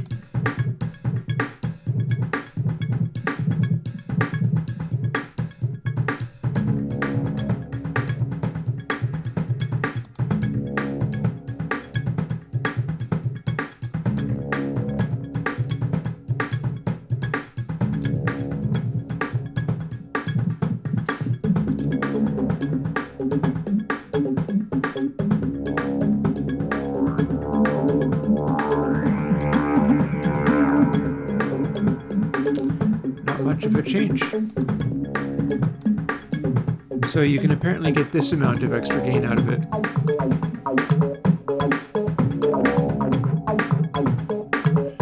With no real change in other tone.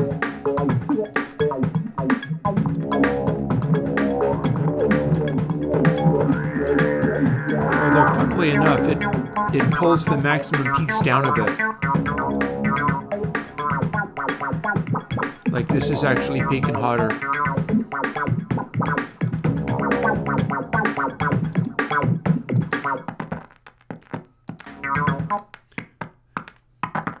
Although we can always mess with that, see whether we can do anything there.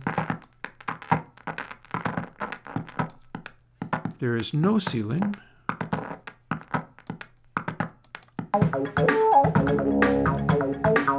Then we're topping out about here.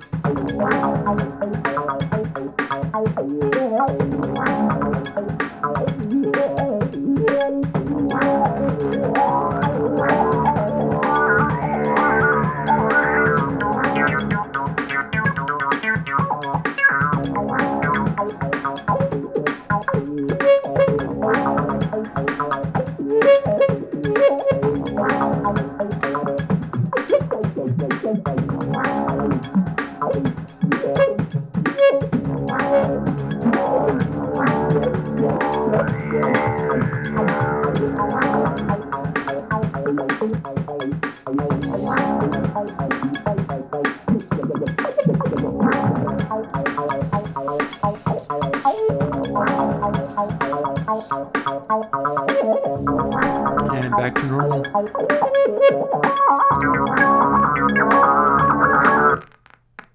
Clip only.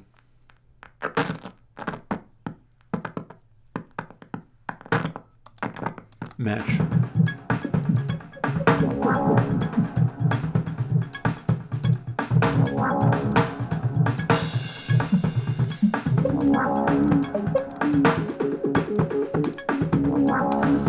So it's kind of deceptive.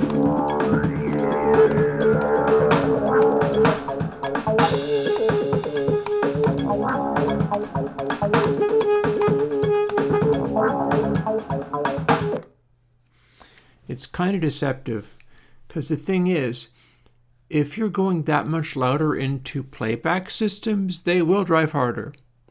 It's deceptive to think like, okay, if I do matched volumes and it sounds exactly the same when I bypass it, that means going that loud as a final output is going to act the same as when I had it clipped at a lower level because I was matching volumes. Like it just does not work that way. But this is what people want.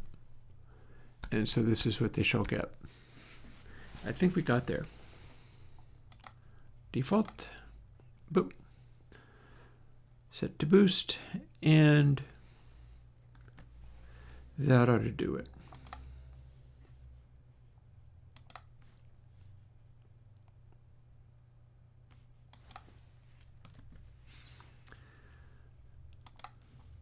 One final build for the sake of being tidy.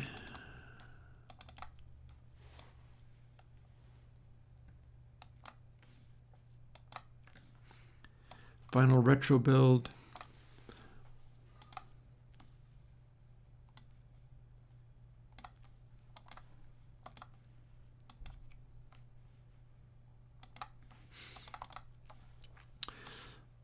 Alrighty, cool. How it affects LUFS is by smashing and loudinating things. That's basically the answer there. LUFS is going to be affected by it by being a clipper. So again, if you're doing like level matched things in the belief that you were doing it in such a way that it will be every bit as good and impactful and strong as it was when it was simply staged down, you're mistaken. But people want to be mistaken, so what do you want for nothing? I'm going to take a breather and come back after using the facilities. I'm not going to go and I'm not defrosting taco cheese just yet. And I'm not going to make another cup of coffee. But what I am going to do is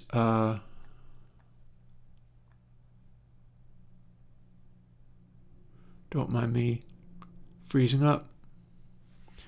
I'm just looking at my stream audio here. I better switch over to this for the moment.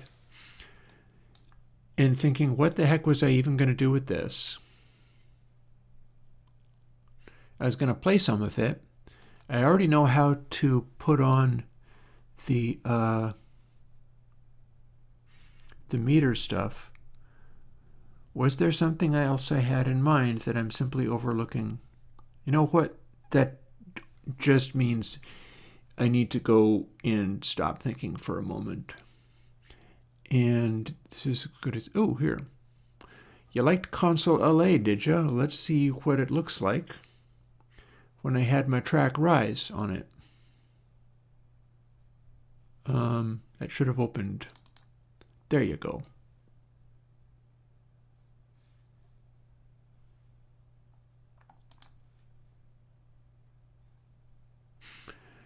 Okay, Aurora Dream Reaper has just showed up and said, hey-oh, and then it says tilted A underscore A that. So interesting.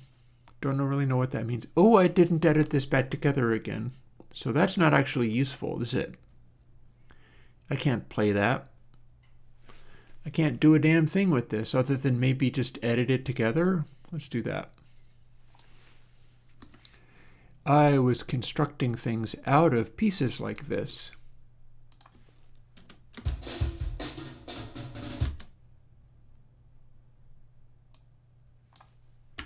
I was constructing stuff out of pieces of music like this. So technically, if I just squish all of this together into a single continual playing thing, something will happen.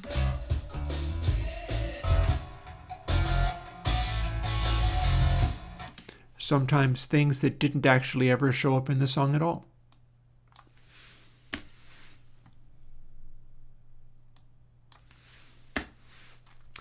And yeah, so this is why I did not like LA.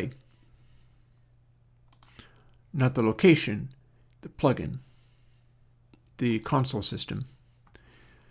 So this is what my Rise LA mix ended up like.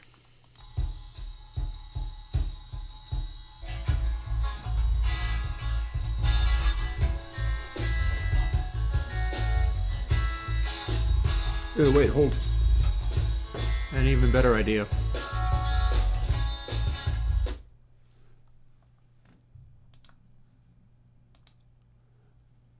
Ta-da!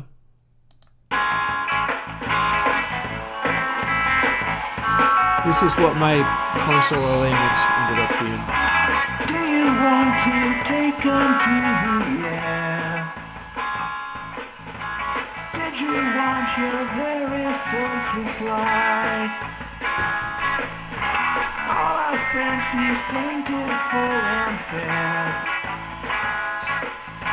Life revealed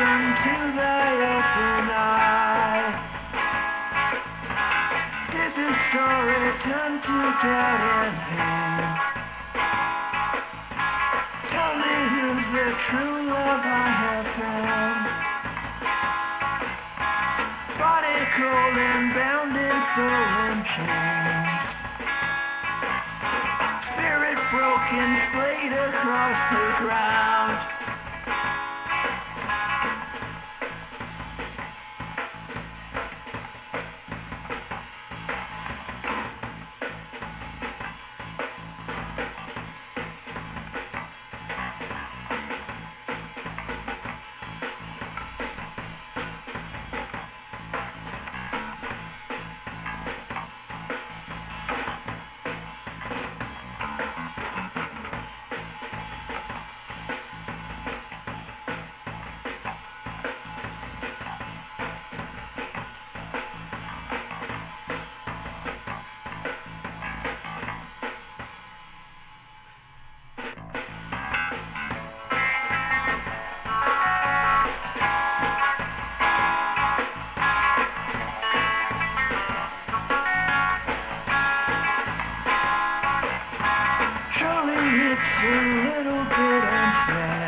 To walk and live.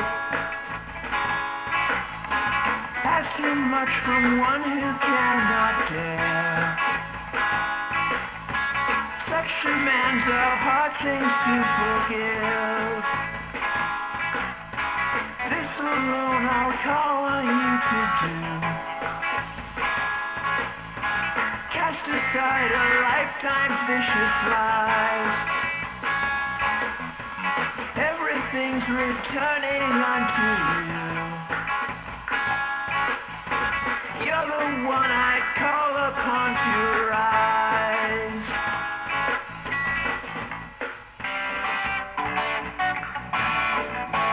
Baby, you got to rise. This isn't the side I wanted to see. Baby, you got to rise for me. This isn't the side I wanted to see. Baby, you got to rise for me. This isn't the side I wanted to see. Baby, you got to rise for me. This isn't the side I wanted to see. Baby, you got to rise for me. This isn't the side I wanted to see. Baby, you got to rise for me. This isn't the side I wanted to see. Baby, you got to rise for me. This isn't the side I wanted to see. Baby, you got to rise for me. This isn't the side I wanted to see. Baby, you got to rise for me. This isn't the side I wanted to see. Baby, you got to rise for me.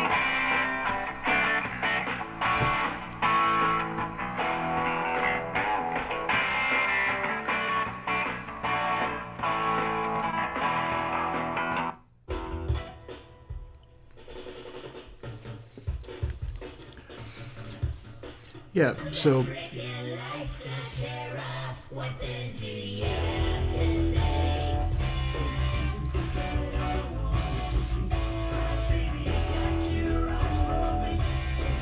so I don't know what people like about the mid-range of this.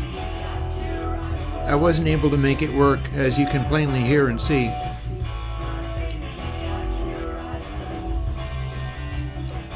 Don't really quite know what went on there.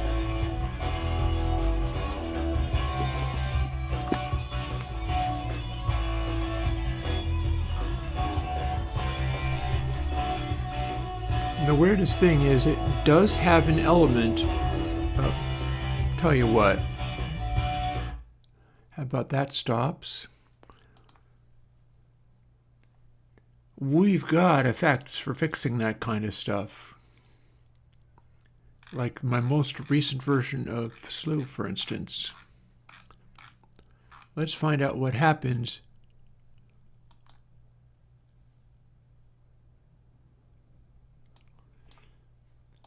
Is that the most recent version of Slew?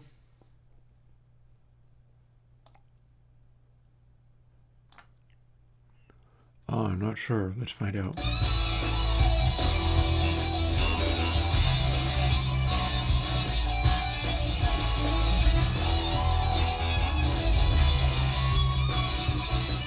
I don't think it is. I don't think that is. So rather than that, go away, we can try a most recent version of 2Tape.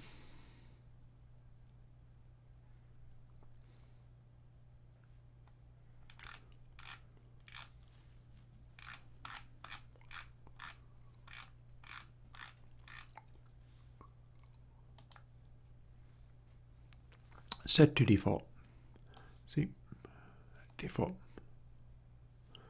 And now what do we got? After we move it above the meters.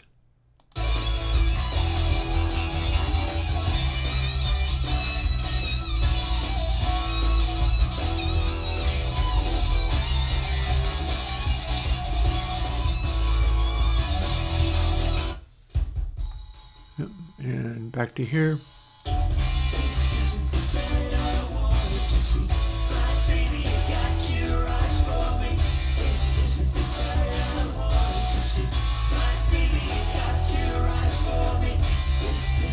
Okay.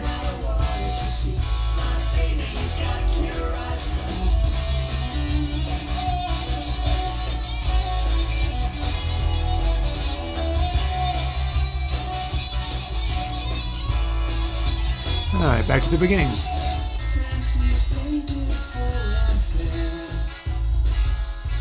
That still sounds terrible in the cymbal.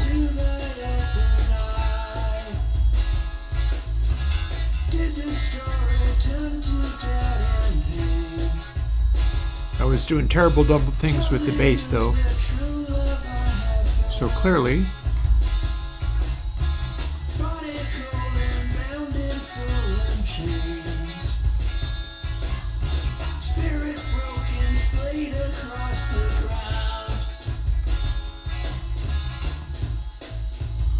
been told how that head bump needs to be dialed back, so we're doing that.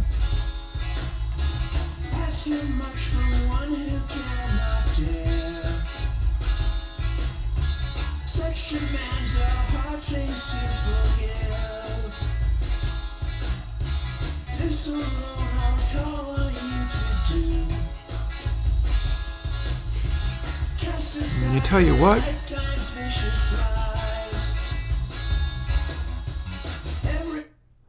I'm still not happy with Console LA.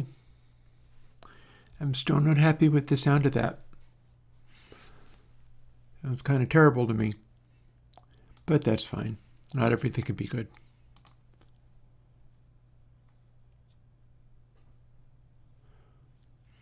That said, the ability of 2Tape to rescue stuff like that is completely awful is not so bad. Well, that was a little surprising. I was like, huh. First of all, don't I have a more recent version of Slew, which I think I do. And second of all, oh, hey, 2Tape, there you go. Fix that up pretty nicely. Okay. So, technically, I still want to figure out something about dynamics. I'm still frustrated with dynamics.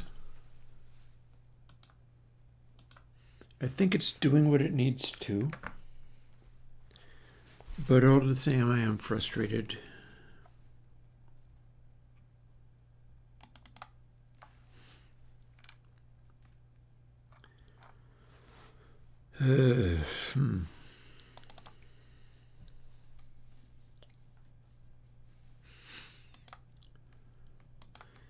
So if we normalize these to hit a little bit harder and then throw them into the new version of Dynamics, what do we get? This is the most recently altered. What's its defaults?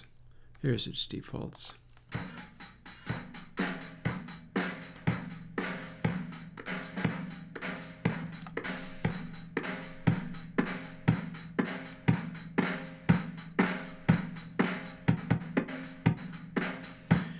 We do have release acting a little better now. What's this floor do?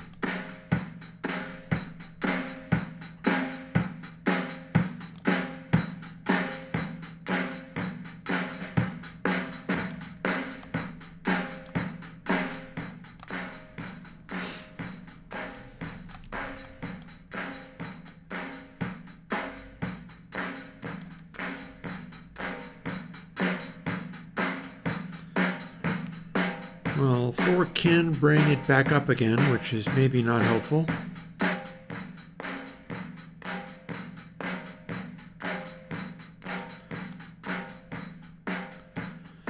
So if we're not sealing so hard,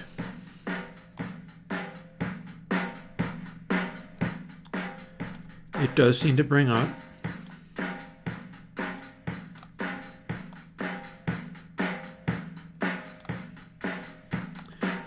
If we're not sealing at all, then maybe it'll do something.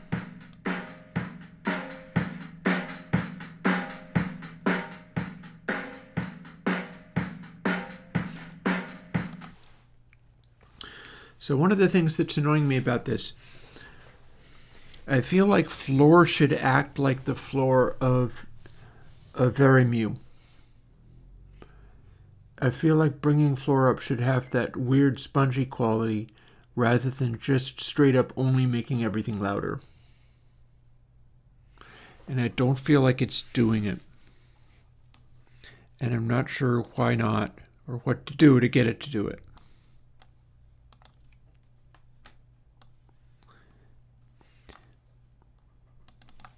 But then that's what I do. And if I can do it, what I can do is not only make the version of Console X that has the new filters in it, the ones that are working better than the previous ones, but then I can also simply replicate it with Dynamics 3 instead of what's in Console X2 and Console H, and then also have that run in front of the sort of pseudo tape style-y thing going on in there. And that will make it more easy to get into both that Beatles zone, but also into that, because I can demonstrate that easily enough without even really continuing to work on this, which I'm going to do anyway. I'm going to do that anyway. Well, maybe we need to bring in Bez floor in here too.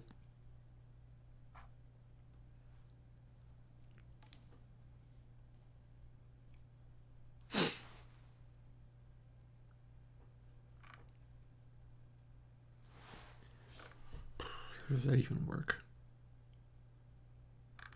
Oh, also we've commented that out.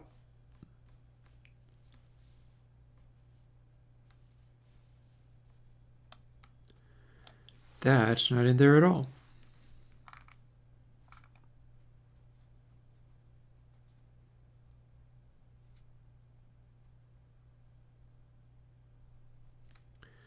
Something else is going on here.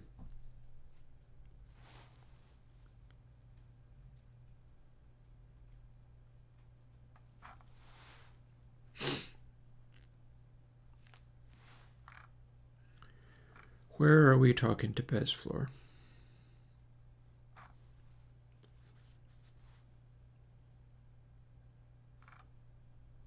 I was going to demonstrate something.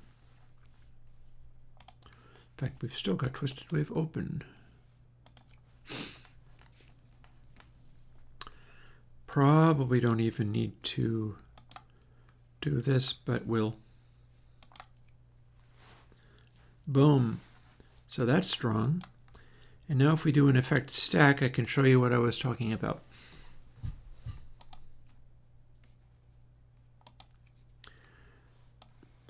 Dynamics 3 into a recent plugin. I think it's just Contapity is closest. Wait, though, no? Yes? Yep, that certainly looks like what was going into things, so let's find out.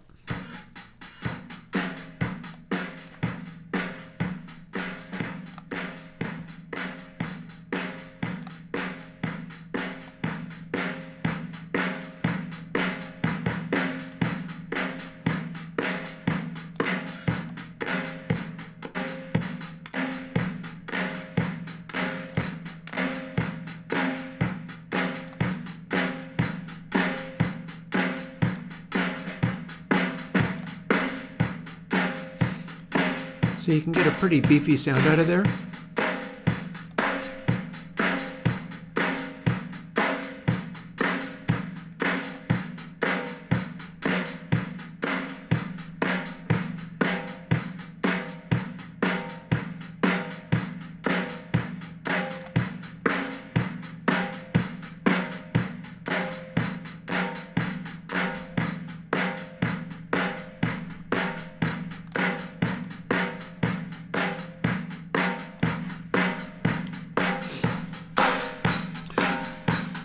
And without the compression, it's just kind of tape clip, right? But without the tape on there,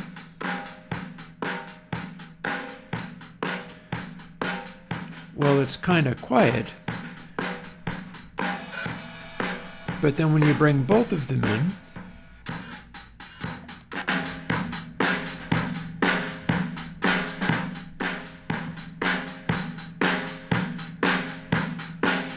you can really get some weight behind things. We're getting into more of the Bonham-like zone.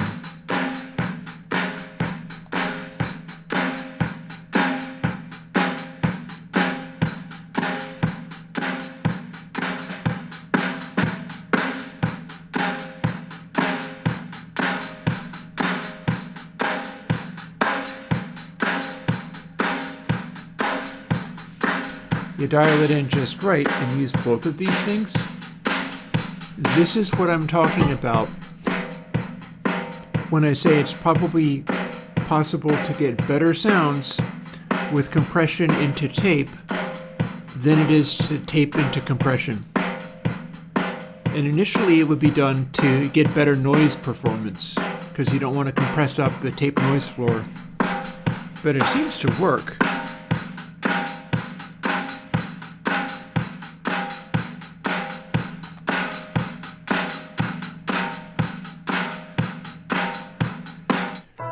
Battery low. Battery low. Well, that can be fixed.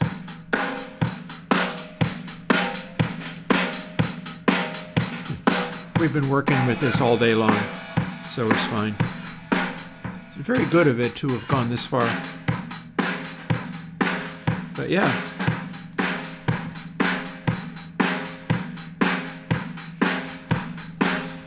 And then you can fool with like ceiling to bring the squish in a little bit more.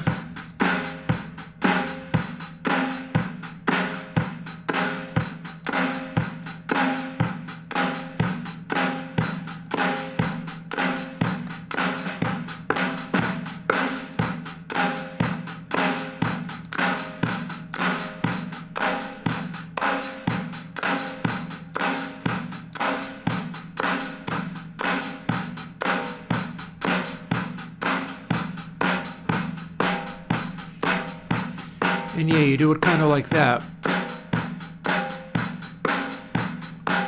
And it gives you a sense of what drums feel like, even though what the drum recording is doing is this. But you do the right compression into the right tape saturation.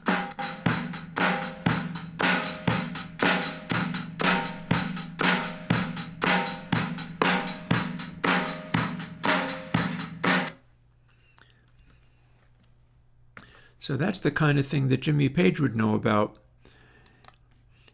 in the process of making the Led Zeppelin tracks. I'm going to take a moment, Power off. get this charging again, and I'm going to go and get my tacos defrosting. And I'm going to play this.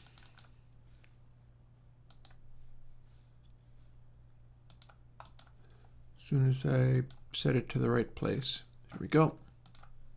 Because I'm only going to be there for a moment, but I'm going to be showing you something even so.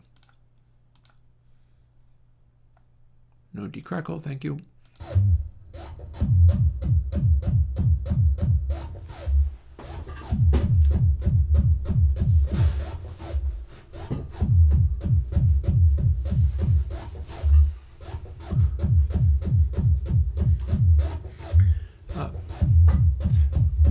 Nice Beats, explain to me what a vocal channel strip is, and we can talk.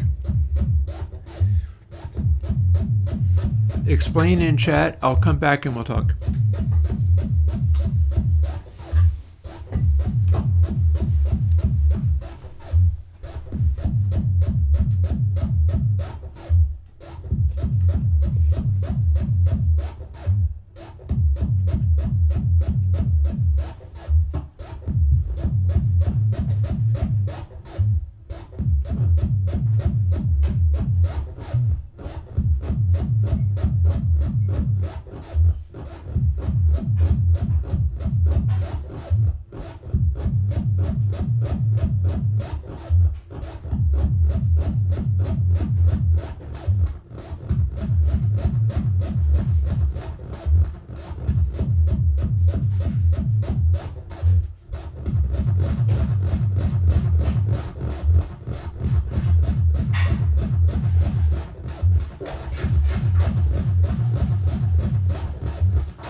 Okay. Sorry, this is very silly noise. My apologies. We will call it. Apparently it's transcendent silly noise. All that means is it's loud. That's all. Apparently it makes neat noises.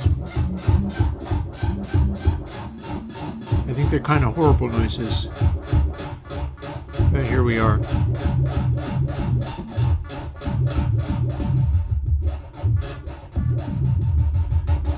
one day I shall edit this into an album and put it out.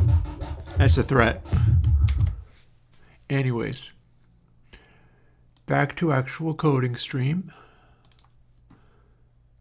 And away from that complete nonsense.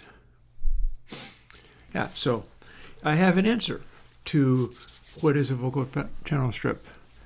Microphone, preamplifier, equalizer, and dynamics processing into a single unit. I have no reason to make a microphone preamplifier in plugin form.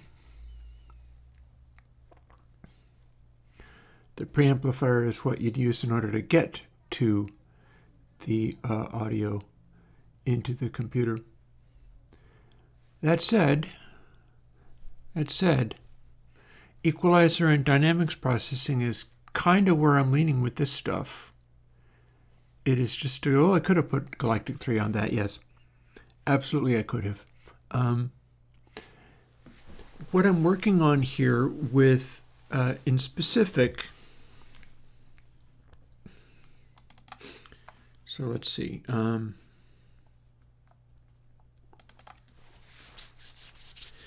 Here's what we're talking about. So that's a vocal, except for it's going to be over the laptop speaker, so I can't really play it to you. It's a little Laptop speaker, because the other speaker is now recharging. So let's not bother with this. But the idea, what I'm trying to do is,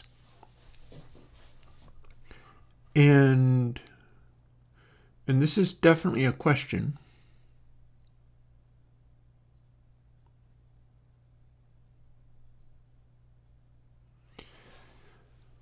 What if, what order of these things do you need?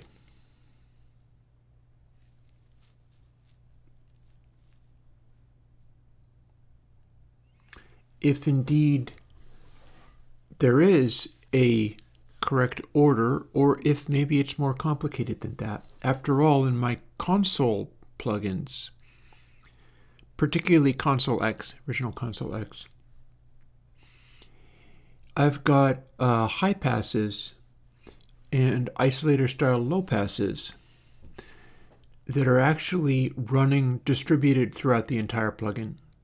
So it would be like stage of low pass, preamplifier, stage of low pass, regular equalizer, stage of low pass, dynamic processing, stage of low pass, a tape effect or something. And it's scattered throughout everything.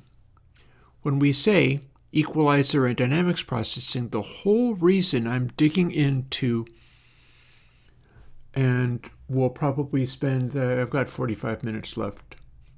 I think I should jump into assembling the Console X 3, at least so I can start fooling with it and getting it together.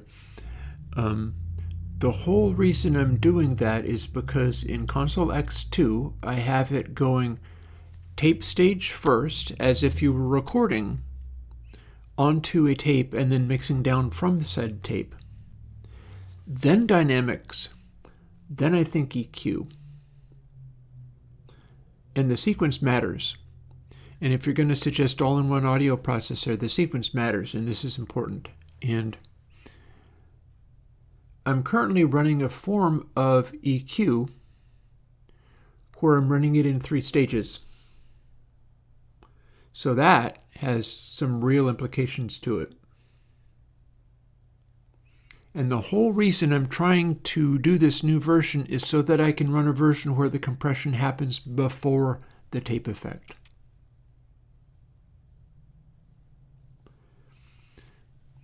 So there's that. There very much is that. This is something where I need to get it right.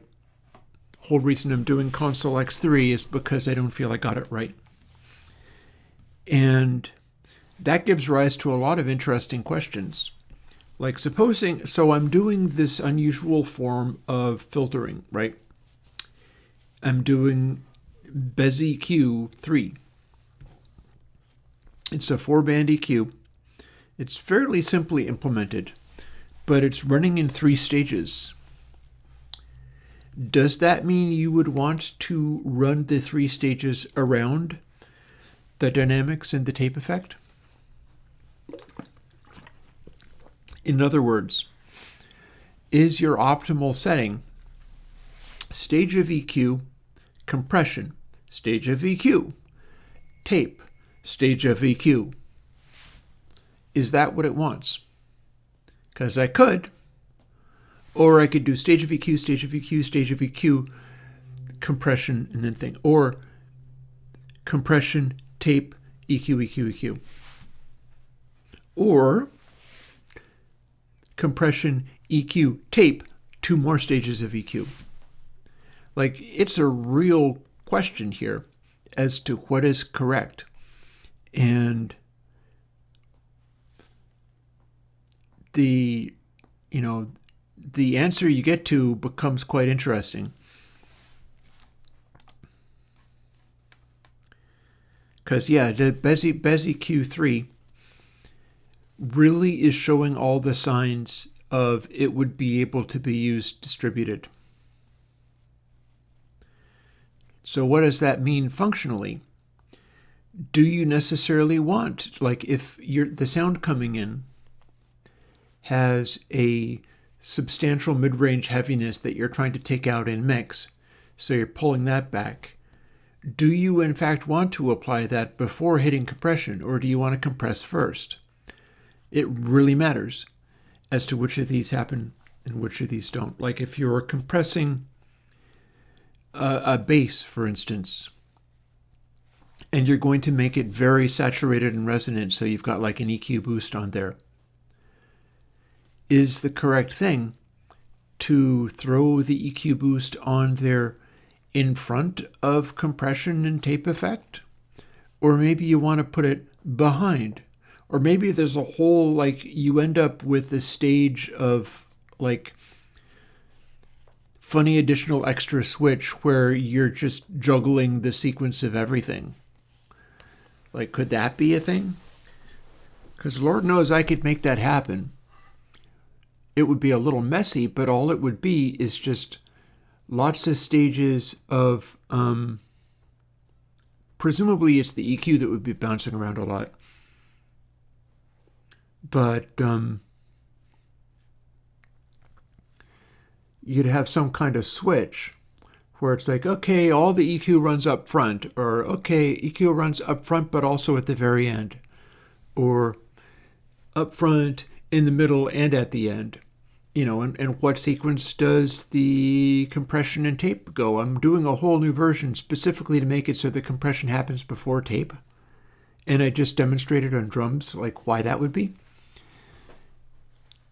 But what happens after that? What happens when you're dialing in tones? How cumbersome will it be to have these things distributed in different ways? Like, I could see a sort of elaborate switch or something where the place that you put the filtering ends up acting different. And in practice, all that's going to be is probably a bunch of switch statements. A bunch of places where as you're passing through, you either get to hit a stage of filtering or not. And the filtering can go in various places or it doesn't. And that question there then just ends up becoming like, how much of that is needed? What is it going to do? Because you realize if you're doing like compression and saturation, it makes a kind of sense to have that be a unit. But then there's a bunch of variations with a 3-stage EQ as to what goes where. 3 up front, 2 up front, 1 after. 1 up front, 2 after, or 3 behind. And that doesn't even count splitting it into equal spaces. And yeah, it's like,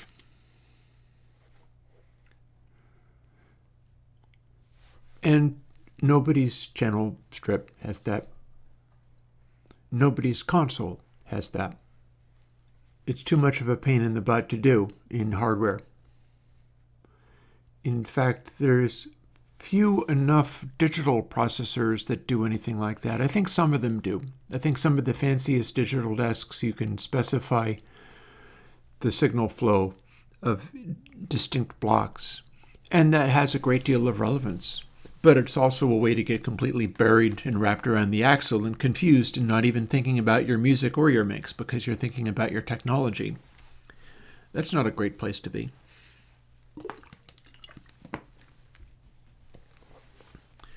So yeah. But it gives one furiously to think, doesn't it? It is an interesting question. So rather than, I don't think I'm going to be able to wrap my brain around Dynamics 3 today. I'm starting too late in the day. I'm too tired. I'm delighted with what I got happening off of BusyQ. That's awesome. But, and I'm glad that Dynamics 3 is better than Dynamics 2 was. I have got improvements going on it. I'm just looking at it and going, well, now what? How do I get the upward compression thing to do what I want? Because I feel like the upward compression thing is not doing what I want, and yet I've got it to a place where it's kind of doing something in the area. I feel like it's doing something that's in the area, and yet it simply is not responding the way that I want or need it to. But what is going to need to happen is I'm going to make a Console X3, first as plugins, and then I'll see how easy it is to just port it directly over and maybe do some small changes, but leave most of the GUI part the same as in Console X2, because it should have all the same pieces and all the same parts. And so I have a way of doing that. And I'll spend my last half hour of stream doing some of the work on that and talking to all y'all who are throwing hundreds and hearts and things so much. So how do we do that? We do that by copying stuff over from the previous version, only to then turn around and change it. People ask, how are you able to make so many different plugins in once a week? Well, I'll tell you, it's like this kind of way. I'm not starting from nowhere. People who are doing like the vibe coding on that kind of nonsense, they're not starting from nowhere either, but they don't know where they are. They've got it copying somebody else's code out of somewhere, and then they quickly have something. But I can copy my code out of my previous version. Then all I got to do is do some changes around, and hopefully it'll get to where I want it. We shall see. But yeah, there's a lot of tedious, busy work that lives in this. And by starting with the previous version, I get to run with things set up just like this. This is basically everything that it needs to be. This is the bus version, so that's not going to be exactly the same, but we'll see. And we'll start with bus parameters. You know, this is not instant, by the way, but to the degree that I got this working the previous time, it's a nice way of getting it working for the new version and having that be worth something. So I skip down to where it says private and take everything in here. From this down to the output. I may very well end up with a better bus compressor. There's a plugin that I have not yet put out that may never come out called X2 Bus. And that's the special weird little bus compressor that I came up with for Console X2, standalone. I could put it out if you wanted that one. But I may also simply replace it with what I'm doing for this. So we select that, and off we go. And now console X3 bus H is the same as what X2 bus was. Oh, also, do I have version set up correctly? No, I do not. But that's easily fixed, because this does include numbers. Hey, Carmen Zamora. This is the code that I write is basically C, not even C++, but the template is C++. It's legacy Apple code. So console X 3B. There, we need to do that. That was actually done in 2025, amazingly enough. Fancy that I'm already doing another. And then this is the template code. It was produced in 2026, but this Apple code is much older than that. Oh, that's the H file. This is the C++ file. And I copy this straight over, and then a bunch of it gets changed. See how this looks a little bit like the BESIQ code, but it's not. It's a little bit similar, but it's actually quite different. This is based off of the biquad style code. The console X2 runs SmoothieQ2 as its equalizer. I'm looking to do better than SmoothieQ2, and I think I'm doing it. It's a weird. SmoothieQ2 is much less weird, and it's very powerful, but I'm looking to go beyond. We can but try. Some people will find that that was not a success. I guarantee somebody will be like, dude, X2 is way better than X3. What are you even talking about? Why did you break everything? Why did you make it be completely wrong and much worse? But it's whether I feel that it's much better for my purposes. And hopefully, if my purposes are rock like you were Jethro Tull or Led Zeppelin back in the day, or the Beatles in their heyday, and I can make sounds that hit people in the same way, then it will make my case. So here's our parameter settings. Note that they're not A, B, or anything like that. These are all based on 3-letter codes which correspond to each thing.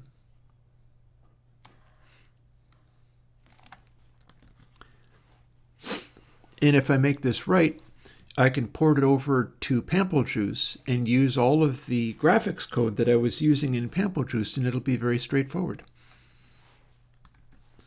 We can but try. And then let's see, initializing comes here.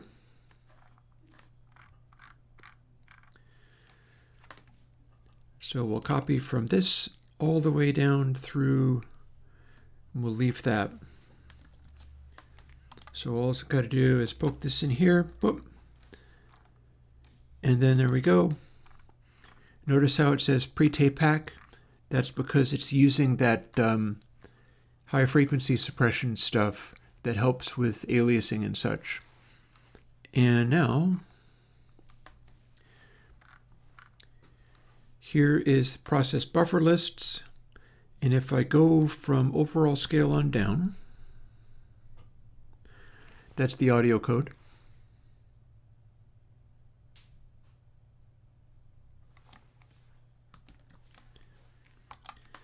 And overall scale on down, much less of it there, but now there's much more.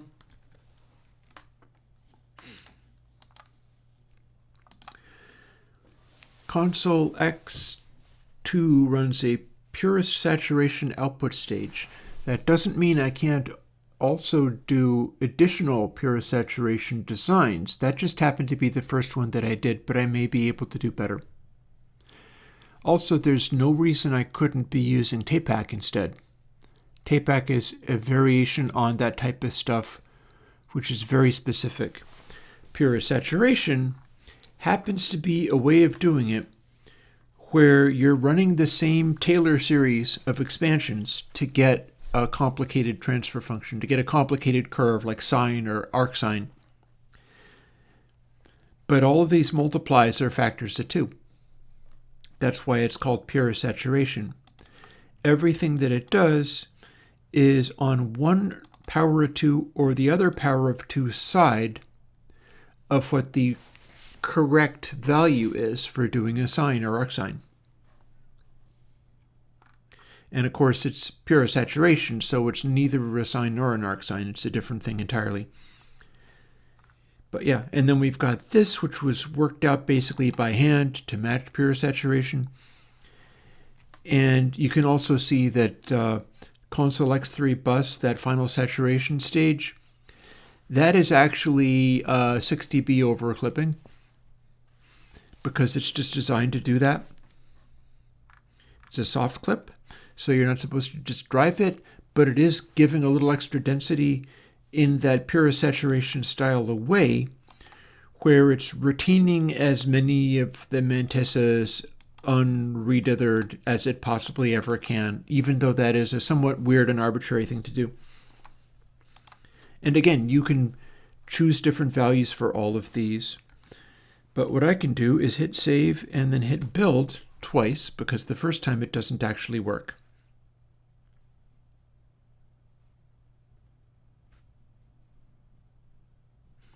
But it'll get there. And the second time, I now have console X3 bus exactly the same as X2.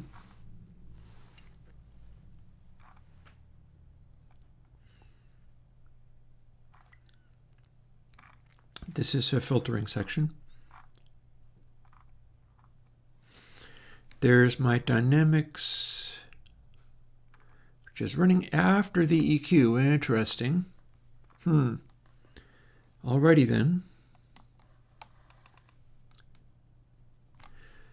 That's actually for the bus, so that's probably the right place. See, it says Dynamics 2 custom version for bus, so we might end up not touching this. Yeah. Here's the decode version of this. This is a particular form of this algorithm that's in all of console X2, console H, console 9, everything. Just been using this throughout. So they are all interchangeable. That's the purpose behind that. And it's also a lovely little algorithm. Like, look at that. That is the corresponding version of what was in the channel versions. And it uses golden ratio as part of its calculations. And it uses this funny formulation called exponent 1 log 1p to produce these things. And that's just a form of curve that is worked out using the program Herbie on the internet that was specifically designed to do better floating point resolution than you get with normal math operations. Herbie is a college project for the purpose of doing that, and I ran it enough times to find ways of doing this kind of thing. So this is one of the solutions to that. It's just a way of doing encode and decode. It actually has a slightly, its peak level is slightly above 0.2, but that's a separate concern. And let's see, having done that, there's no actual switching around to be done there. But we have a successfully built console X3 bus. Next, we do the same thing with channel, and then we do the same thing with pre. Because this is how we do.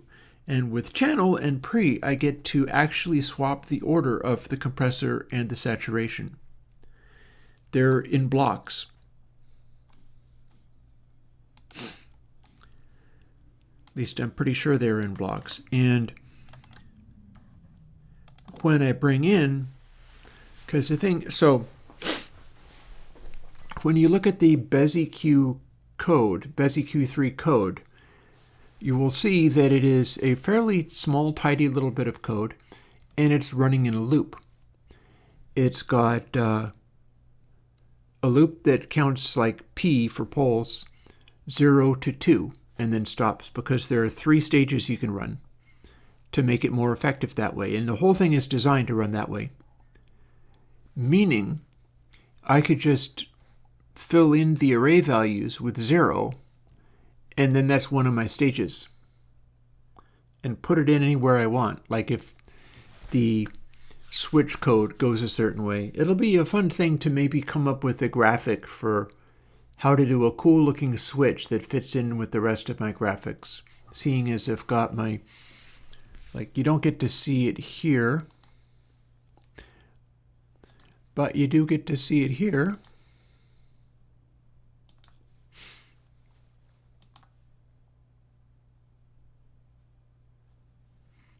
Easier to just run this. Hang on. Not showing clap, are we?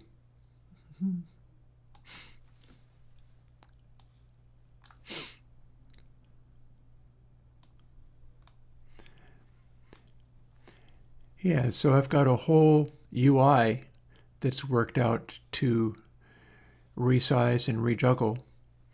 And what I'm talking about is having this, including all of these things, the controls that move and everything. This is a gain stage. And coming up with something where, rather than just have these here, also include something else. Maybe it would simply be included so that this would be a 3-knob control, although it's a little weird to be putting it there. Or we could have this replaced with a 3-knobber. And then rather than, so when I say 3-knobber, I'll show you what I mean.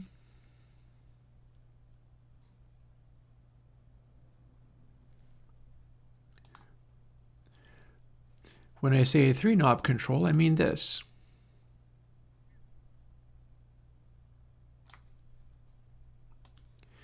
These are 3-knob controls.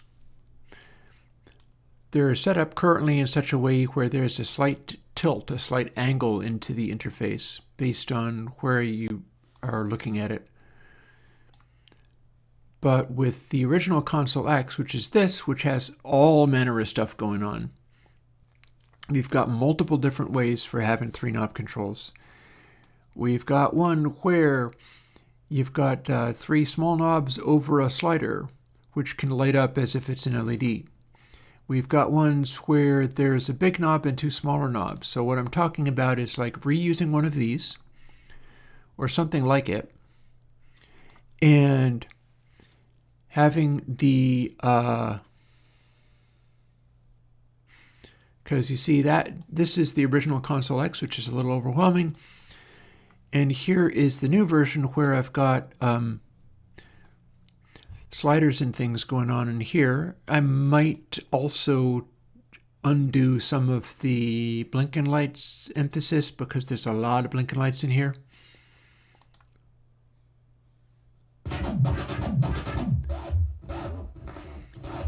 Like with this, comp goes darker when it's compressing.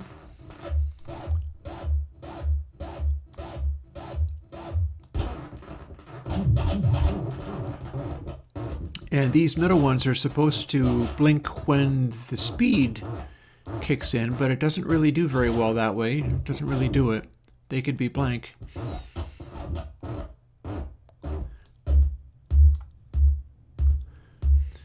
So what this one is now showing is gate is turning on. I'm not going to have gate going forwards, so maybe they'll just end up looking like these.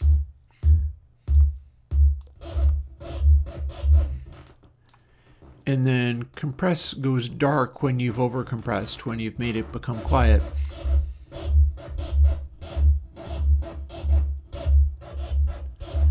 You can pan it around.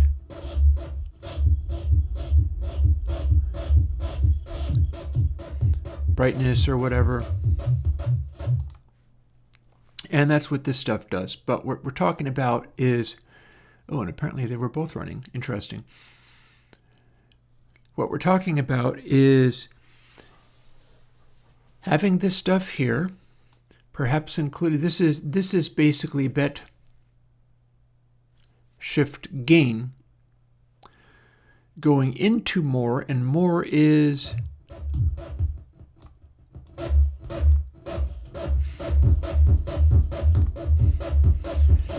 our lovely saturation. So it can go all distorted and stuff. But the sequence is broken. And this is the old version of my compression.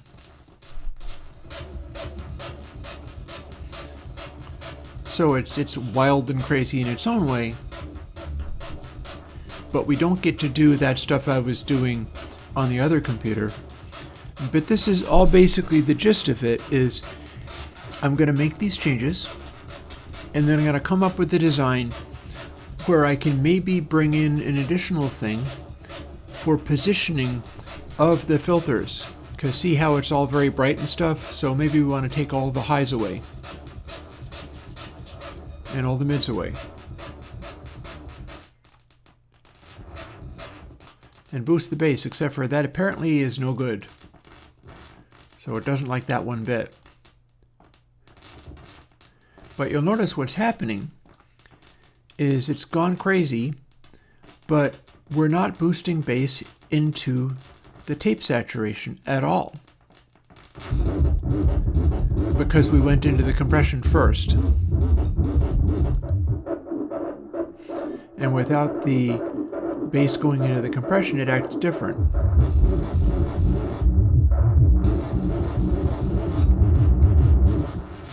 So you can overcompress this way.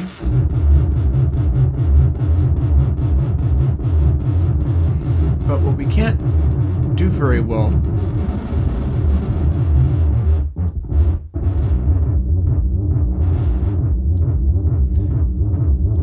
is sequence these things appropriately. So that's why I'm building Console X3, is to be able to get this stuff to work the way that I want it and fool with it until it does. So let's see. So we're looking at X3. Here's X2 channel. Same process I was doing before. There's the version. It's not set yet. It's going to be CX3C this time.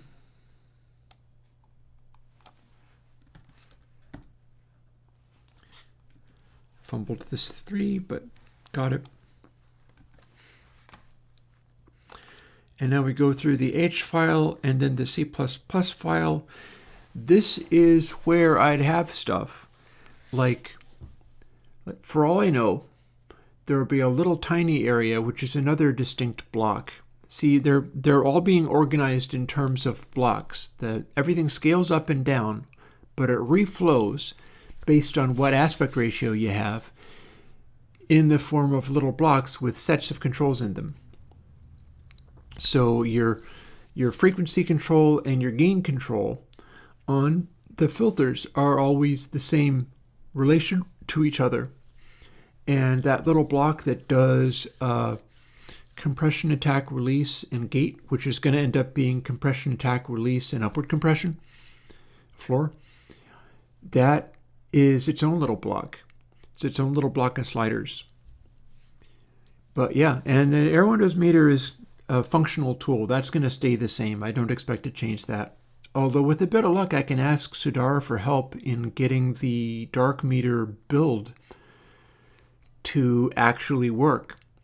Because what happened back in the day, this is months ago by now, I built Console X2 and Console H, and they used dark meter, and they built just fine.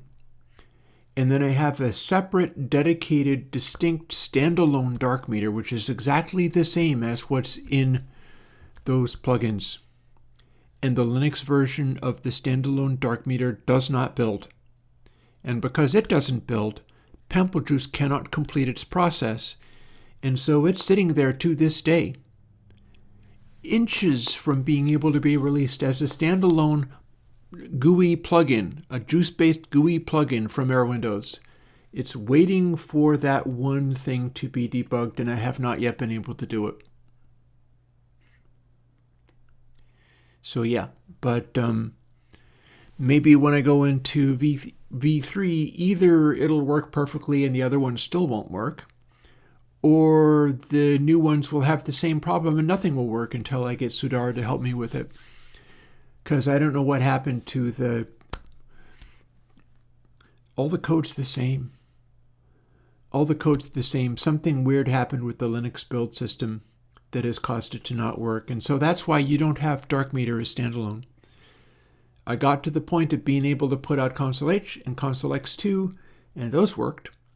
And then I tried to do Dark Meter, which is the same thing. It's the same thing as if you had Airwindows Meter standalone, but it's Dark Meter standalone. And I can't make that build. Go figure. This is why I make the retro plugins. In modern coding, I'm always facing this scenario of at any given point, all of that stuff could be taken away. We have we have Airwindows consolidated. Bacon Paul went and made that. He made it himself. He didn't even use AI or anything to do it. And Windows Consolidated works to this day. Paul wants to go and do more. He's talked about it. He's also talked about how he is going to get really good at using AI and do such amazing things with all of his private projects and stuff. And he's going to do amazing things with the Consolidated too. I haven't seen it. I don't know whether he will. I've asked, if you're going to do anything really grandiose and impressive, please make it be a separate project and have the original project still sitting there working the way that it always has. And I think he said yes. I remember him saying yes. I can always ask again if it comes to that. But yeah, that's why I ask stuff like that. I ask stuff like that because I don't trust that if anybody dives into those waters that they'll ever come out. And if I lose Bacon Paul, I can't do anything with Consolidated on my own. It's not my project. I didn't invent it. I didn't write it. I didn't make it. It's using my stuff. But it's not mine. So yeah, it's interesting. It's a weird world to be in. And this is why I make the standalone. This is why I make the retro. I make the retro because this is under my control and I can continue to use the same things going forwards indefinitely. And they're not going to be taken away. I have a backup computer that's the same OS and everything as this laptop. In case anything happens to this laptop, I can keep going immediately on a whole other computer, which is also running Snow Leopard. It's about 7 feet away from me right now. So I've got that stuff for in case things go wrong somehow. And I think there's going to be a lot of that. I think there's going to be a lot of stuff going wrong somehow. And all I can do is try to be prepared and wish people well, because people are going to do what they're going to do. I mean, who knows? Maybe for them, they're even not wrong. It's easy enough for me to look at this stuff and be like, well, I know what I'm doing. Last thing I'm going to do is start diving into Cloud Code or something and start spending, $5, $20, $200, $2,000 a month to keep up with the people who are doing this kind of stuff. Just in order to be able to automatedly do stuff I don't understand and couldn't reproduce. And I'm going to spend all my time doing the stuff that I do, thank you. I don't think anybody blames me a bit for that. But it's weird. And it's especially weird to know so many people in the plugin world who are just all in oh, nope, this is clearly what we got to do. Let's do this all the time now. And they're going whole hog into AI coding. I mean, coding is a language. So that kind of makes sense. I kind of see how that's not quite the same thing.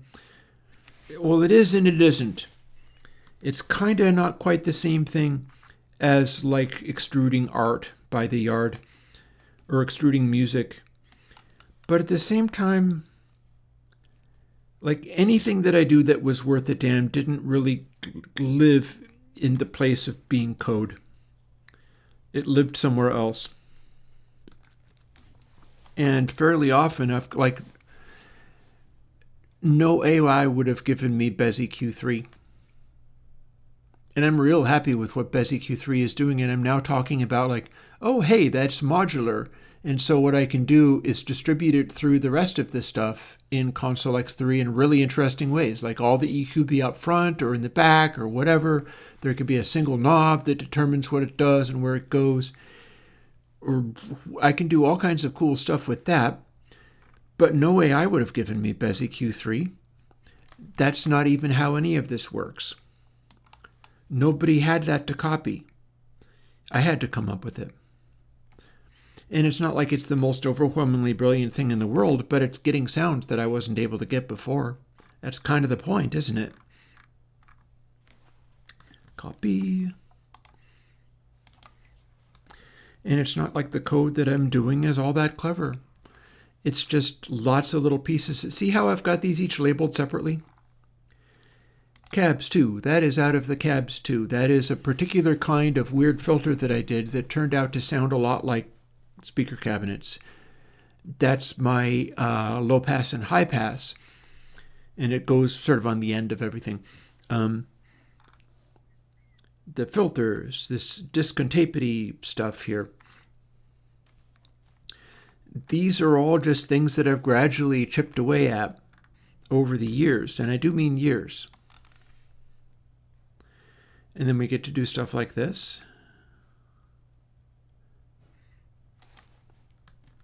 And we'll start from that point and go forward. I believe I started at overall scale, yeah? See, this is all the internal code. Many programmers would have this in 27 different files, and I don't like to. I've got stuff marked out where it says like start smooth EQ. Here's where discontapity starts. Here's where discontapity ends. And that's how I wrap my head around it.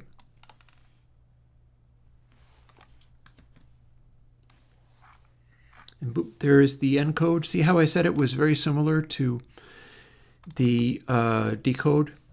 It's a very similar little algorithm there. It works differently based on if it is a positive multiplies larger than 1 or less than 1.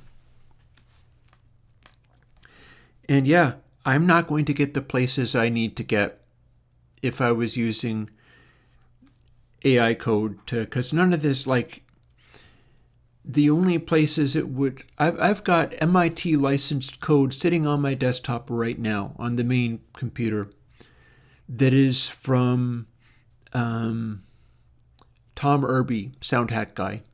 Tom Irby also does an amazing reverb for Eurorack systems. But I've got a little code base from, I think it's maybe even from SoundHack itself, which is a very old program. And you know what it does? It applies FFT processing, like for his spectral processing that you can do in SoundHack. That's always been the thing that SoundHack does. That's MIT licensed. Why would I tell AI to do an FFT processing thing that I don't understand what it is? When Tom Irby wrote a fairly simple, it's not like lots of lines of code, I just don't understand what the hell it does. When I can go and read his MIT licensed code for doing that exact thing and start fooling with it and experimenting with it, and if I can get it to work and maybe do my own version, like code it in such a way where it's like, okay, this is too complicated and abstract. What can I do to make it all be one big chunk of code like this stuff that I do? And if I can do that and get something that works, then I can have something where I kind of wrestled it into submission myself and knew what bits need to be done. Speaking of bits needing to be done, we build it once, Seeing as it hasn't built its own support files, it doesn't know how to do anything, but then the next time I run it, we'll have console X3 channel. Not only that, build succeeded, no issues. Close X2. And now, see how we're doing tape hack first? This is all the tape hack in there.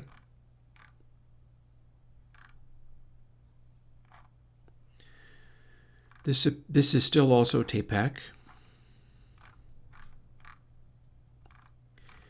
This is the crossovers for an EQ. You get to bypass the EQ if everything's flat. You don't run all this code. It's a big old pile, but that just says that's there was Smooth EQ 2. And here we have Dynamics 3. Watch this.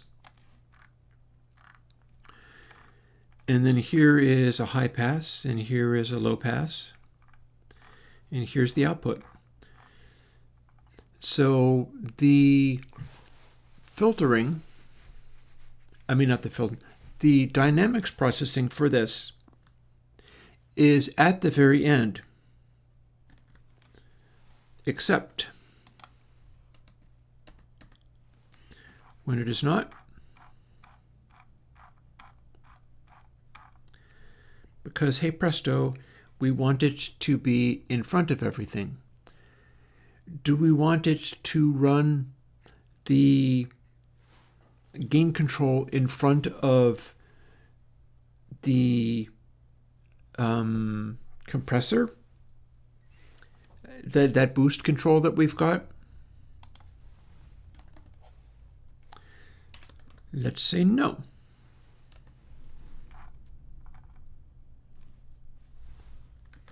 Let's build it again. It's probably going to work. And having worked, build it once more just for lulz. I'm not very lulz oriented myself, but this is a case where lulz count.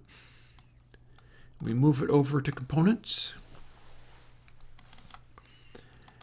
And we load up Rise Original Drums.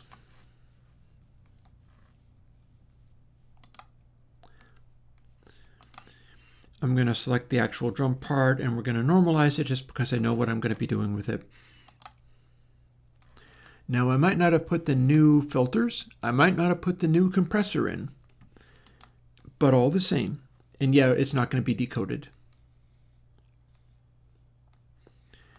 Airwindows. Console X3 channel. First one that I bring in.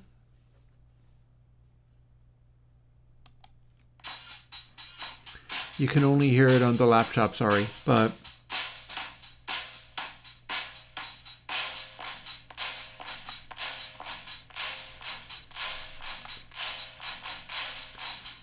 release is no good in this one, but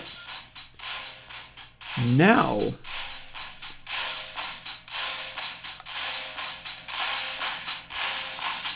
you can compress, then distort.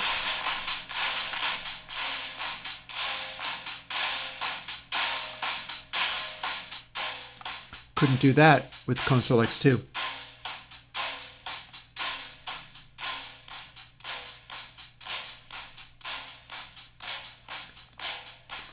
So there's a compression, distortion after the compression.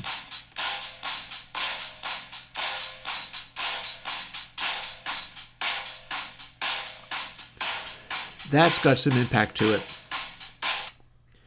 And if we tried to do the same thing in Console X2,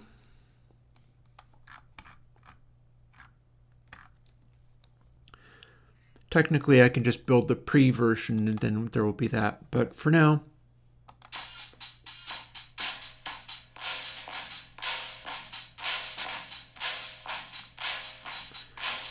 compression,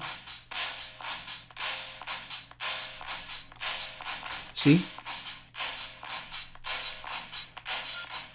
You got to be able to put the overdrive after the compressor to do this.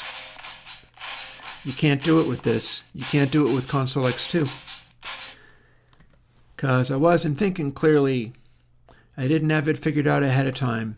I needed to do the $10 patron thing for that Boston album and start talking about how, oh, hey, I have reason to believe that Tom Schultz was building compressors into his microphones because of the way all this works. And you know that he was doing stuff to get the best signal-to-noise ratio. And so compressing, I remember reading somewhere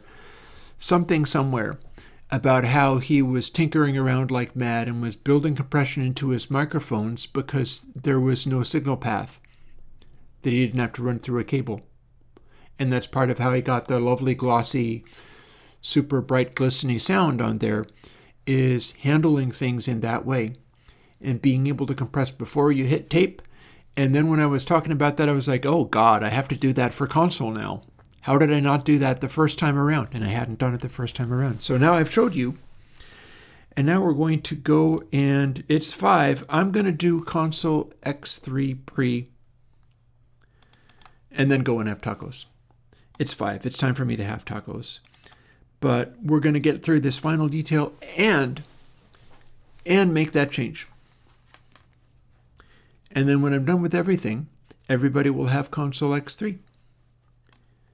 And then you'll also be able to juggle the EQs around wherever it is you want them to go.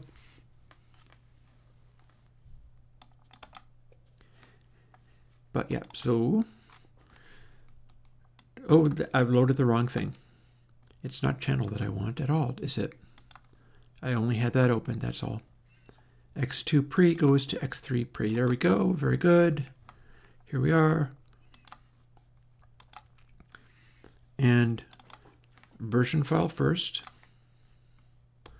Everything's exactly the same except for it doesn't encode. If I had done this first, I would have been able to demonstrate it for you. But it's fine. So CX3P.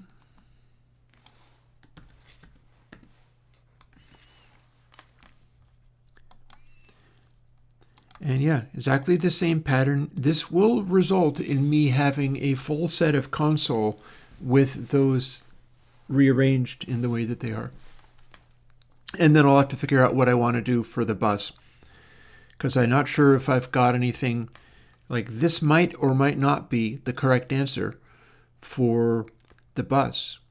Who knows, maybe you'd like to be able to do all the stuff that the Dynamics 3 can do, but on the bus, but I'm not entirely sure. So remains to be seen. If that is in fact the correct thing, then what I can do is just build it straight in as it exists and run with it like that. But first let's do all of these bits. So X2 pre goes to X3 pre. Replacing all the alphabet soup with these ones that are labeled appropriately. Here we go.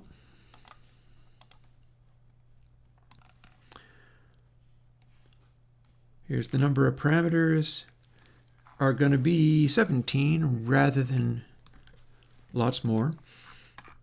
And then we're going to go down here. This I should have this set the same way. Let's double check. So it says FTP down there. Yeah. Pre is also dual mono on the Mac. But it will, I'm copying it straight over from what I had before, so it should be just straightforward. Should be no issue with that whatsoever.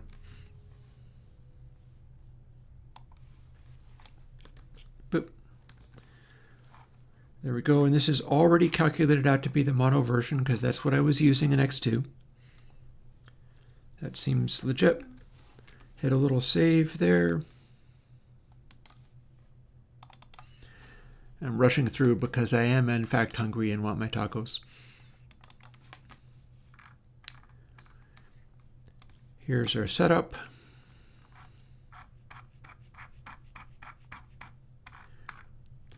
Here's what we replace. Copy.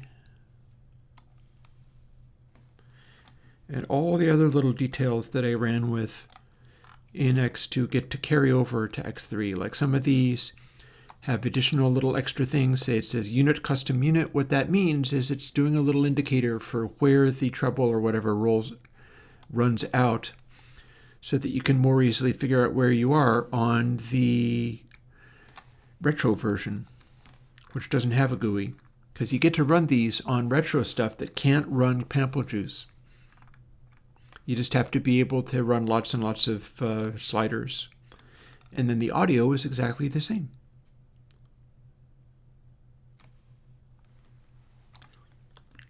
So let's see.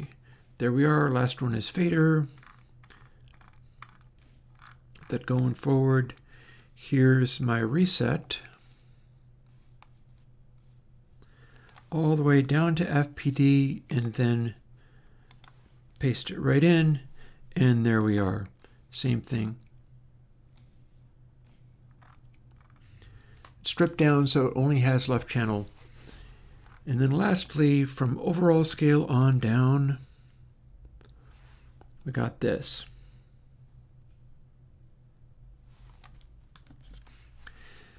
Maybe I could do an additional gain stage around the compressor so that you could just go hog wild with whatever level of it you wanted. I don't know. Stranger things have happened. It doesn't actually have to be bit shift gain either. It's just that I'm making a switch that does that. Could simplify that too. On the basis of if you want to slam things like crazy, you're probably compressing and distorting. So each of those could have their own little separate switch. We shall see, but we have copied all the way down to here. And it comes from overall scale on down. So boot and then paste. And then we'll close this because this is done. And then we're not going to stop there. We're going to take Dynamics 3 from this position here. Cut.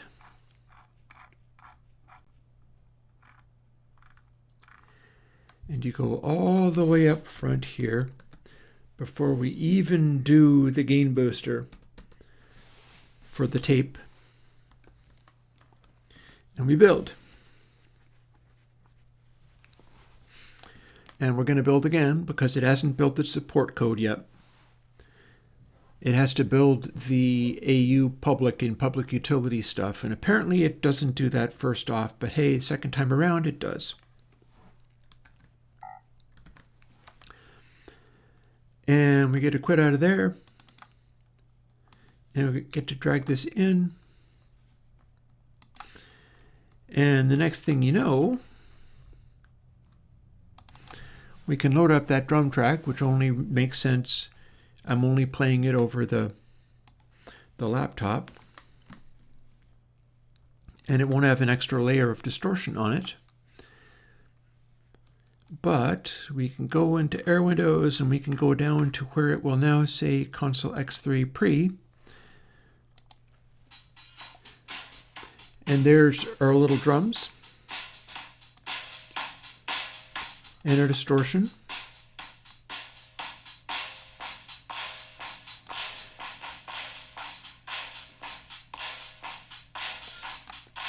And release and gate don't do things useful, but that's because we haven't updated this part yet. There's our heavily compressed sound. And here we're after distorting the compressed sound.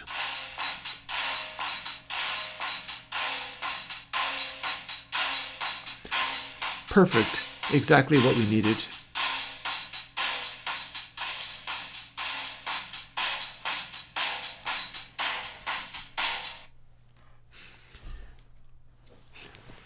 And there we have it. So, went on about Basic Q3 a little bit. We did a little fussing with Dynamics 3, but didn't really get anything out of it, but confirmed that it's better than Dynamics 2, and it's better than what's in console. And we've built the templates for Console X3 and rearranged the distortion and the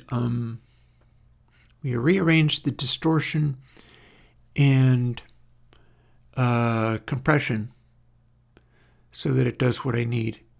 and we're ready to bring the new compression in, and we're ready to bring the new EQ in, and we've got a new idea for having the EQ be able to be in different places rather than just only in one spot, because we're going to have 3 layers of it. And rather than doing them in a loop, we can just do like level 0, level 1, level 2 explicitly. And just have if statements for where they sit in the circuit, or whether they sit in all the places in the circuit. So if you had a boost of some kind, maybe you want to have it boost before the compression and then boost after the compression, but before the distortion, and then boost after the distortion. 3 separate places, each of which are doing a little part of the boost, and that might really be something to make a cool sound. But who's to say you wouldn't also want to go, okay, let's have all the filtering happen before any of that. Or let's have all the filtering happen after all of that. Or blend them in different... I'm honestly feeling, is this a uni lecture? No, it's me doing my work. It's me doing my day job. I program plugins. Go and look at airwindows.com or look at other things on this channel, and you will see that I make plugins for people to have. And you may download the audio plugins to your heart's content, because that's what I do and why I do it. But yeah, why wouldn't you want a control where it's like a 5-position switch, like a Strat switch? Or would it be 7? So you can have 3 stages before everything, 2 stages before and 1 stage after, 1 before, 1 in the middle, 1 after, 1 before, 2 after, or 3 after. I think that's a 5-position. I think that is a 5-position. And that would be pretty understandable as like, how much of my filtering am I doing up front? How much of my filtering am I doing afterwards? And you should be able to basically just sort of flip around between that, and it would basically just work. I'm pretty sure if I set it up like that, it would just work, and I know exactly how I would do it. And it would be done in the same code templates that I have just made and fiddled with.